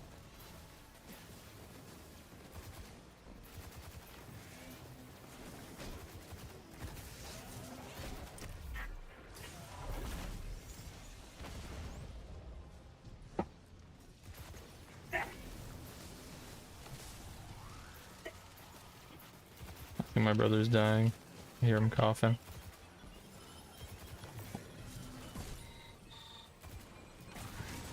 Alright. Stop fighting him, he needs to go Dang. inside. Yeah. Oh, go inside. Hey, bud, come here. I'm gonna die again. Sacrifice I'm willing to make. Well. Come here, buddy. Oh, he's in. He's locked in, dude. He's stare downing that reactor right now.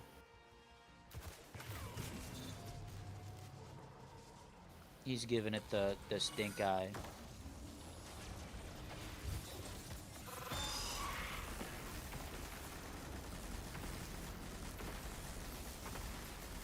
I think I might change my subclass after this damage phase.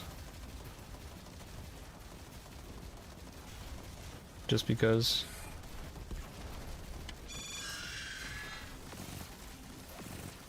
Crazy. I haven't even, like, considered changing my subclass, like, ever. Should I, or not? I just switched.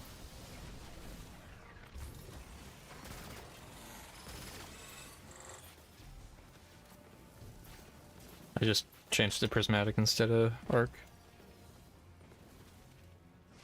Ooh, look at me, Mr. I can use prismatic. Wait. Can you not? During the no, I can't. I don't have Beyond Light. It's on sale, is it not? It is. I'm not buying it because I need food. Oh, well. Easy fix. No. No. Oh, what do you mean? Food too. I don't pay for my food. I just cook it. Me neither, but still. Jonah can buy you the final shape. No, I was just gonna ask if during the free, like, 2 weeks where all the expansions are free to try or whatever. Yeah. You think you could keep the subclass? I think so. You said you keep everything, so. Yeah, that's what I thought. That might be peak, dude. Maybe you don't even need to buy it. Now, Okay, you might buddy. be able to keep it. I don't know if that means access it. You know? Oh, okay, well, yeah, they might pull that. Because, like, I have the prismatic button. It's still there. Yeah. It, like, clicking it does nothing. Alright. Time to leave. Oh, stop it. I hate the little skip jump that they do. It's terrible. Because they do it so often. Alright. So I don't have my prismatic or super up, but that's fine. Don't even worry about it. Let the pineapple handle the DPS.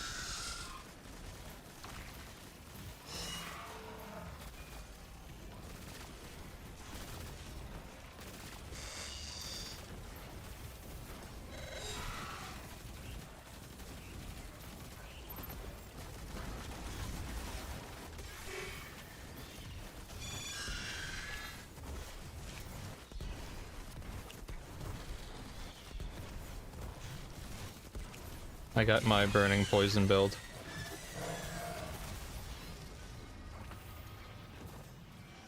Because I have it, so I get extra. This was a clever I get extra incision melees, by the and then witness. they do poison damage, A multi-front attack. which means Sabotage us, glean my snaps do knowledge, more. and annihilate any Cool. trace of And I get magic. 4 melees with Strand. Extrasolar colonies. Alright, let's go. I'm gonna go redeem my Ages ago, manifolds. Saint and I thought we'd And then I'm leave gonna the hop off. city Oh yeah. once we'd made it safe. We'd explore the universe. That time never came.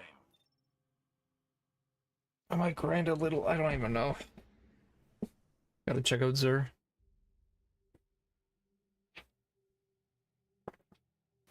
Nah, yeah. The text says all the currencies, gear, title, triumphs, and cosmetics earned are yours to keep. but not the thing. I'll just do as much as I can. I know I can beat Beyond Light in that time.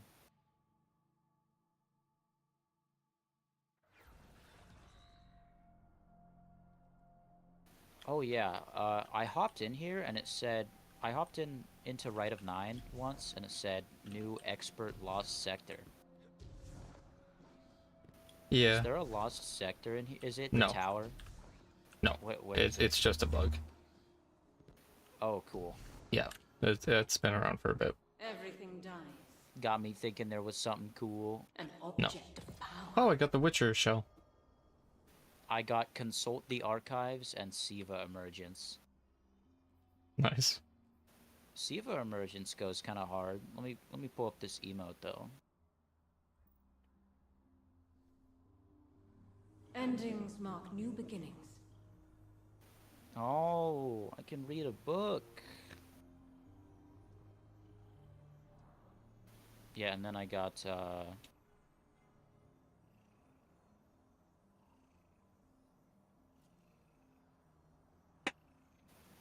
this. Oh yeah, that's a Like- popular one. But this is so bad. He's not even doing anything with the broom. He's just like poking the It's ground. for the sweeper bot. What a stupid animation.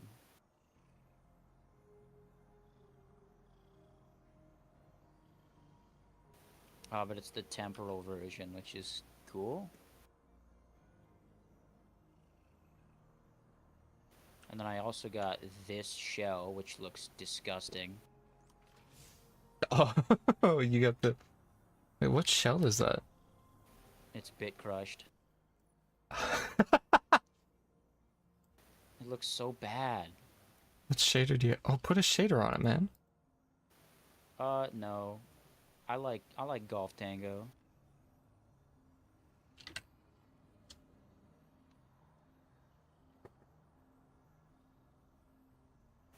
What else did I get? Literally nothing.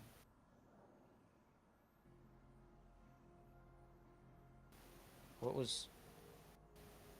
Do Oh, Siva Emergence. That one looked kind of cool. Do I I'll probably follow use you on that. Instagram? You should. I'm goated. Also, I made that account just to follow Jonah. Hmm. Also, I'm gonna send you shit posts. Okay, bye. Okay. See ya.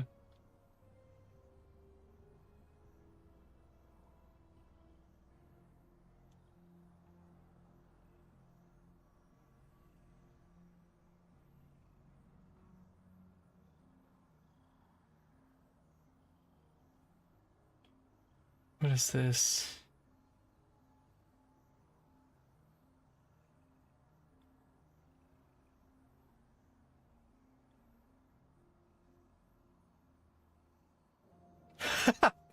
Okay. All right. Yeah, that works. Can I afford a second one or no? Battles paint a portrait. No. Endings mark new beginnings.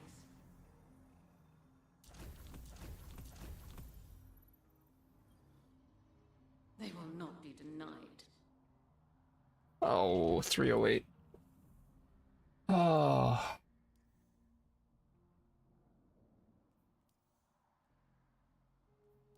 All right.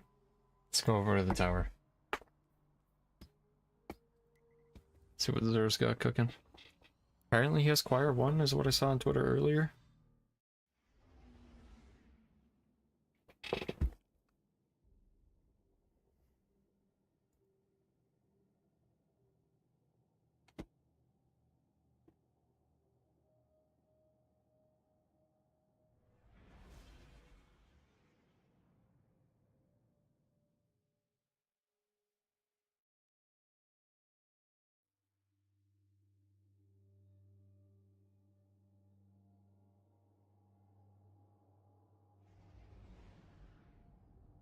Ba, ba, ba, ba.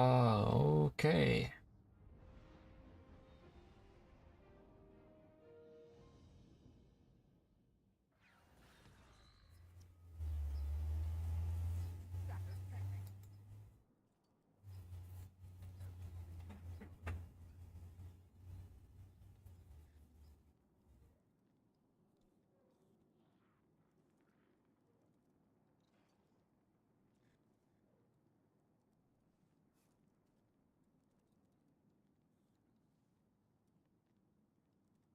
Let's see if I can find it again. Bu- bu- bu- bu- bu- bu- bu- bu- bu.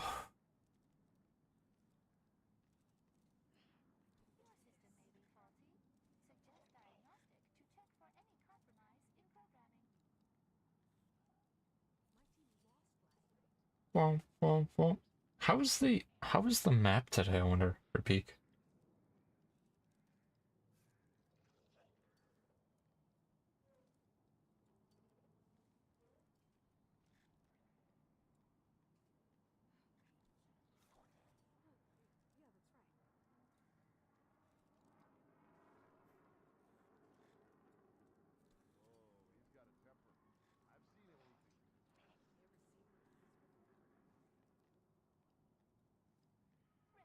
Am I not gonna find? I can't find it.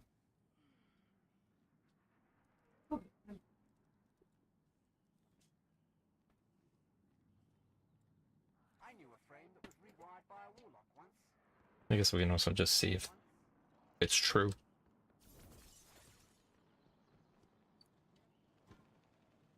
Yes.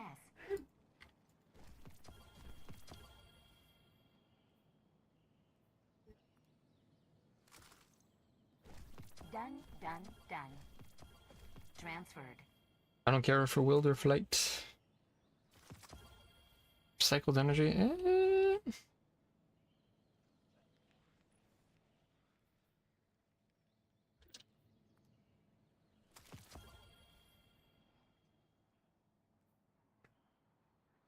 Final blows, but hip fire? Good.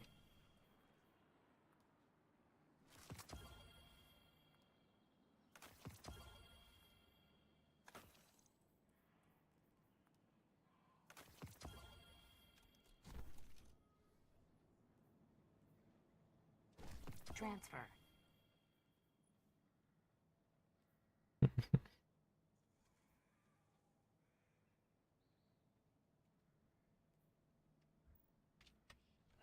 Might be good for some kind of build. Thank you, thank you. Name Guardian. New Guardian. What cipher is this? Is that Sleeper?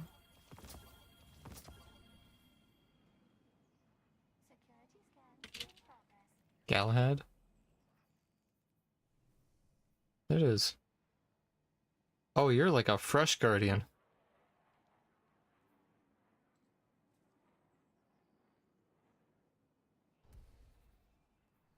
Ooh. Who's the highest? 2035?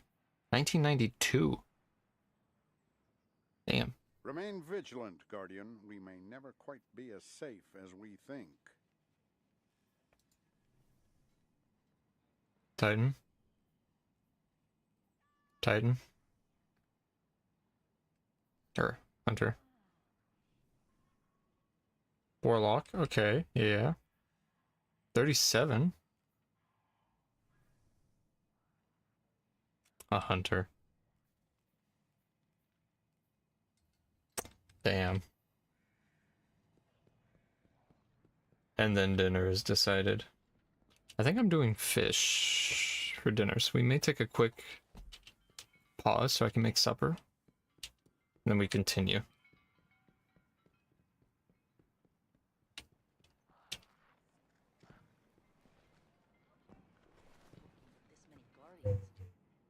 What do you seek? I went to the wrong person. We're getting pizza? Oh. Pizza bus. The Nine see your valor.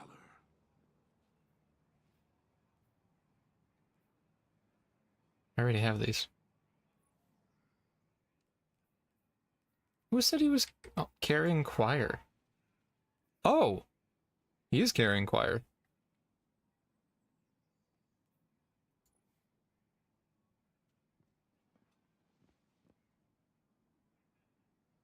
Why?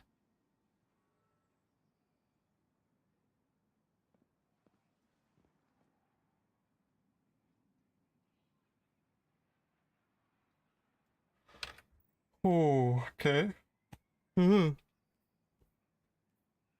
Oh, right.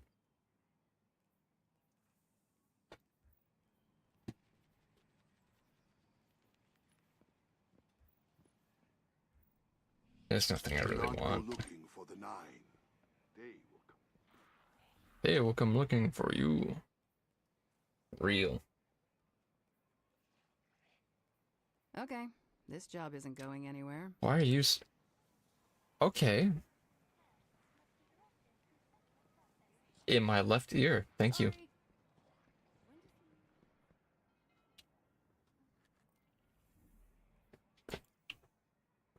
Oh. Here. I'm gonna get a drink check. Give me like 2 minutes. I will be right back.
So,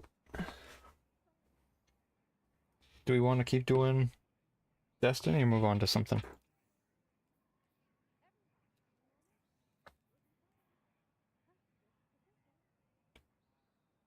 Burden on.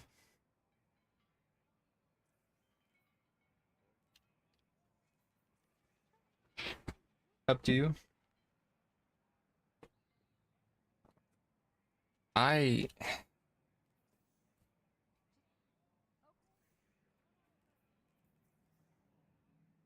You know, I'm BBH. I'm good on Destiny right now. We could watch something. Because I think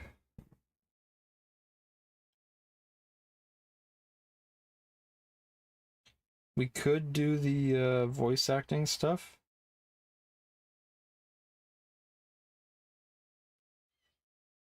I just know that might take some time and I'll be a little loud.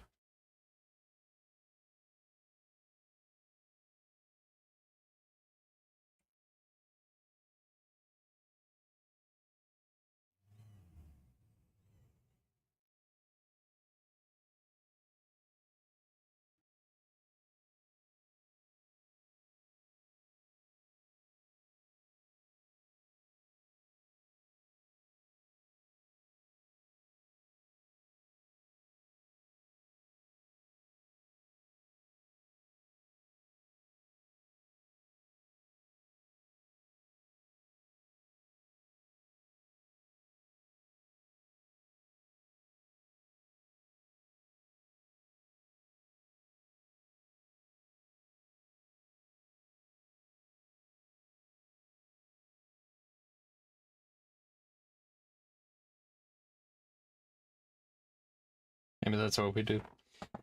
Let's do a little bit of watching something. I don't do the bounty prep just because it's whatever.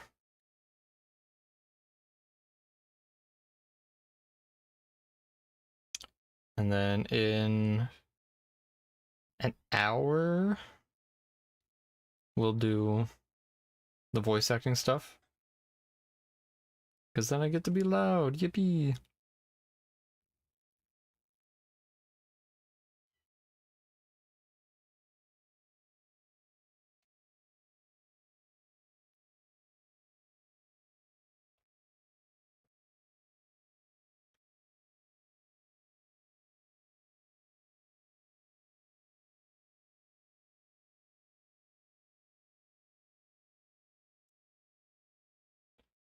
Bum bum bum bum.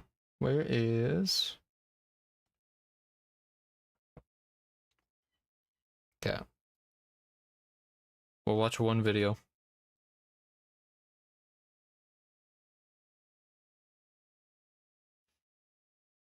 And then we'll move on.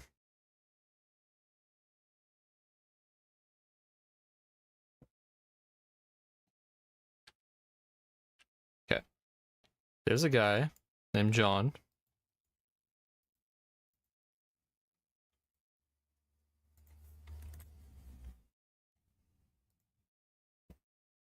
I'll put us in just chatting.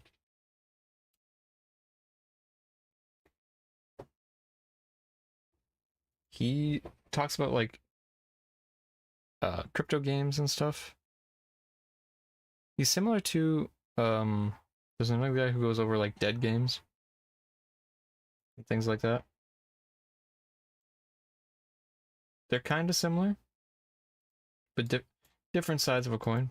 Because crypto games are abandonware, basically.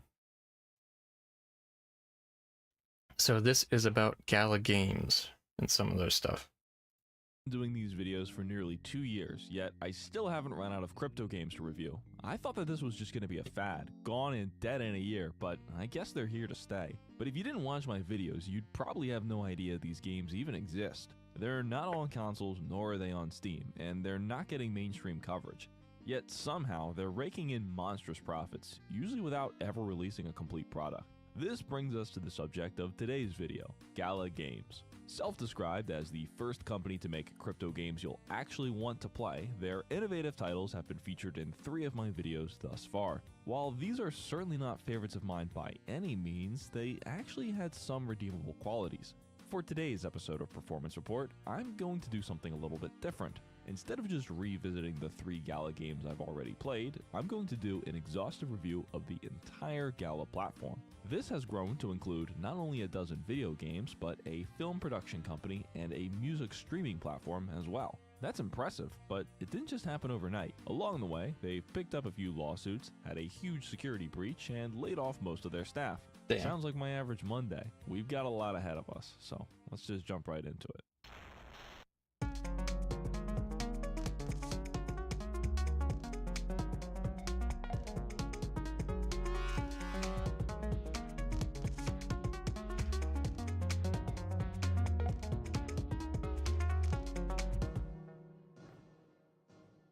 Gala Games was founded in 2018 by Eric Schiermeyer, Wright Thurston.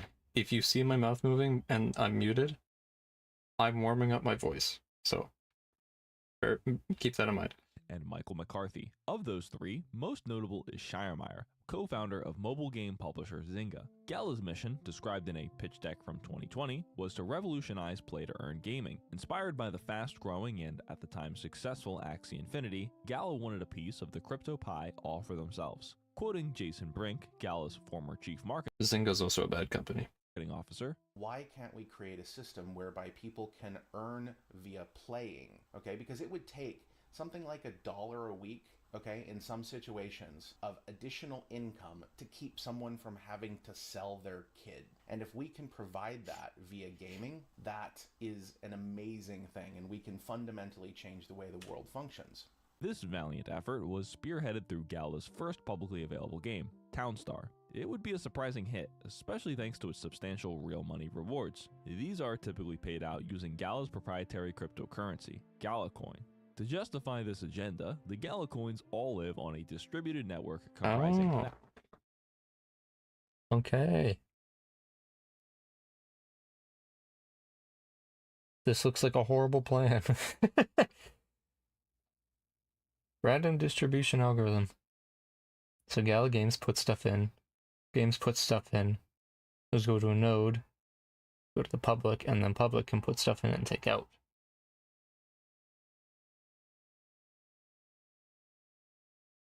So what's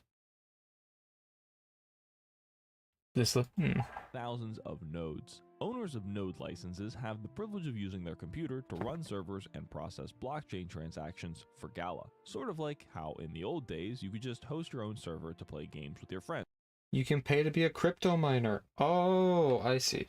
Except not really like that at all, since that was free and the server software came with the game. Gala nodes work a little bit differently than that. According to Gala, there will only ever be 50,000 of them, and they are anything but free. Node prices started at $2,000 back in 2020. This price increases with every 100 nodes sold, following Gala's frequently used tiered pricing strategy. This is why nodes now cost over $140,000 each. In exchange for running the node software on your computer, you're given Gala tokens. How many and how often? I have no idea, and it doesn't say anywhere on this page what the returns are. Curiously, before purchasing a node, you must check this box and acknowledge that Gala nodes are not investments, and no return should be expected. I'm not sure how much that little checkbox would hold up in court, but whatever. Sure, this isn't an investment, and Gala coins are not a security. Sounds good. In addition to the not an investment clause, you also agree that you will never receive any refunds for anything purchased on their website. Gala does not guarantee the success or even existence of their products, and by using their...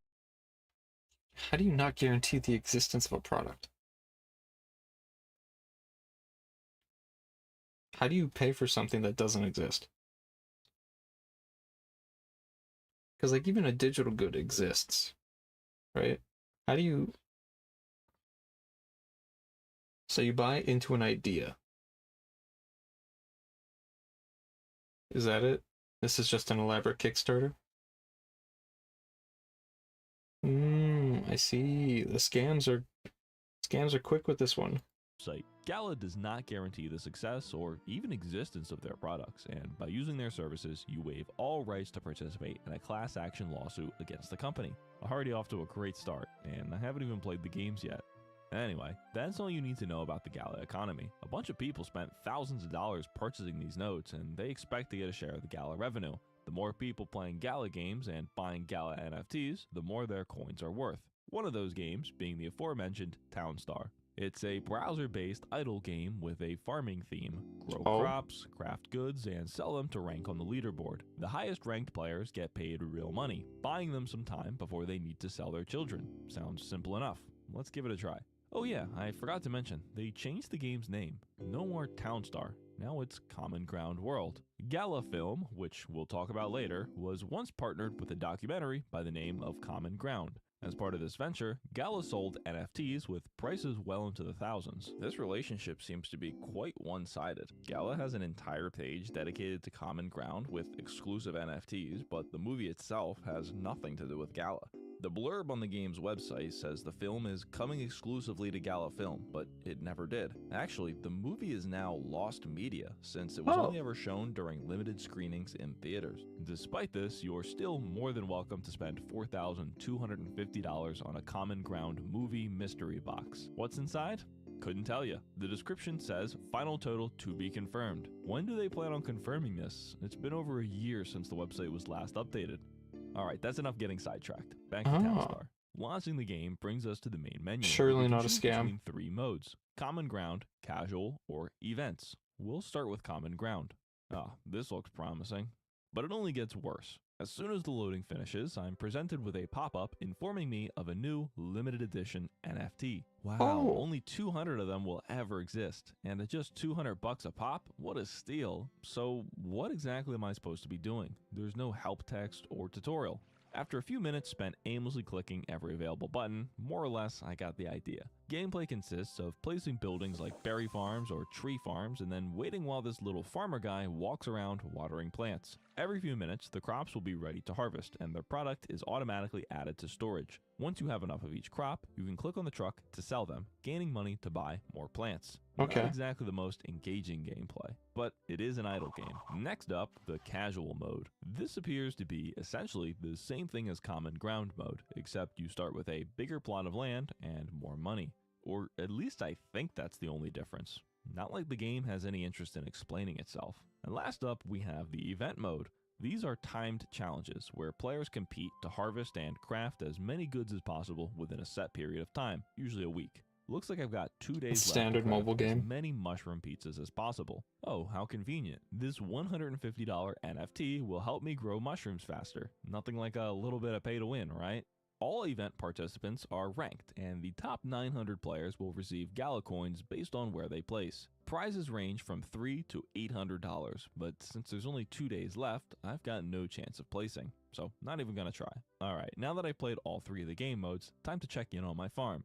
Nothing happened while I was gone. Wait a minute, does this game not progress in the background? That appears to be correct. In order for anything to happen on your farm, the game must not only be open, but the tab must be active and in the foreground. Otherwise, everything is paused. Let me get this straight. This is an idle game where progress occurs over the span of hours. There will be extended periods of time where no player input is needed. However, you can't leave the game and come back later, nor can you let it play in the background. This is ridiculous. If I wasn't just playing this for the video, I would have closed it as soon as I saw there wasn't a tutorial. Townstar is about as generic as you could get. No endearing art style or cute theme to draw in the masses. Just bare bones generic assets. I'm pretty sure I've seen this gameplay before, or like these things before on another game.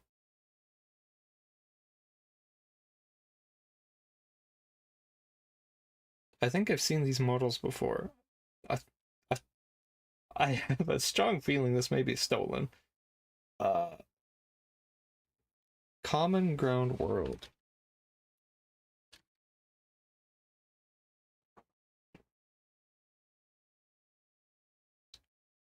But you have to pay $10 to start it?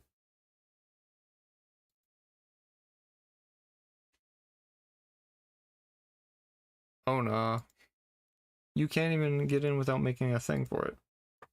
I don't think there'd be a reason for any silo looks like the silo from the Chicken Idol game. It does. Granted, like a silo can only look a certain amount of ways. Like there can only be so many differences. But that's almost 1-to-1. Like this, I wouldn't be surprised if that was stolen. Anyone to play this if it didn't have the real money leaderboard rewards. But clearly, this isn't my type of game, so it's no surprise I don't like it. Good thing we're only just getting started. Mirandus is an epic fantasy RPG set in a massive world ruled by 5 player monarchs. Player ownership of in-game assets is a central mechanic, with players being able to hold land deeds which allow them to claim parts of the wilderness. In Mirandus, you decide who you will be and choose your own quest in the epic fight against evil. Oh god, owning NFTs is a central mechanic to gameplay? I think it's pretty clear from the start what their goal was with this one. This is the description of Mirandus, the currently unreleased Gala MMORPG, first announced in 2020. With being a virtual landlord the game's sole defining feature, it was no wonder that this internet fake estate sold for thousands of dollars a piece. One of the game's 5 Citadel plots sold for over $1.5 million. In addition to all that, you've also got a ton of character NFTs, virtual horses, some random loot boxes. I mean, there's almost too much to count. However, since the game is nowhere near finished, none of these items do anything besides allow you to join in on private playtests. These test sessions don't happen very often. Okay, I've had an idea. I feel like everyone has an idea for a game. I've had an idea for a game that's like, kind of like Albion, right? Kinda. Or like New World. But, so you have this big open map, right? And you as a player, either solo or multiple people, can go around this big map and start up little towns that over time will develop and change the area around them. And maybe like, oh, you start mining, you go down, you hit a certain point, a dungeon will spawn. Like a world dungeon will spawn at that location. Right? Or if you are trying to do farming in an area and you like terraform a little bit to get water going in, that area becomes more lush and a forest spawns around your area. But if you just clear cut a whole forest, it becomes more arid, right? Something that where the players affect the world and stuff. Something where you can own a town and be like a landlord, whatever, where you define taxes and stuff. As a game mechanic is fine. Albion does that for if you own a town. New World does that if your company or your faction owns territory. That mechanic is okay as long as it's not super predatory. Unfortunately, the only time I've seen games do the way I'm thinking, it's either a crypto game or like a Roblox Albion type game where you gotta be like super into MMOs, and then they also just put in PvP that renders stuff pointless for most of the players.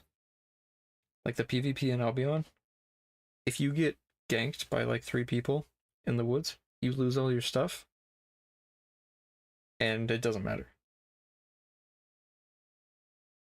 You can't get to the higher level zones without there being PvP. There's no way to get through without having to fight. But lucky for us, one is going on right now. Let's give it a try. Like art style wise, this game is kind of flat, but it doesn't look bad.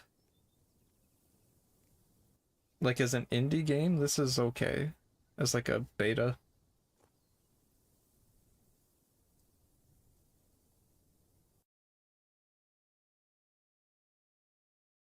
What is this? Not only does it look terrible, there's hardly any semblance of direction or goal. Honestly, I'm not even sure you could classify this as gameplay. I guess this is supposed to be a first-person survival crafting game, but as a beta, you're really gonna need to use your imagination. The animals don't move at all and just get stuck inside of each other on their spawn points. There's no point in killing them because you can't loot them. You also can't cut down trees or collect any. Why was his shadows delayed?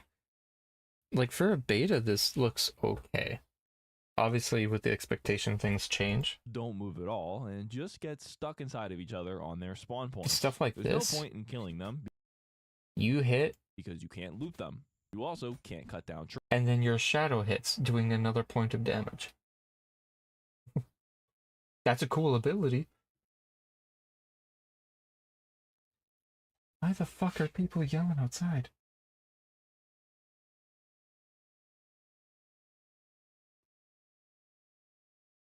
It's like people screeching outside. Trees or collect any resource besides wheat. Everything seems to be broken. Other players glitch about flying through the air, and the game disconnects and crashes frequently. This is horrible. Is this really what Gal has been working on for 4 entire years? Tens of millions of dollars went into making this? Where's the massive kingdoms the player-controlled feudal landlord in?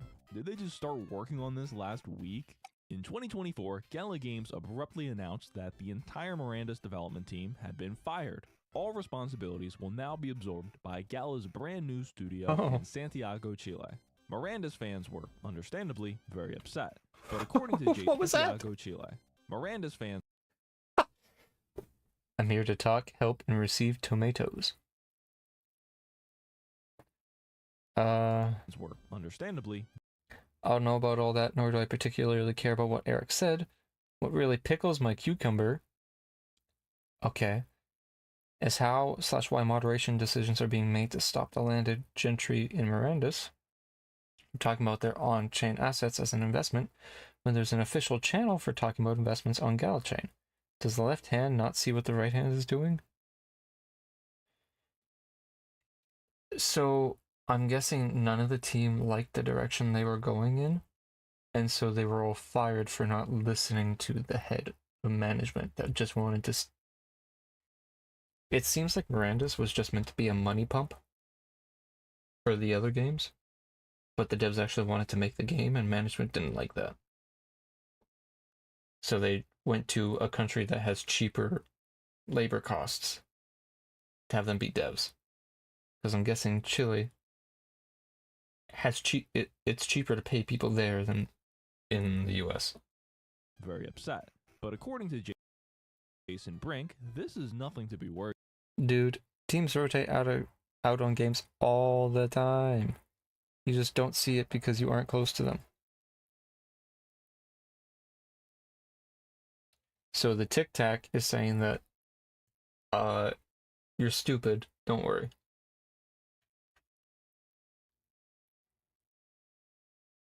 Lovely. Worried about. Video games rotate out their entire teams all the time. It's a he's gonna read normal thing. According to one of the ex-Miranda's devs, they only had 2 weeks to... How long do you think it's going to take for them to hire qualified people, then understand the vision you were promised, but has not been communicated to them, then actually produce the game? Hint, never. Transition period of the team to Chile is 2 weeks long. It ends Monday. The only reason it was this long is the employment contract we all signed, so it can be ended by either party with 2 weeks notice or by mutual determination. There have been very few meetings between Miranda's folks and the Chilean team. They hand over the entire project to the new team before their last day of work. And based on what I played, it feels more like the new team just started over from scratch. Not exactly like the previous playtests looked very good either, so not that much was lost. But remember, no refunds. I mean, at least you had so Axe. what yawn score does Miranda's deserve? Considering this is nothing but a handful of Unity Marketplace assets hastily cobbled together, I would say this deserves a 0. Legends Reborn is a strategic card game about building decks and taking on all challengers. Amass a collection of cards and creatures, which allows you to build, rebuild, and tweak decks to meet any challenge that comes your way. The biggest problem I see with NFT games, apart from just blockchain stuff, is they get devs that have genuinely cool ideas. It's just unfortunate that it's attached to technology that's bad. Like Miranda's having a town thing where it's like, you know, you build up a town and you can decide whatever taxes and what the town makes and stuff on a big map. That sounds like a cool idea. Or even that like idle game would be like okay if it was made better and wasn't crypto. Even this looks okay. This looks interesting. But it's attached to some blockchain stuff nobody likes. Building, rebuilding, and tweaking decks, really. That's about as descriptive as saying Call of Duty has moving, shooting, and gameplay. Nonetheless, Legends Reborn begins by guiding us through a tutorial, a welcome sight. What kind of sound effect was that? I mean, yeah, it's a card game. Surprisingly, it's not a direct dupe of Hearthstone for once. But I won't waste any of your time explaining the intricacies, because there's not a single other player online. Well, let's see what else there is to do. There's a battle pass, a cash shop, yep, only the essentials. Without anyone else to play against, it's gonna be hard to give it a fair review. So just to be thorough, I reached out to C Money, a huge fan of everything Gala. He gladly queued up and played a match with me.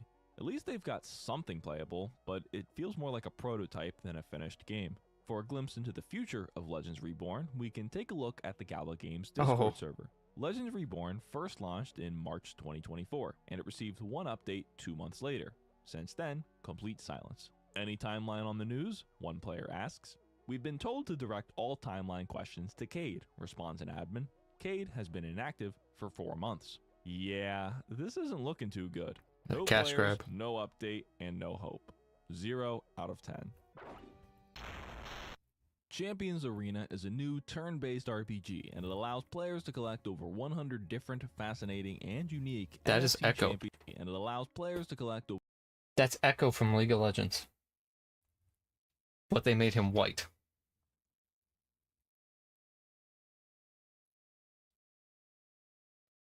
He's got the same pants. His hair's a little different. Skin color's different. You have some kind of time dilation device and a bladed weapon. That's just Echo. over 100 different You changed him a little bit, but and unique NFT champions in various NFT that's not even the same art style of character. items. Summon your champions to dispatch them on missions or control them directly in real-time tactical turn-based battles. Holy shit, champion and item NFTs? That's exactly what I've been looking for. And most important of all, it's a mobile game, and now I can lose money anywhere. Champions Arena. I'm gonna look that. I'm gonna assume it's not on Apple. Champions Arena. Champions.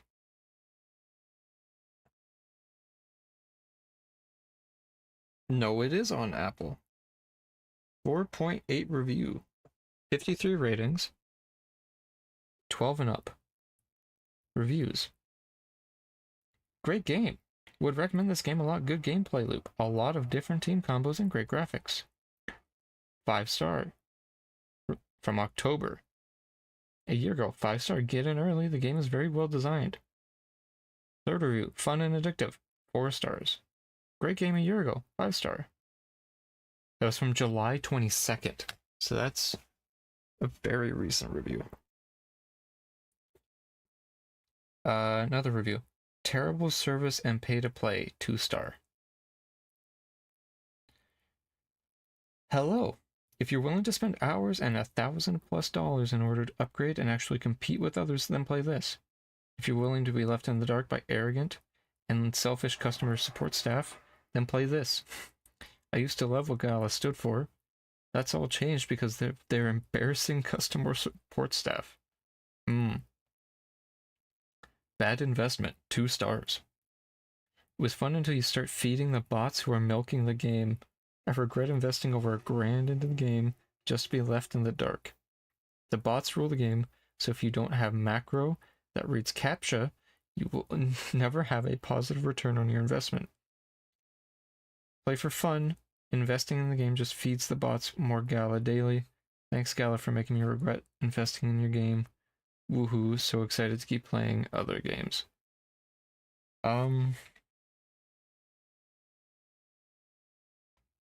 I see like 4 different character art styles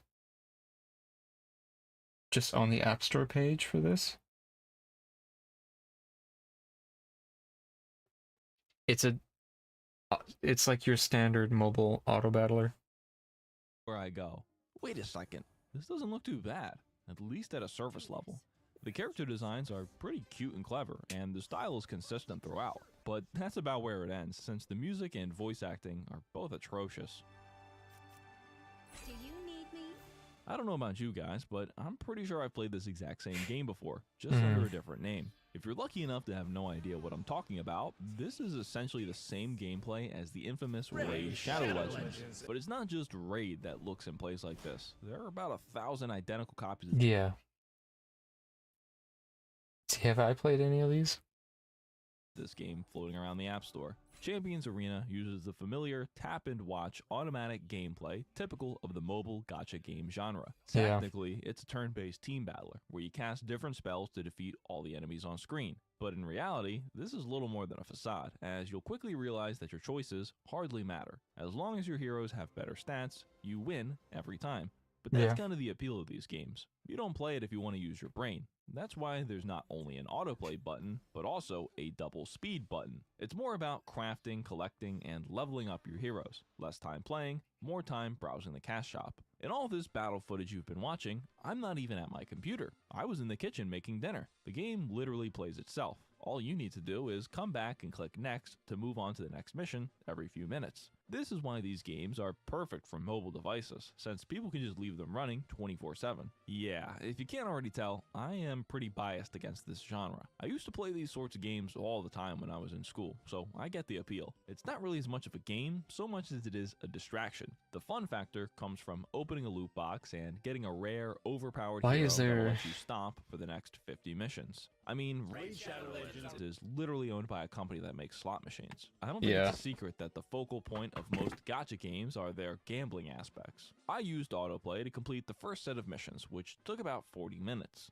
I did not lose a single time, but lucky for me, the fun never ends, and I've got probably 900 more of these missions to go. Eventually, I assume I'd reach a point at which my champions are too weak to progress. Whether that's in 1 hour or 50, it'll happen. Then, I'll have no choice but to purchase some loot boxes. One hero pool will cost me $2, $15, $100, or $180, depending on which rarity I want. But the games...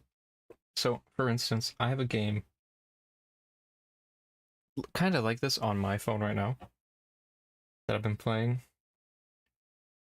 For me to get the same amount of resources, like if I go to the shop right now, the game on my phone, for $5, I can get 200 tokens, 200 tokens for a character pull, about 50 per pull. But to actually earn all that in-game would take me 3 months, probably. because I think each day you can earn maybe like 15. So just doing straight gameplay, assuming you get the ratio of 1 to 3, you get 3 every single time, you could probably do it in a month. Otherwise, it takes a couple. Or on the weekly shop thing that you can buy for $10, you get 400. That's 8 character pulls, 200 gold, an additional 10 weapon pulls, and 1,000 currency to do whatever. And then you can buy the $30, which is double the previous.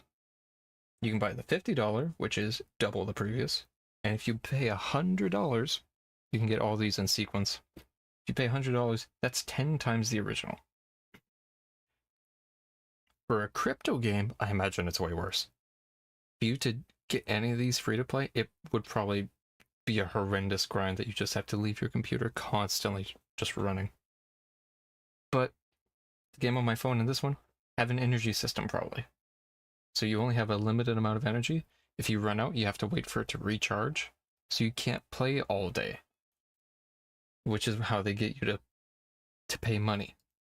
But at the end of the day, there really isn't too much interesting about Champions Arena. Just your run-of-the-mill, soulless gacha game designed to extract the maximum amount of time and money from players. Yeah. It is a game, however, and you can technically play it, so that alone is enough to set it apart from some of the other Gala games. To add more points in Champions Arena's favor, it seems to receive relatively frequent content updates, at least for now. Regardless, I hate this genre, so in order to maintain impartiality, I'm going to abstain from giving I don't mind them. score. Hopefully, the next game will be a little bit more interactive. You download it, you play it for like a couple months, and then you move on to a different game. Paradox follows the standard 4X basics: explore, exploit, expand, and exterminate. One major difference. 4X. Like it said, explore, exploit, expand, exterminate. Civilization is one of these. There's a bunch of games like this. Civ is the one we've played on stream before. Hooray! Welcome in, Capnor. What is this? Edge Runners 2? Wait. Ooh, wait a minute. Wait a minute. Okay. Capnor, how are you doing? Thank you for bringing this in. 2 times the edging. True. Edge of Fate and Destiny, and then Edge Runners. We're skirting the line. Is the addition of RPG-style turn-based combat. This blend of two genres makes Eternal Paradox especially interesting. What, did they give up halfway through writing the description? Regardless, I am a fan of 4X grand strategy games, so surely I'll find something to love with Eternal Paradox. The only way this is a 4X game is if it stands for Exploit X. Yeah, this is not a 4X game. This is exactly like the previous. I'm doing good. Nice. We're looking at John. A video on Gala Games, which is a crypto game dev. John. Exploit X. So a 4X style game is Civilization, or Sim Cities, or City Skylines. Those two aren't really strategy games in the same way, but you could kind of consider them close.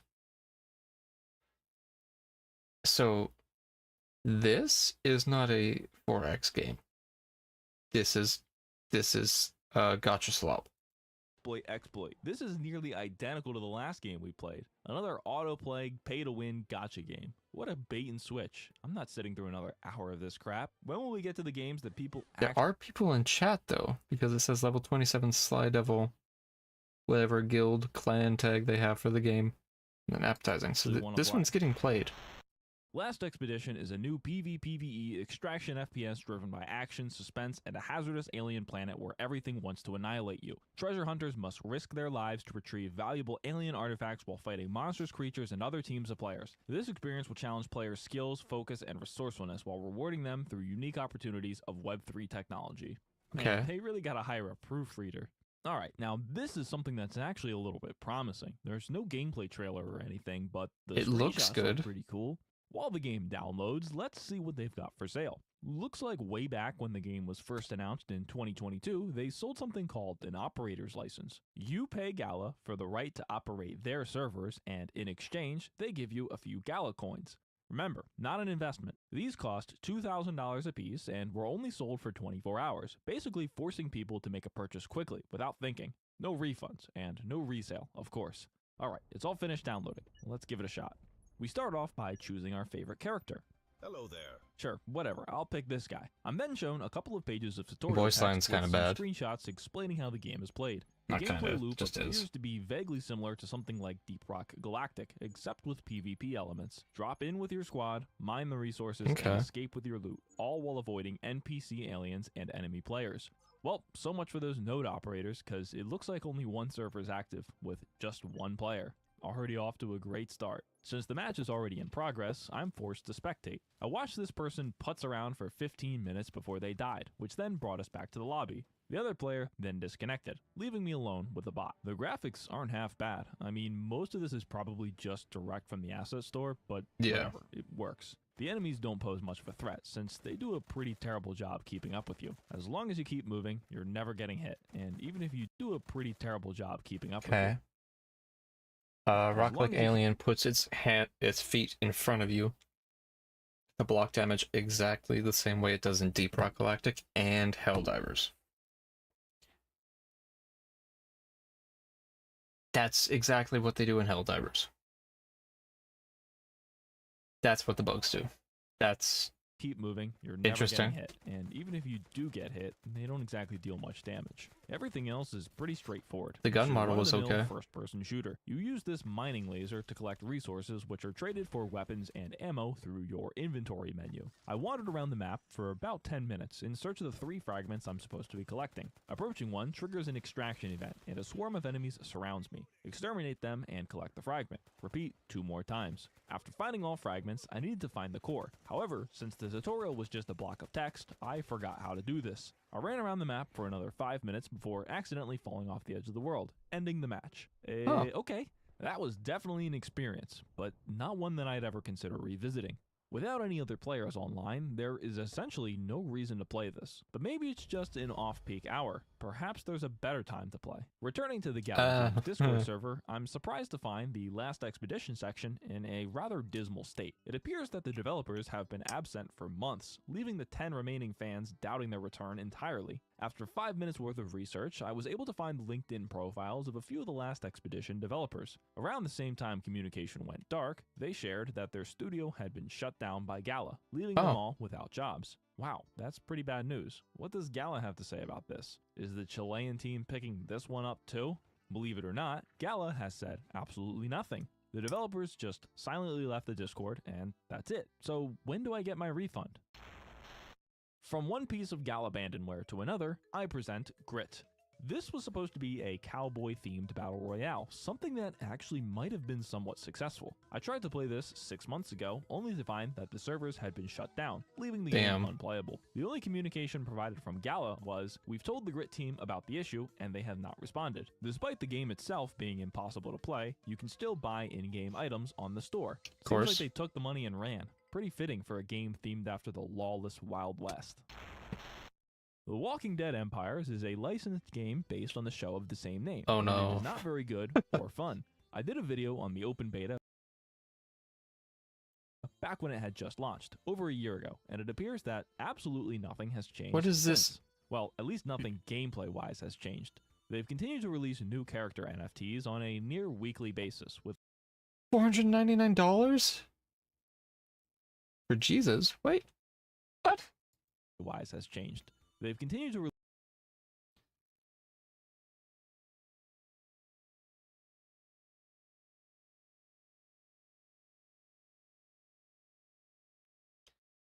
Five out of 2. How do you have a limited supply of 2 of a character but 5 in stock? How does that work? That's release new character interesting. NFTs on a near weekly basis. 1 out of 5, 5 out of 3. Is that a rarity? 6 out of 2? With prices in the hundreds of dollars. these are nowhere close to selling out, and many of them have literally 0 sales. Similar to the other Gala games, the entire development team working on Empires was fired back in April. Now, responsibility lies, yet again, with the Chilean development team. Man, those guys have a lot on their plates. Despite one of this game's early selling points being land ownership, it appears that this functionality has yet to be implemented. Anyway, that's pretty much it with this game. Considering nothing of substance has changed, there's no point in replaying it. But there really wasn't a whole lot going on in the game to begin with. Walk around and pick up resources to upgrade your base. Repeat over and over again until your base is max level, and then you're done. So, like the other games, just a quick look at this. This could be a decent, like, game, like a browser game. This doesn't look the worst, right? This looks okay. Not like your main game type thing, but like something you play for a little bit and then put down and then come back to a couple months later. But it's bad devs with bad tech behind it. With every other Gala game, the Discord server is full of people complaining about the lack of content updates. You know it's bad when the few fans that you have left react to your announcements with the crying, laughing, and clown emojis. I didn't know this when I made my first video on the game, but a bunch of commenters pointed out that Empires is suspiciously similar to a mobile game called Last Day on Earth Survival. But at least that game is being actively maintained and is actually playable on a mobile device, unlike The Walking Dead Empires. In conclusion, there is no reason for anyone to play The Walking Dead Empires, as all signs point to it being abandoned. It's a shame, because out of all Gala games, this one probably had the most potential. Oh well. Well, it had a license. Sweep It Poker is a web-based poker game, except it doesn't use real money. Instead, prizes are paid out via a no-purchase necessary sweepstakes. Yeah, I'm not exactly sure who was asking for this, but anyway, it's poker? However, it's not a particularly good example of online poker, and it's missing a lot of standard quality of life features you'd find elsewhere. I played a few hands until I exhausted all my free chips. Now, I can either wait until tomorrow or buy more. But what's the point of buying chips? Do you just play this game for fun? How does the sweepstakes work? Every week, they hold a legally compliant, no-purchase necessary sweepstakes. As you play poker and win tokens, you get entries. More tokens means a higher chance of winning the prize. Every week, this prize is 113,000 Gala coins, valued at around $2,100. This prize is divided between the 3,040 winning tickets. But what do you know, just the other week they paused all sweepstakes and have yet to announce when they'll return. This, as expected, resulted in a mass exodus of players. Why is no one in the poker game? Because there are no rewards. In conclusion, Sweep It Poker seems to be a convoluted way for Gala to offer poker without having to comply with gambling laws. However, since it's a crypto-based poker game, there's no reason you shouldn't just go use one of the many offshore crypto casinos, because then, at least you're actually gambling. This might be one of the dumbest things I've seen yet, but we're not even halfway done, so it probably gets worse. Echoes of Empire is an epic 4X sci-fi... Oh, we've heard that before. I don't know about you guys, Captain or Jonah, or anyone else in chat. If I see a game publisher that has like a bunch of games under different like gameplay styles, that's a red flag. To me, at least. Like if it's a mobile game publisher and they got different kinds of mobile games, that's fine. Or if it's like Devolver Digital, that's fine. But when it's like first person FPS shooter, looter, whatever, and then not Left 4 Dead, The Walking Dead, like zombie idle base builder, and then idle game, and then first person RPG MMO survival thing, and then 4X, and then auto battler. That is too much variety it's without crypto, I'm suspicious already.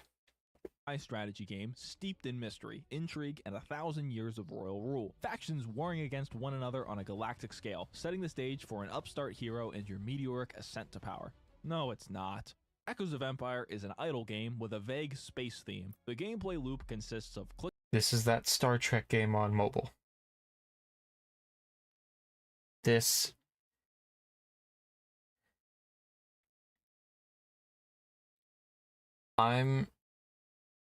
Most of the art looks good and not AI, which is I'm happy about. However, that makes me think they just stole the art, given the rest of the game. Because this picture up here looks nothing like what's presented. It's almost one-to-one, yeah. It's... So either it's AI, and I just can't tell because it's a smaller picture, or they stole the art, and because it doesn't match at all.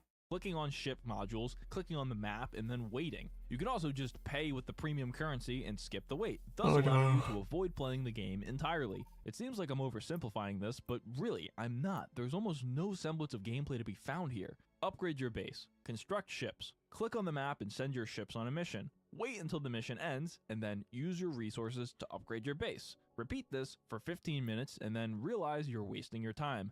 Promptly uninstall the game. There's almost nothing positive I could say about this. Anyway, Echoes of Empire was first announced back in 2021. Following Gala's usual formula, they sold plots of land in this virtual galaxy, with some plots commanding prices in the 6 figures. Development for...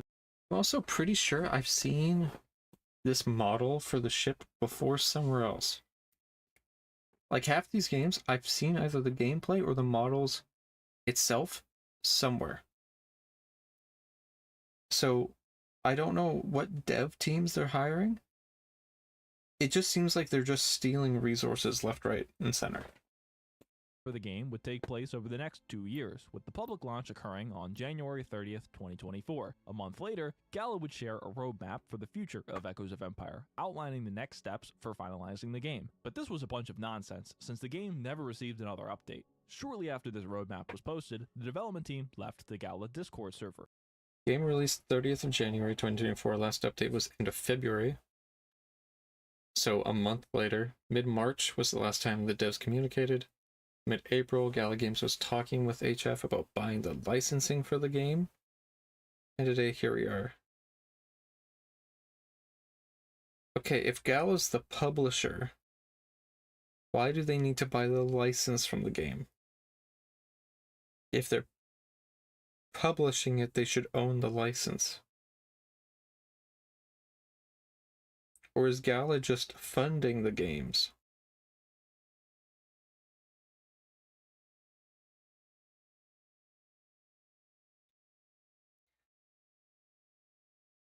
Are they not a publisher? Are they just like are they just a large, like, money tank for people? Because you buy a node to set whatever up. But he said Gala was selling plots of land, which means Gala has some control over how the game makes money and publishing the game. But publishers usually own the rights to the game they're publishing. So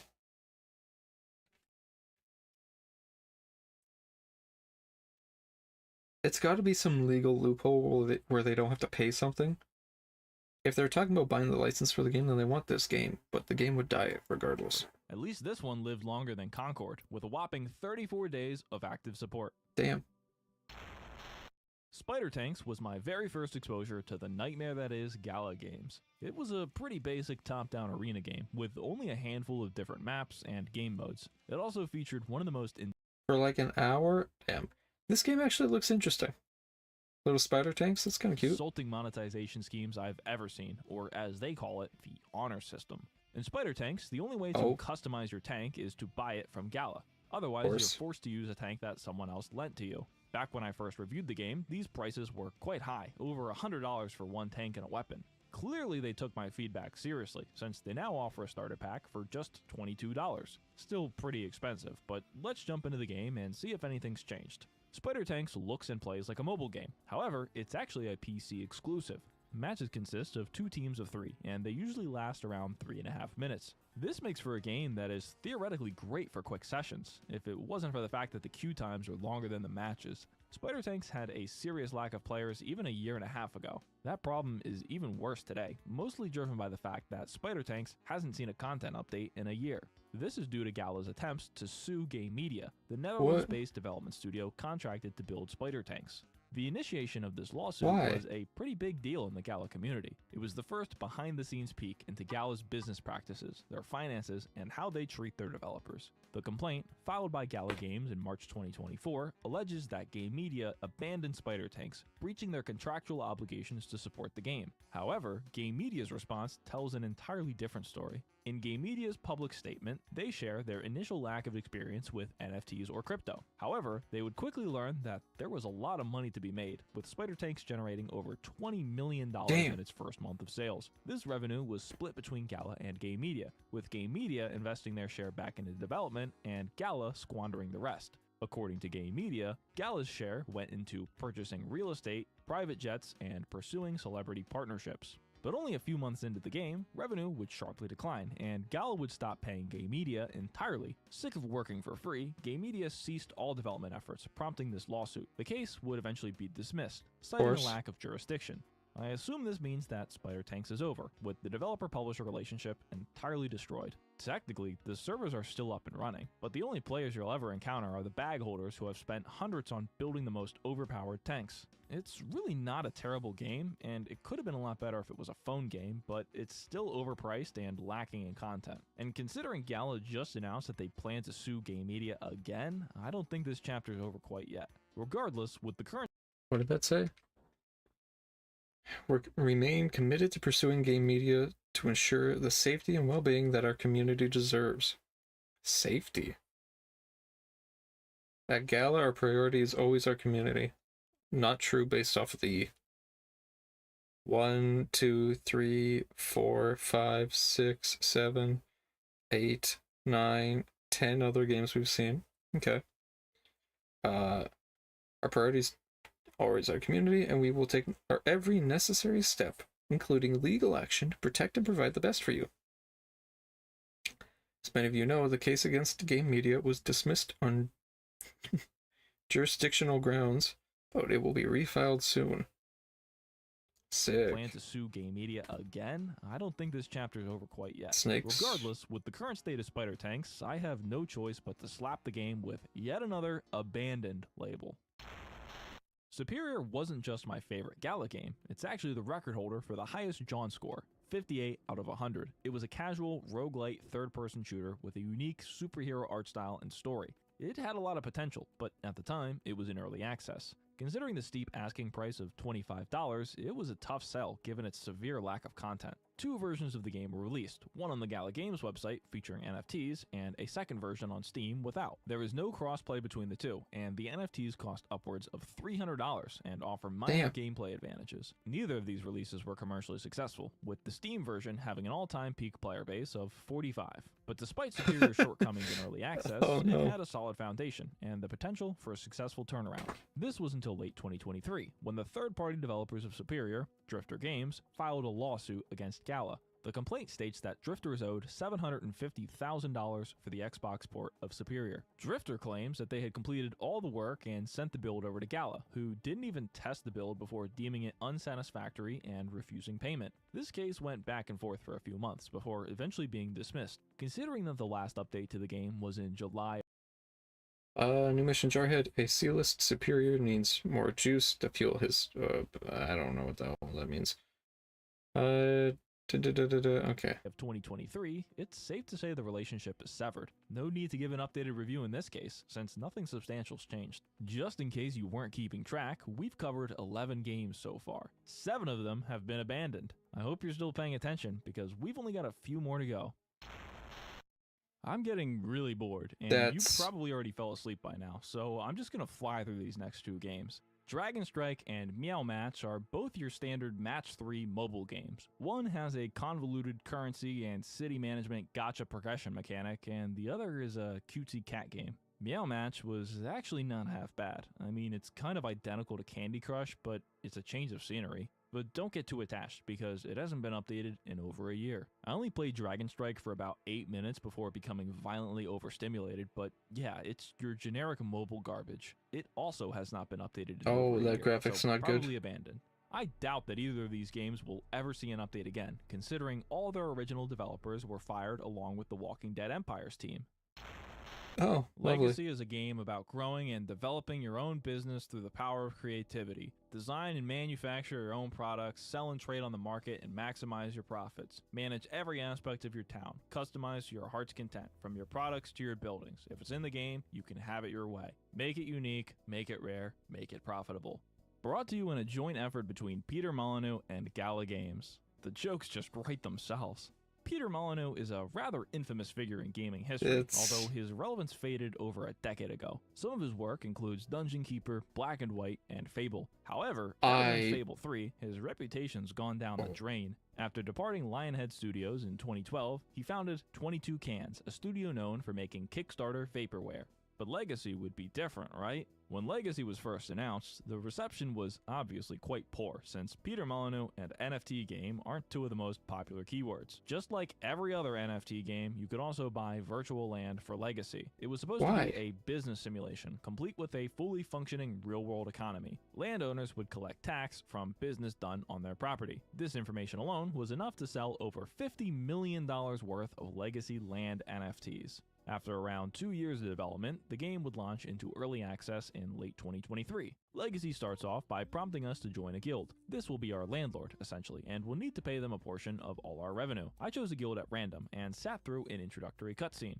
So you want to start a business. You got big ideas, big dreams, big plans, but you don't got money. And that's where I come in. After getting belittled by this bozo for a few minutes, I'm plopped into a map screen and walked through a series of tutorials. My legacy as an entrepreneur begins with the design of my first product, a cheeseburger. I'll admit, this is kinda neat. Making a ridiculous looking burger is pretty entertaining. For 30 seconds. Don't get too attached, because that's nothing like Legacy's true gameplay loop. Click on buildings to create ingredients. Drag ingredients from one building to the next. Click on the building to refine the ingredients into a burger. The faster you click, the faster you craft, so don't stop clicking. Drag the finished burger onto a delivery truck. Get money. Repeat. Forever. I actually spent a good hour or two playing this, although I could barely stay awake. As you click and click and click, you'll get presented with occasional pop-ups, granting you new buildings to click on. You'll eventually get access to workers and citizens for your town, but they don't really make too much of a difference. Don't stop clicking. Soon enough, I'm introduced to challenges. When these happen, you'll be placed up against a number of other players. Okay. Normally games, citizens will either automate or expedite what you're doing. This just looks bad. Parkland. Racing to see who these can games create the could most be products good if in they a lot of weren't time. The winner whatever will get some crypto cash, which can then be used to buy more clickable buildings. But this is Legacy, and it's no wonder why it was a failure. The last time it received an update was February 2024. Since then, no announcements, so it's probably been abandoned as well. Despite this, it still made plenty of money, and the millions made from Legacy went directly into Peter Molyneux's new project, Masters of Albion. Not much is known about this game, although they did release a trailer a few weeks ago. It looks suspiciously similar to Legacy, except with a fantasy setting. I don't suspect that this will be very well received, considering Peter's track record. I guess you could say he really destroyed his legacy with this one. Oh, Sick. You Good thought joke. we were done. No, those are just the games that actually released. Now, onto the vaporware.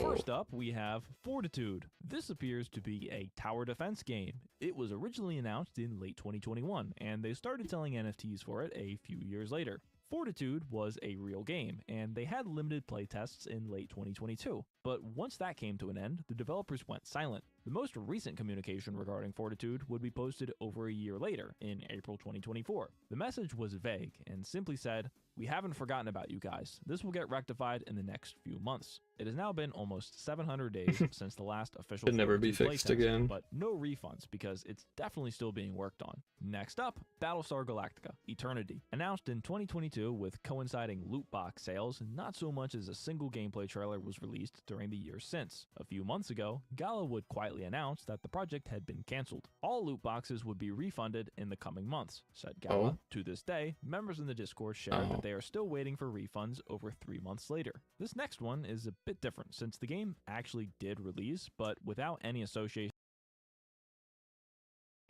What? Wait. Trevor Winter's a... No...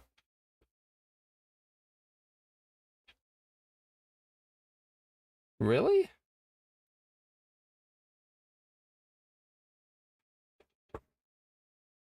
Okay, let me switch screens quick. Mixed reviews.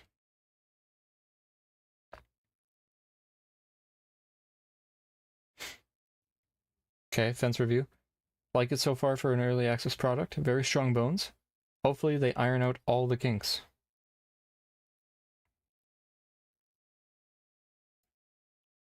That was last year. It's been almost a full year. June. This review will go blue when it comes to vibes, or will go blue when it comes to vibes and game design. It's hard to make something cooler. Same time, I have all my settings on low, DLSS maxed out on performance. I'll be lucky to breach the 40 frame rate. Good. Okay. Very broken, but fun with friends. Had a hard time trying to control my cursor while playing with a controller. Okay. Forever full of bugs is more like it.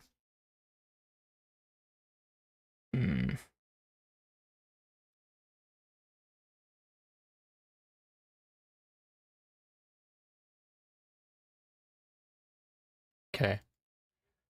We're joining and dying and trying things out until I figured out you shouldn't fight every enemy and that you generally don't have enough ammo. Connection problems. Okay. Some missions could only be completed by the lobby host. Odd. Many missions couldn't be completed because there was no content for them, or at least the response rate was so unrealistic it became irrelevant. Water had to be collected and expires every day. Completely unnecessary mechanic. Yeah. Useless items, weapon upgrades, for example. Weapons that can be extracted, damaged but not repaired. Crafting was limited to 2 or 3 possible ammunition types, I think only pistols. Enemies simply spawn next to you, or you stand in a spawning group. Okay. A lot of problems. Game-breaking bugs. I saw a lot of people that were hyped for this. Like, this was on one of the,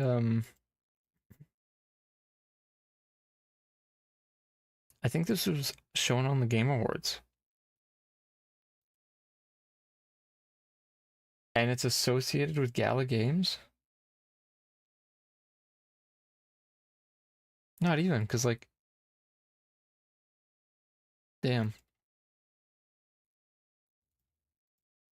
With Gala or NFTs. Initially pitched to the attendees of the Galaverse convention in 2022, the Forever Winter would be an upcoming game developed in partnership with Gala Games. Hurry, because tonight is the only opportunity you'll ever have to buy our exclusive $20,000 NFTs. This deal must have been severed at some point, since Gala announced a few months ago that the 20.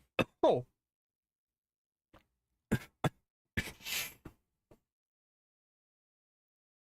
What the fuck? For a keypad? Oh. NFTs. This deal must have been severed at some point, since Gala announced a few months ago that the partnership ended. Similar to Battlestar Galactica, refunds were mentioned but have yet to be issued. And last, we have the Voxverse. The primary selling point of this one was Gala's alleged partnership with Will Wright, the creator of The Sims. It was originally pitched as some sort of metaverse MMO, with NFT avatars and land sales galore. But in an unexpected twist, it was This is on mobile. The team behind Voxverse was apparently lying to Gala about everything. According to Gala, almost no real work had been done on the game during the Something looks like this on mobile. entire time. And to make things even worse, the developers had apparently ghosted Will Wright, resulting in his departure from the project. Big, if true. Despite these setbacks, Voxverse development has recently been kicked into gear, and they've released a prototype of what they've been working on. It looks nothing like what was originally promised, being more of a mobile minigame compilation than an MMO. Alright, we're finally finished with the games. Actually, that's not true, because Gala is now doing something called Telegram Tapper Games, but out of respect for the term video game, I will not be acknowledging their existence. Okay, just 2 more things to talk about. Gala Film and Gala Music. The Gala Film platform launched sometime in 2022, and since then, it hasn't grown much. The original vision, according to Gala, was a unique model that was built for fans. Using the magical powers of Web3 technology, fans would get exclusive behind-the-scenes content, vote on new films to bring to the platform, and get paid to watch shows. Similar to their games, Gala also maintains a node system for their film services, with theater nodes. These cost over $5,000. I can't knock them for trying something new, of course, but given Gala's track record, it's really hard to get excited for this. Currently, there are only 4 things to watch on Gala Film: Ghosts of Ruin, RZR, a Barry Brewer stand-up special, and Wish Fart. Even though there isn't a huge volume of content here, it's still going to be tough to watch everything, since none of it is very good. I started off with Barry Brewer's special. I'm definitely not the intended audience for this type of comedy, nor have I ever heard of Barry Brewer, but regardless, I struggled to make it even halfway through. I don't find reminiscing about childhood abuse to be very funny, and that's kind of the premise of this entire show.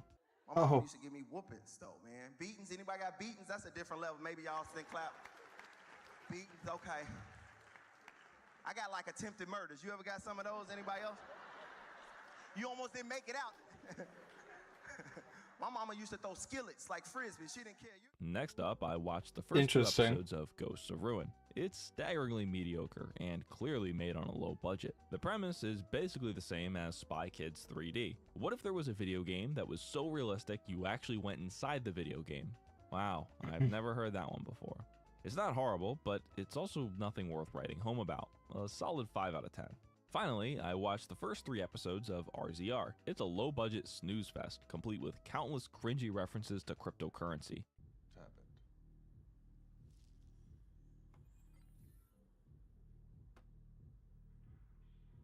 He just came with some paper. I ain't mean no trouble. I'm just trying to get... Even though the acting isn't half bad, the poor writing and glacial pacing drag the whole thing down. Perhaps it gets better later on, but I'm not sticking around to find out. I didn't watch Wish Fart at all, since it's not a Gala original. It's actually a children's show that aired on Canadian TV 7 years ago for a single season. I guess the distribution rights were pretty cheap, but that's all there is to offer, as far as shows go. The additional, I guess a children's show that aired on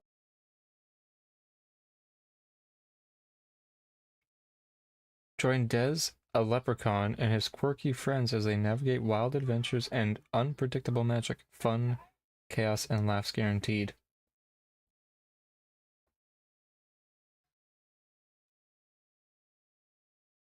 Wish Fart? That's... Why has it got like the loudmouth kind of animation style? Interesting. On Canadian TV 7 years ago for a single season. I guess Don't put that on us. Rights were pretty cheap, but that's all there is to offer as far as shows go. The additional Web3 features include NFTs and loot boxes for each show. Prizes include behind-the-scenes footage or even exclusive t-shirts. I have no idea how much money Gala spent pursuing this film side project, but it doesn't seem to be doing too good. But hey, if this interests you, then feel free to check it out. All of the shows are posted for free without ads, because that's the only way anyone would ever watch them. And what would a multimedia conglomerate be without a sizable music collection, right? Gala Music was yet another side quest that Gala undertook during their golden year of 2022. This platform would come out the gate swinging with an exclusive album from, who would guess it, Snoop Dogg. This partnership alone cost Gala $50 million. Oh wow, he made a song just for spider tanks? I swear to God, if he rhymes spider tank with tank, I'm gonna sliding through the city in my spider tank. Car full of women in a bag of tank. Apparently, some of these songs use beats which were stolen and never paid for, resulting in Gala and Snoop being named in a copyright infringement lawsuit. But what are the benefits of using Gala Music? Lovely. Let's start with the user side of things. Gala Music does not offer the extensive library of a subscription service, but it does claim to reward listeners. However, these rewards are in the form of music coins, which seem to only ever lose value over time. And it looks like the main way to earn them is by buying NFT songs, which cost upwards of $100. Once you own an NFT song, you'll get some sort of payout depending on how many listens the track has. Since most of the music on this platform is actual AI generated slop, it's usually less than 1 play per day. Jump in wherever your heart belongs. Where will you go? What will you see? Why don't you stay and play with me? So glad to see you come. Turning over to the artist side of things, you're offered 70% of the revenue your song generates, either from streaming royalties or from NFT sales. In order to apply to be on Gala Music, you just fill out this simple form and agree to their terms and conditions. This agreement grants Gala the irrevocable and eternal rights to use, reproduce, and distribute your music, as well as the ability to use your likeness and music in any of their marketing. If you're approved, your name is put in a list of other applicants, and users can spend music tokens to vote for their top 3 favorites. The winners will be added to the platform each week, but considering there's usually only 3 artists on the weekly vote, it's pretty much meaningless. Anyway, as someone who has published my own music on Spotify, Apple, and YouTube Music, I don't see a reason to ever consider using this platform. Also, I highly doubt that their claimed payout of 10 cents per stream is anywhere close to possible. That's over 30 times more than Spotify, and Gala Music is a free platform with no ads. Do people actually believe this is possible? Congratulations, you've made it to the end. While Gala's original company goals were to help families in poverty earn money through new and innovative technology, their current state is nowhere near that. Whether that goal was a facade or not is tough to tell at this point, and it's hard to attribute their recent actions to negligence. They've got their fair share of problems, many of which stem from the fact that their co-founders are currently suing each other. Accusations include misuse of company funds, theft, and running investment scams. Of course. On top of this, Gala has laid off a significant portion of their development team, dumping the work on an offshore team in an effort to save money. But I'm not exactly sure employment at Gala was too fulfilling anyway, especially if their reviews on Glassdoor are anything to go by. With an overall score Excellent place to work if you are driven. of 2.4, I wonder who Gala employees posts that. express a dismal 18% approval rate for CEO Eric Schiermeyer. Complaints include abusive leadership, Good salary, interesting ecosystem, Web3 wave, coins, benefits. Oh yeah, real good. C-level and PMs prioritize deadlines over engineering quality, hiring cheap labor, example Pakistan, to meet unrealistic goals. This, along with the CEO's poor public image, fosters a toxic work culture. Advice to management. It would be advisable for C-level executives and project managers to reflect on how their current management style may be contributing to a toxic work environment. Improved time and project management could help align the company's vision while reducing the risk of burnout, which some employees are already experiencing. The lack of autonomy for engineers is impacting both their performance and well-being. Giving them more trust and space to do their work would benefit both the team and the company's long-term growth. unrealistic expectations, and Eric Schiermeyer. Complaints include abusive leadership, Health benefits is okay. Alright. Culture, terrible. Management is non-existent and not accountable. Harassment is unchecked. CEO will constantly bolster that you were... Oh! Hey, thank you for the follow. Lero. Welcome on in. Oh, 150. Oh, we hit that goal. Oh! That's... I didn't know it would do that. Oh, what's up, Lero?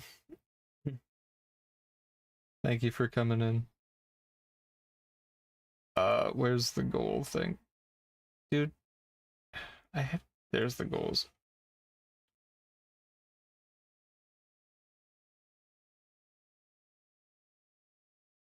I guess we gotta start a new one. I went on 175. Start goal.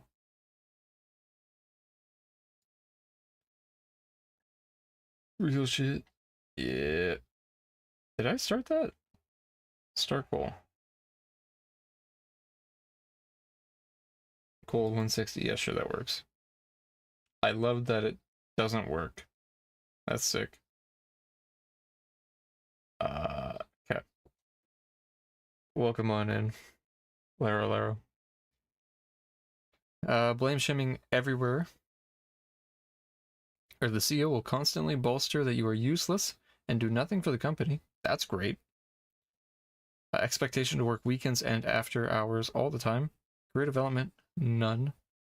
Company direction, who knows at this point. Many colleagues have left for mental health reasons. They've been happier since their decisions to leave. Expectations and Not much good left aside from select people if you're lucky enough to work with them. Health benefits are decent. Executive leadership seems entirely disconnected from the organization. Very little communication.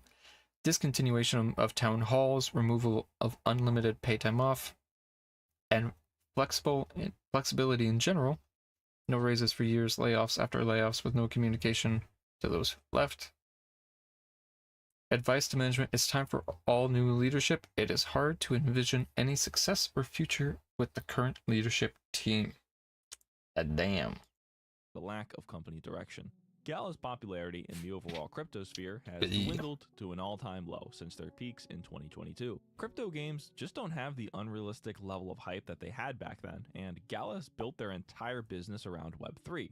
And so far, it feels like they've only suffered from that choice. In May 2024, Gala found themselves in the unfortunate but all too common position of suffering a security breach. In this incident, one of Gala's wallets was accessed by an unauthorized party, resulting in the creation of 5 billion Gala tokens. These tokens were then transferred to a separate wallet and sold in bulk for Ethereum. This hack is frequently referred to with air quotes, as many doubt the legitimacy of this claim. Considering that a number of Gala executives, including Jason Brink, left the company only days before the hack, the timing seemed highly suspicious. Regardless, this incident was just one bump on the ever-declining price chart for Gala coins. Their token has fallen over 80% since the golden days of 2022, and 97% from the all-time high. So how much hope really is there for the future of Gala Games? Despite the company seemingly crumbling from the inside, their publicity team is operating on overdrive. Discussion on their official Discord server is highly... Is there even much hope for, like, crypto at this point? Like, nobody seems to actually like crypto. And anytime I hear anything about Web3, it's never about it going anywhere. So, like, yo, what's up, Orang? Censored, and too many negative opinions or complaints will get you How banned. do? Disgruntled users flock to the unmoderated...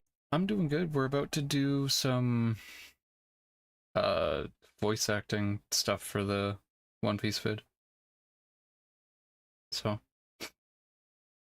Gala Games and Gala Music subreddits where posts lambast leadership, calling for criminal investigation and jail time. If you ask me, Gala is the embodiment of everything wrong with the current state of game publishers. Games aren't being made as a result of passion or a drive to create fun. They're just products, laser focused on chasing trends and exponential profits. Promises are made as easily as they're forgotten, and failure is never acknowledged. This badge club, yeah. Okay, that's here. I'll post the video link again. So we're gonna. So Capnor, I get to be Usopp because Crane doesn't want it. So the video we have that I'd be doing is like 1:30, and Usopp has, I think, 20 seconds of lines. I can't show it because Toei would airstrike my house probably.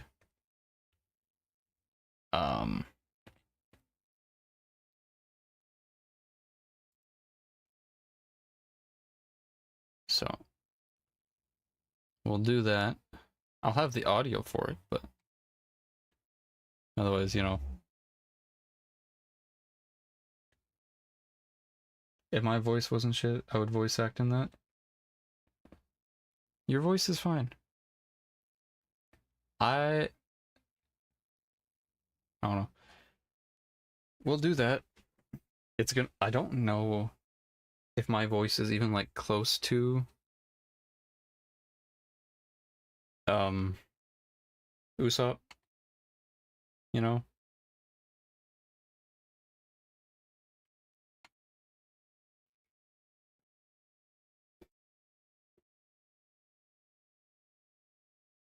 I don't know if I would act in that.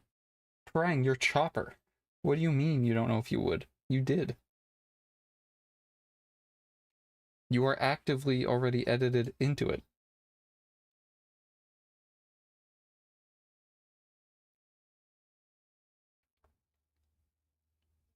What do you mean? Yeah, let me get...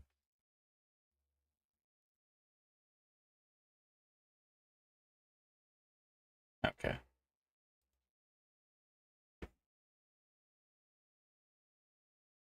Upbeat? Sure. What's on Upbeat?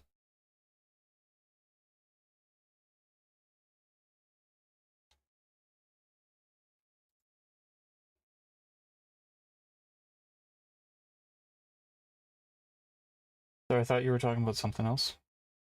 No, we're talking about the One Piece thing.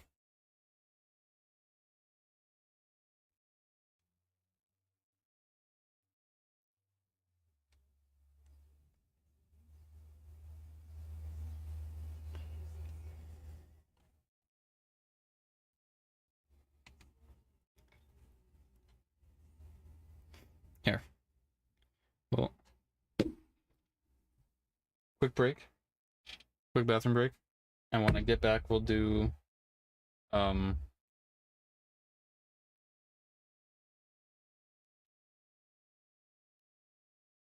we'll do the voice acting. I thought you were talking about the crypto videos still? No.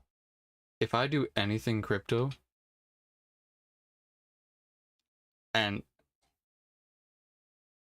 the only time I would do crypto, I will tell you outright that I'm going to scam you.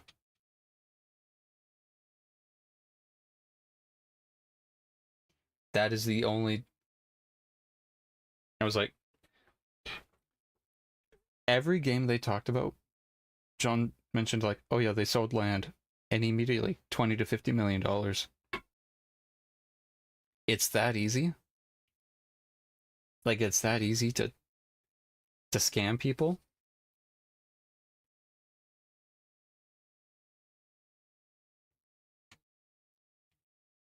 That's insane.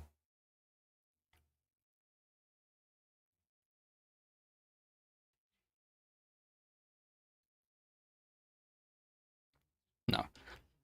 I have no interest in doing crypto stuff. 180 grand.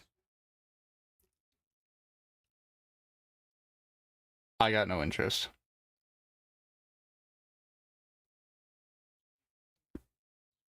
So, 1 minute break. I'll be right back, chat. Oh.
Alright.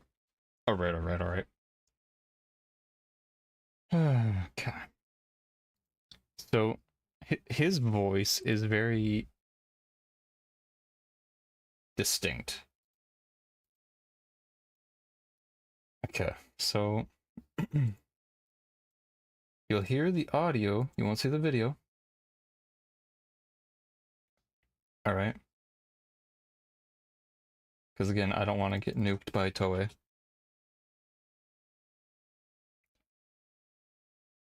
What are you eating now, Luffy? It's a long kiwi. That old horse guy gave it to me. Actually tastes pretty good. So we'll listen to it quick. You can't have it. I don't want it! Luffy, it's good to see you, buddy.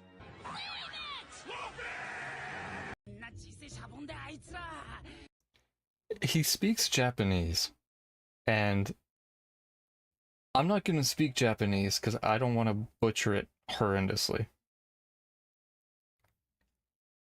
But matching the cadence is going to be rough. Because I don't know if I can translate it to English as well. And I don't really want to Google Frankie Nipplelight's English clip. I tried to butcher it. Oh. Prang, I'll be honest, I could not tell either way.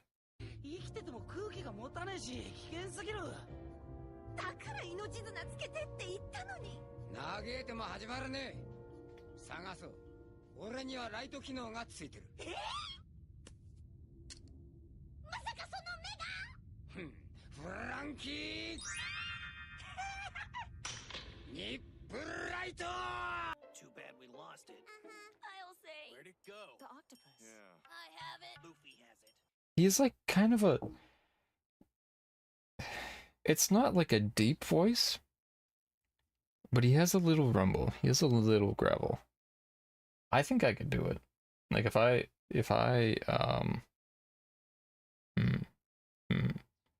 I don't know without like listening to it. Okay. It's new Krillin's voice. So yeah. Wait, is it is Krillin the same voice actor for Usopp? Really? Ah. In Super. Okay. Yeah, let me try. Okay, little test record. Test record. Too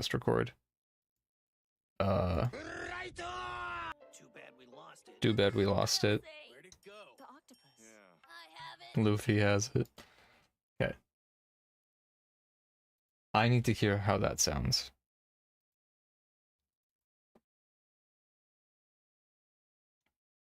Test record.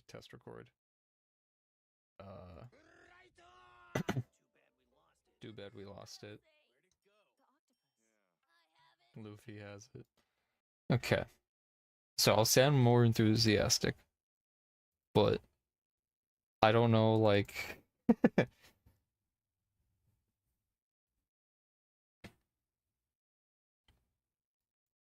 Okay.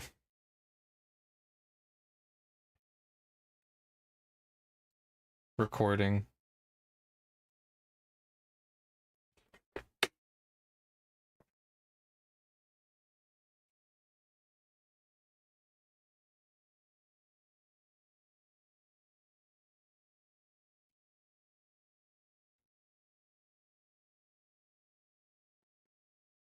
All they have is a small bubble.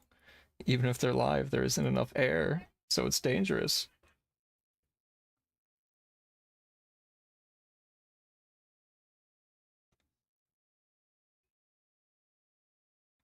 What?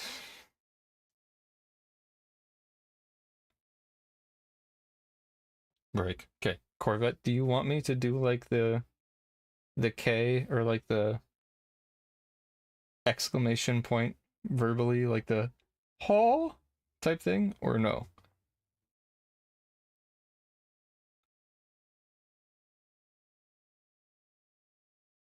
Sure. Okay.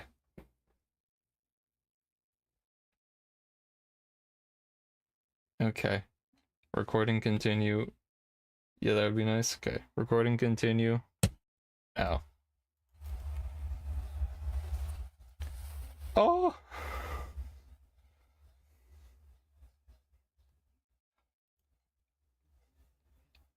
How do... Okay, break. How do I do... Ah, too bad we lost it.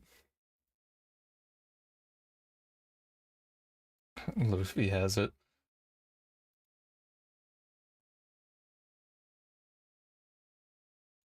No, wait.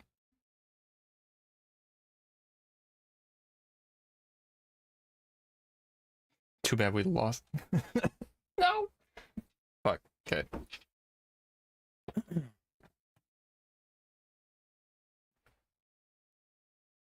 Too bad we lost it.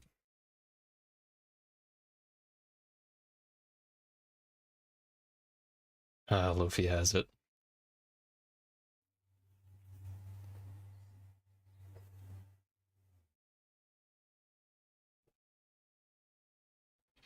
Okay, do I yell? And the part where Luffy has it, do I just yell?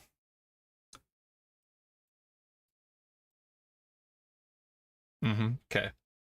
Little test yell. Ah! How loud was that? Was that loud?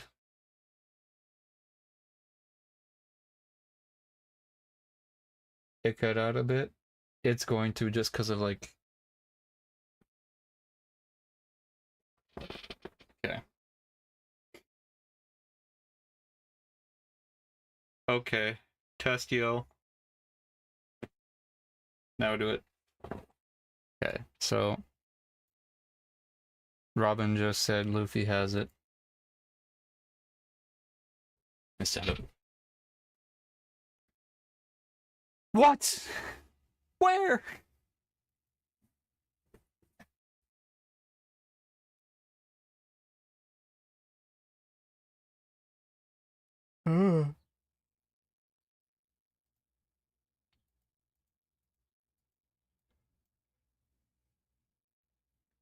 I think that's it. Okay. Not me. Now I have to hear it.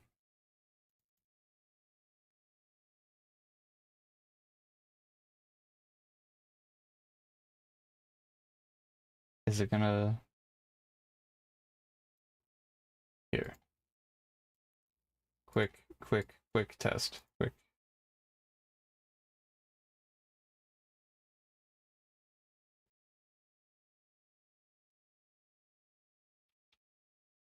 No, I can't have the music on.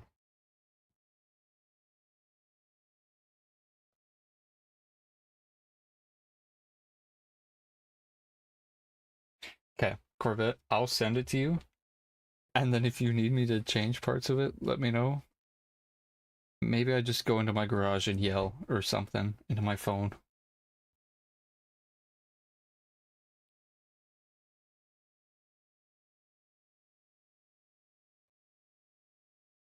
What are people doing outside?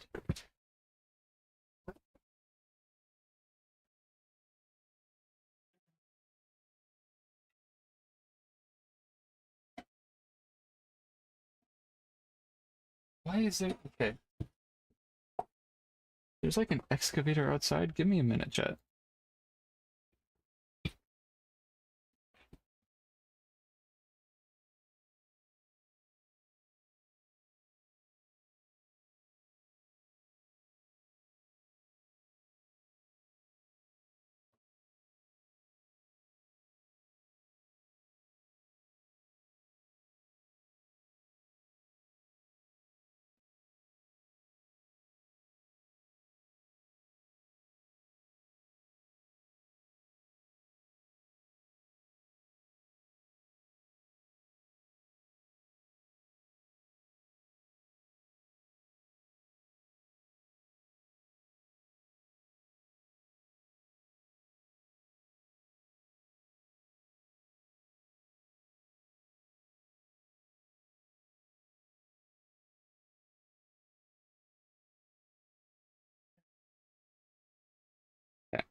Corvette, I'm going to send you the clip now.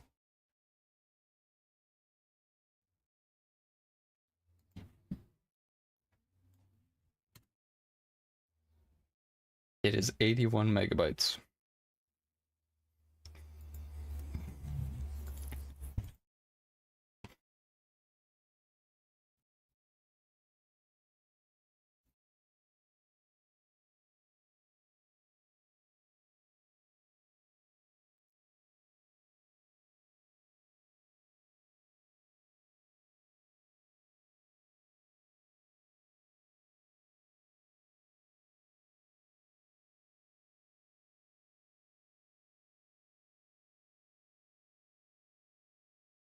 What's up, Keister?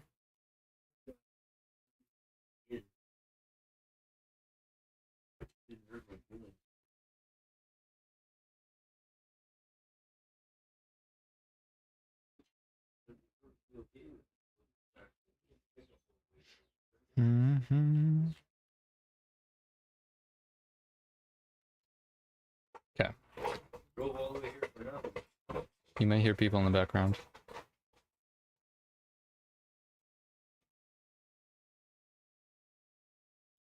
In which case, I'm sorry. But how I spell Mick wrong, you know?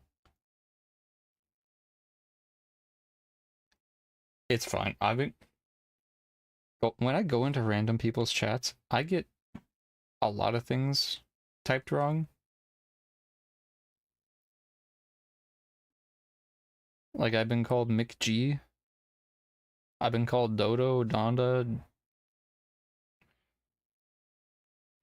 It's Dondo Mixgi is, or Mixgoat is fine. Because it's the same sound.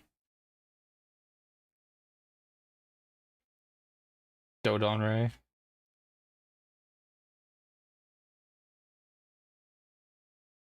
I think the one that was the worst, someone called me Dodo Makgi. Which I know McGee is like hard to say with an accent sometimes, for certain accents. If I go into someone's chat and they, maybe English isn't their first language, but maybe like Korean or Japanese is, they have a harder time. But Dondo's easy. But this was like an American. It's like, you're in the States. How have you not met anyone or encountered the name McGee at all?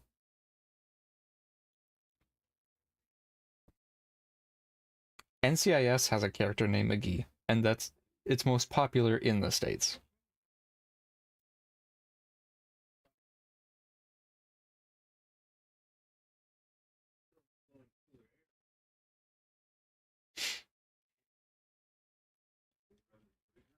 It's like I picked the name that quite literally was like the easiest thing to, in my mind, most recognizable and easiest thing to like sound out. And people have the hardest time with it.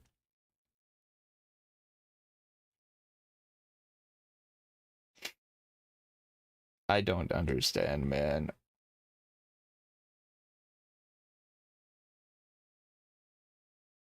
My name is Impossible. Easter Glenjamin. Your name's not impossible. It's just, it's long. And like Keister, I think most people name. When I had the Q. Oh, well, yeah. How many words have a Q in it?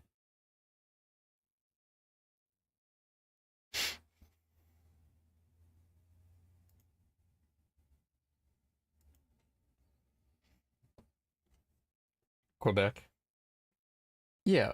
How often do people say Quebec? Just it as a name.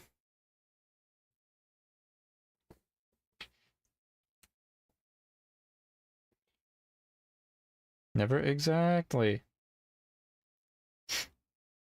Exactly.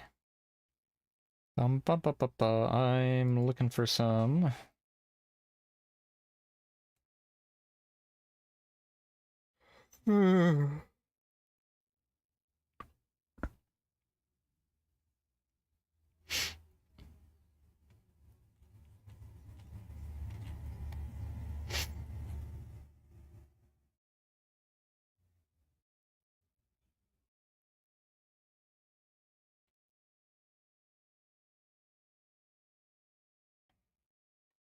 But they're shutting Anthem servers down?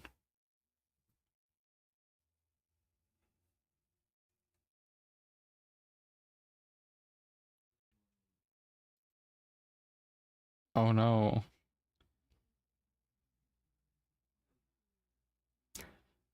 I wonder if they're shutting it down now because that Stop Killing Games thing in the UK just got all the signatures they needed. And they don't want to...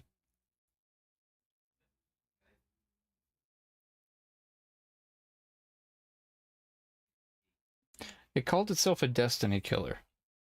And it did not.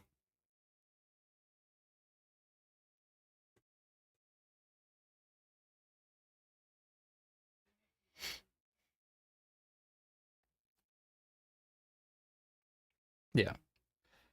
I mean, I played Anthem just because it's like a local product, but what was the Halo one? I think that was like a Splitgate or something.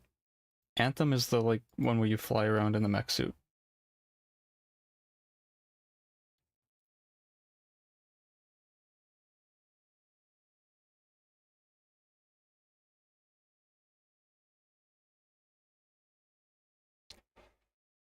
I never heard it described as a Halo killer. I heard it described as a Destiny killer.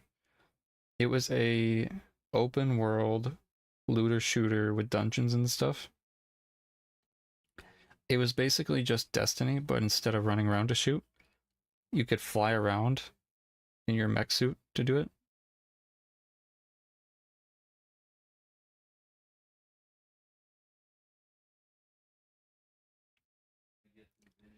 Guy's broken visor for the main art.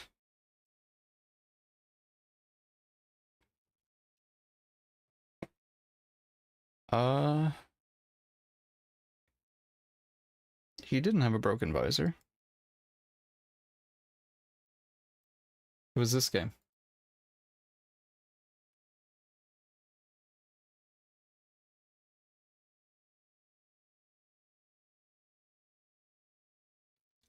This is the main art.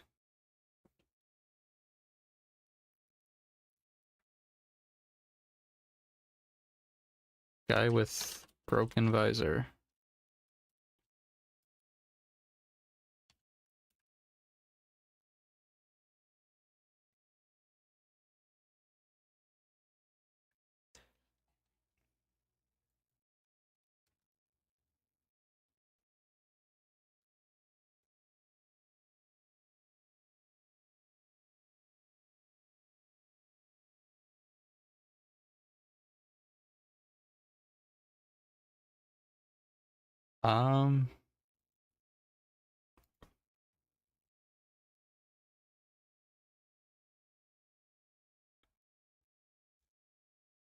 Haze? Oh, nah.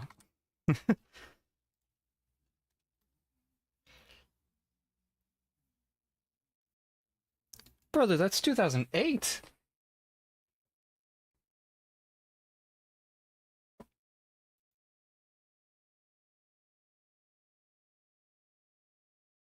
Who we hazing? So I said Anthem, Jonah. Keister thought of Haze. A Ubisoft game from PS3.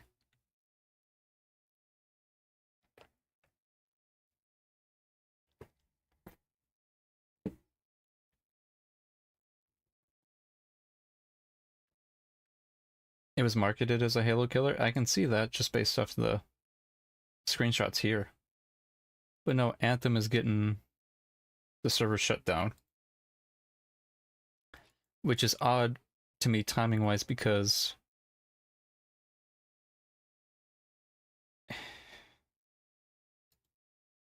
Stop Killing Games just got all the signatures they need.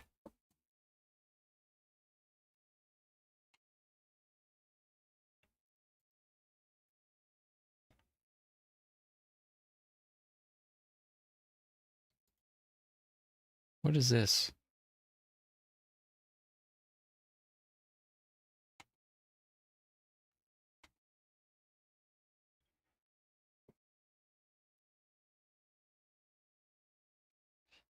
Yeah. I think that's more what it is. They're scared it's actually going to go through. Which it's not like... Again, Stop Killing Games is not you must keep the game going in perpetuity. Like, the company has to keep supporting the game. It's just to let players play it themselves, where they launch their own servers and stuff. EA doesn't want to do that because then they can start to lose the license for that. And if players can make a better Anthem, then it looks bad on EA. So that's why they're doing it, probably. Which, it's not hard to make a better game than EA. Every time people get fired from there and make their own studio, it's infinitely better.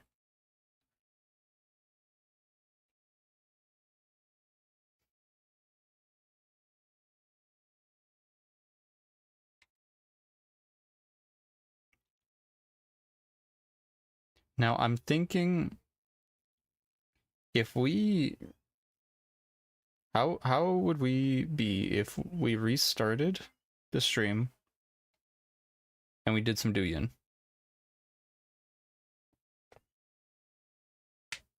Thoughts?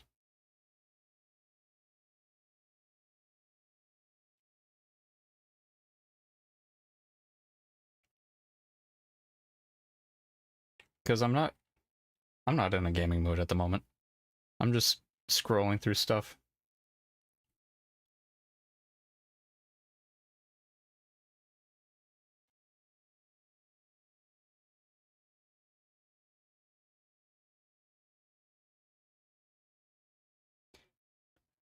Never got around to playing old school RuneScape. I launched it a little, but it wasn't letting me in. It wasn't letting me log in.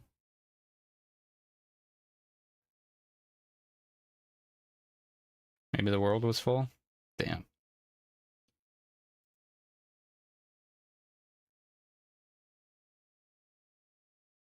It's full a ton? Oh, man.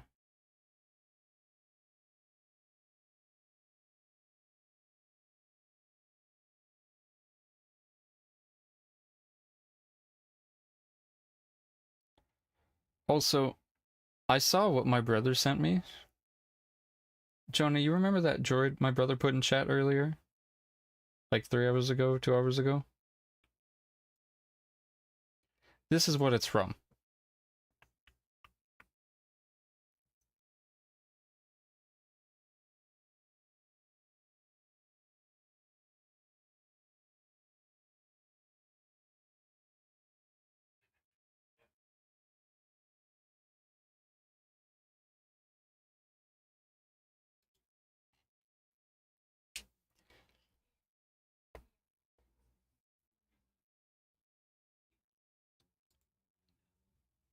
Just when you thought it was safe to go back to your stereo, the Insider strikes back with another treasure trove of Star Wars-inspired rock, rap, metal, lounge, and yes, even calypso.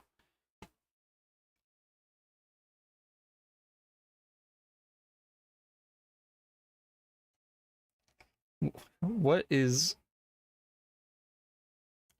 he doing?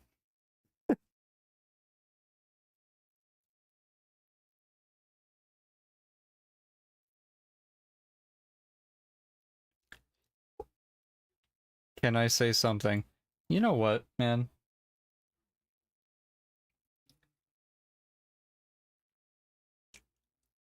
These fakes.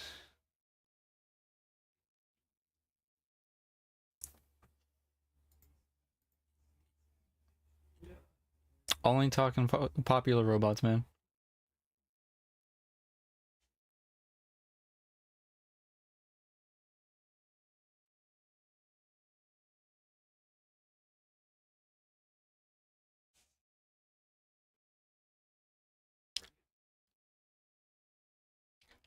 Also, his friend is hot too. Feel like a lot of people are sleeping on their beauty. Alright, man. Okay.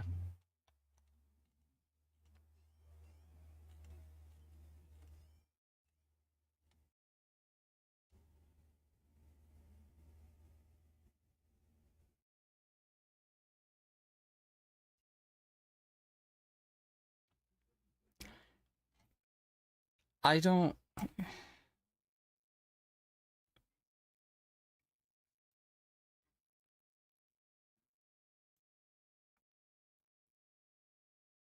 Look at the bottom one. What is this, man? Dog.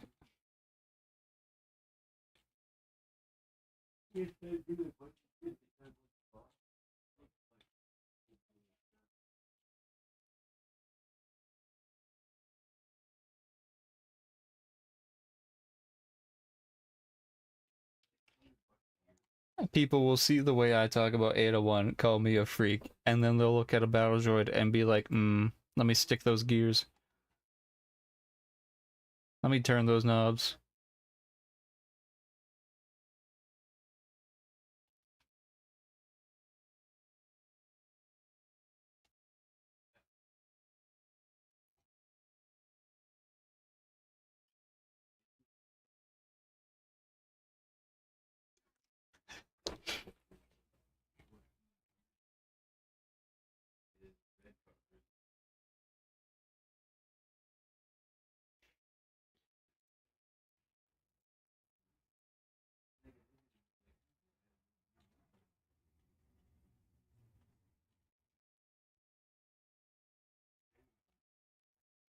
Let me open Dewey and make sure we're not gonna get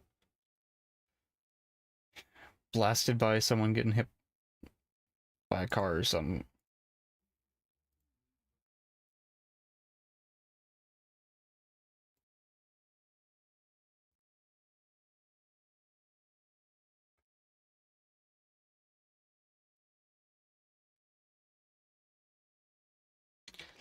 Pre-watch? No. Keister, we were watching Duyan the other day. We watched... We're like, oh, what's gonna happen? Some guy got run over by a semi. I'm not putting that on stream.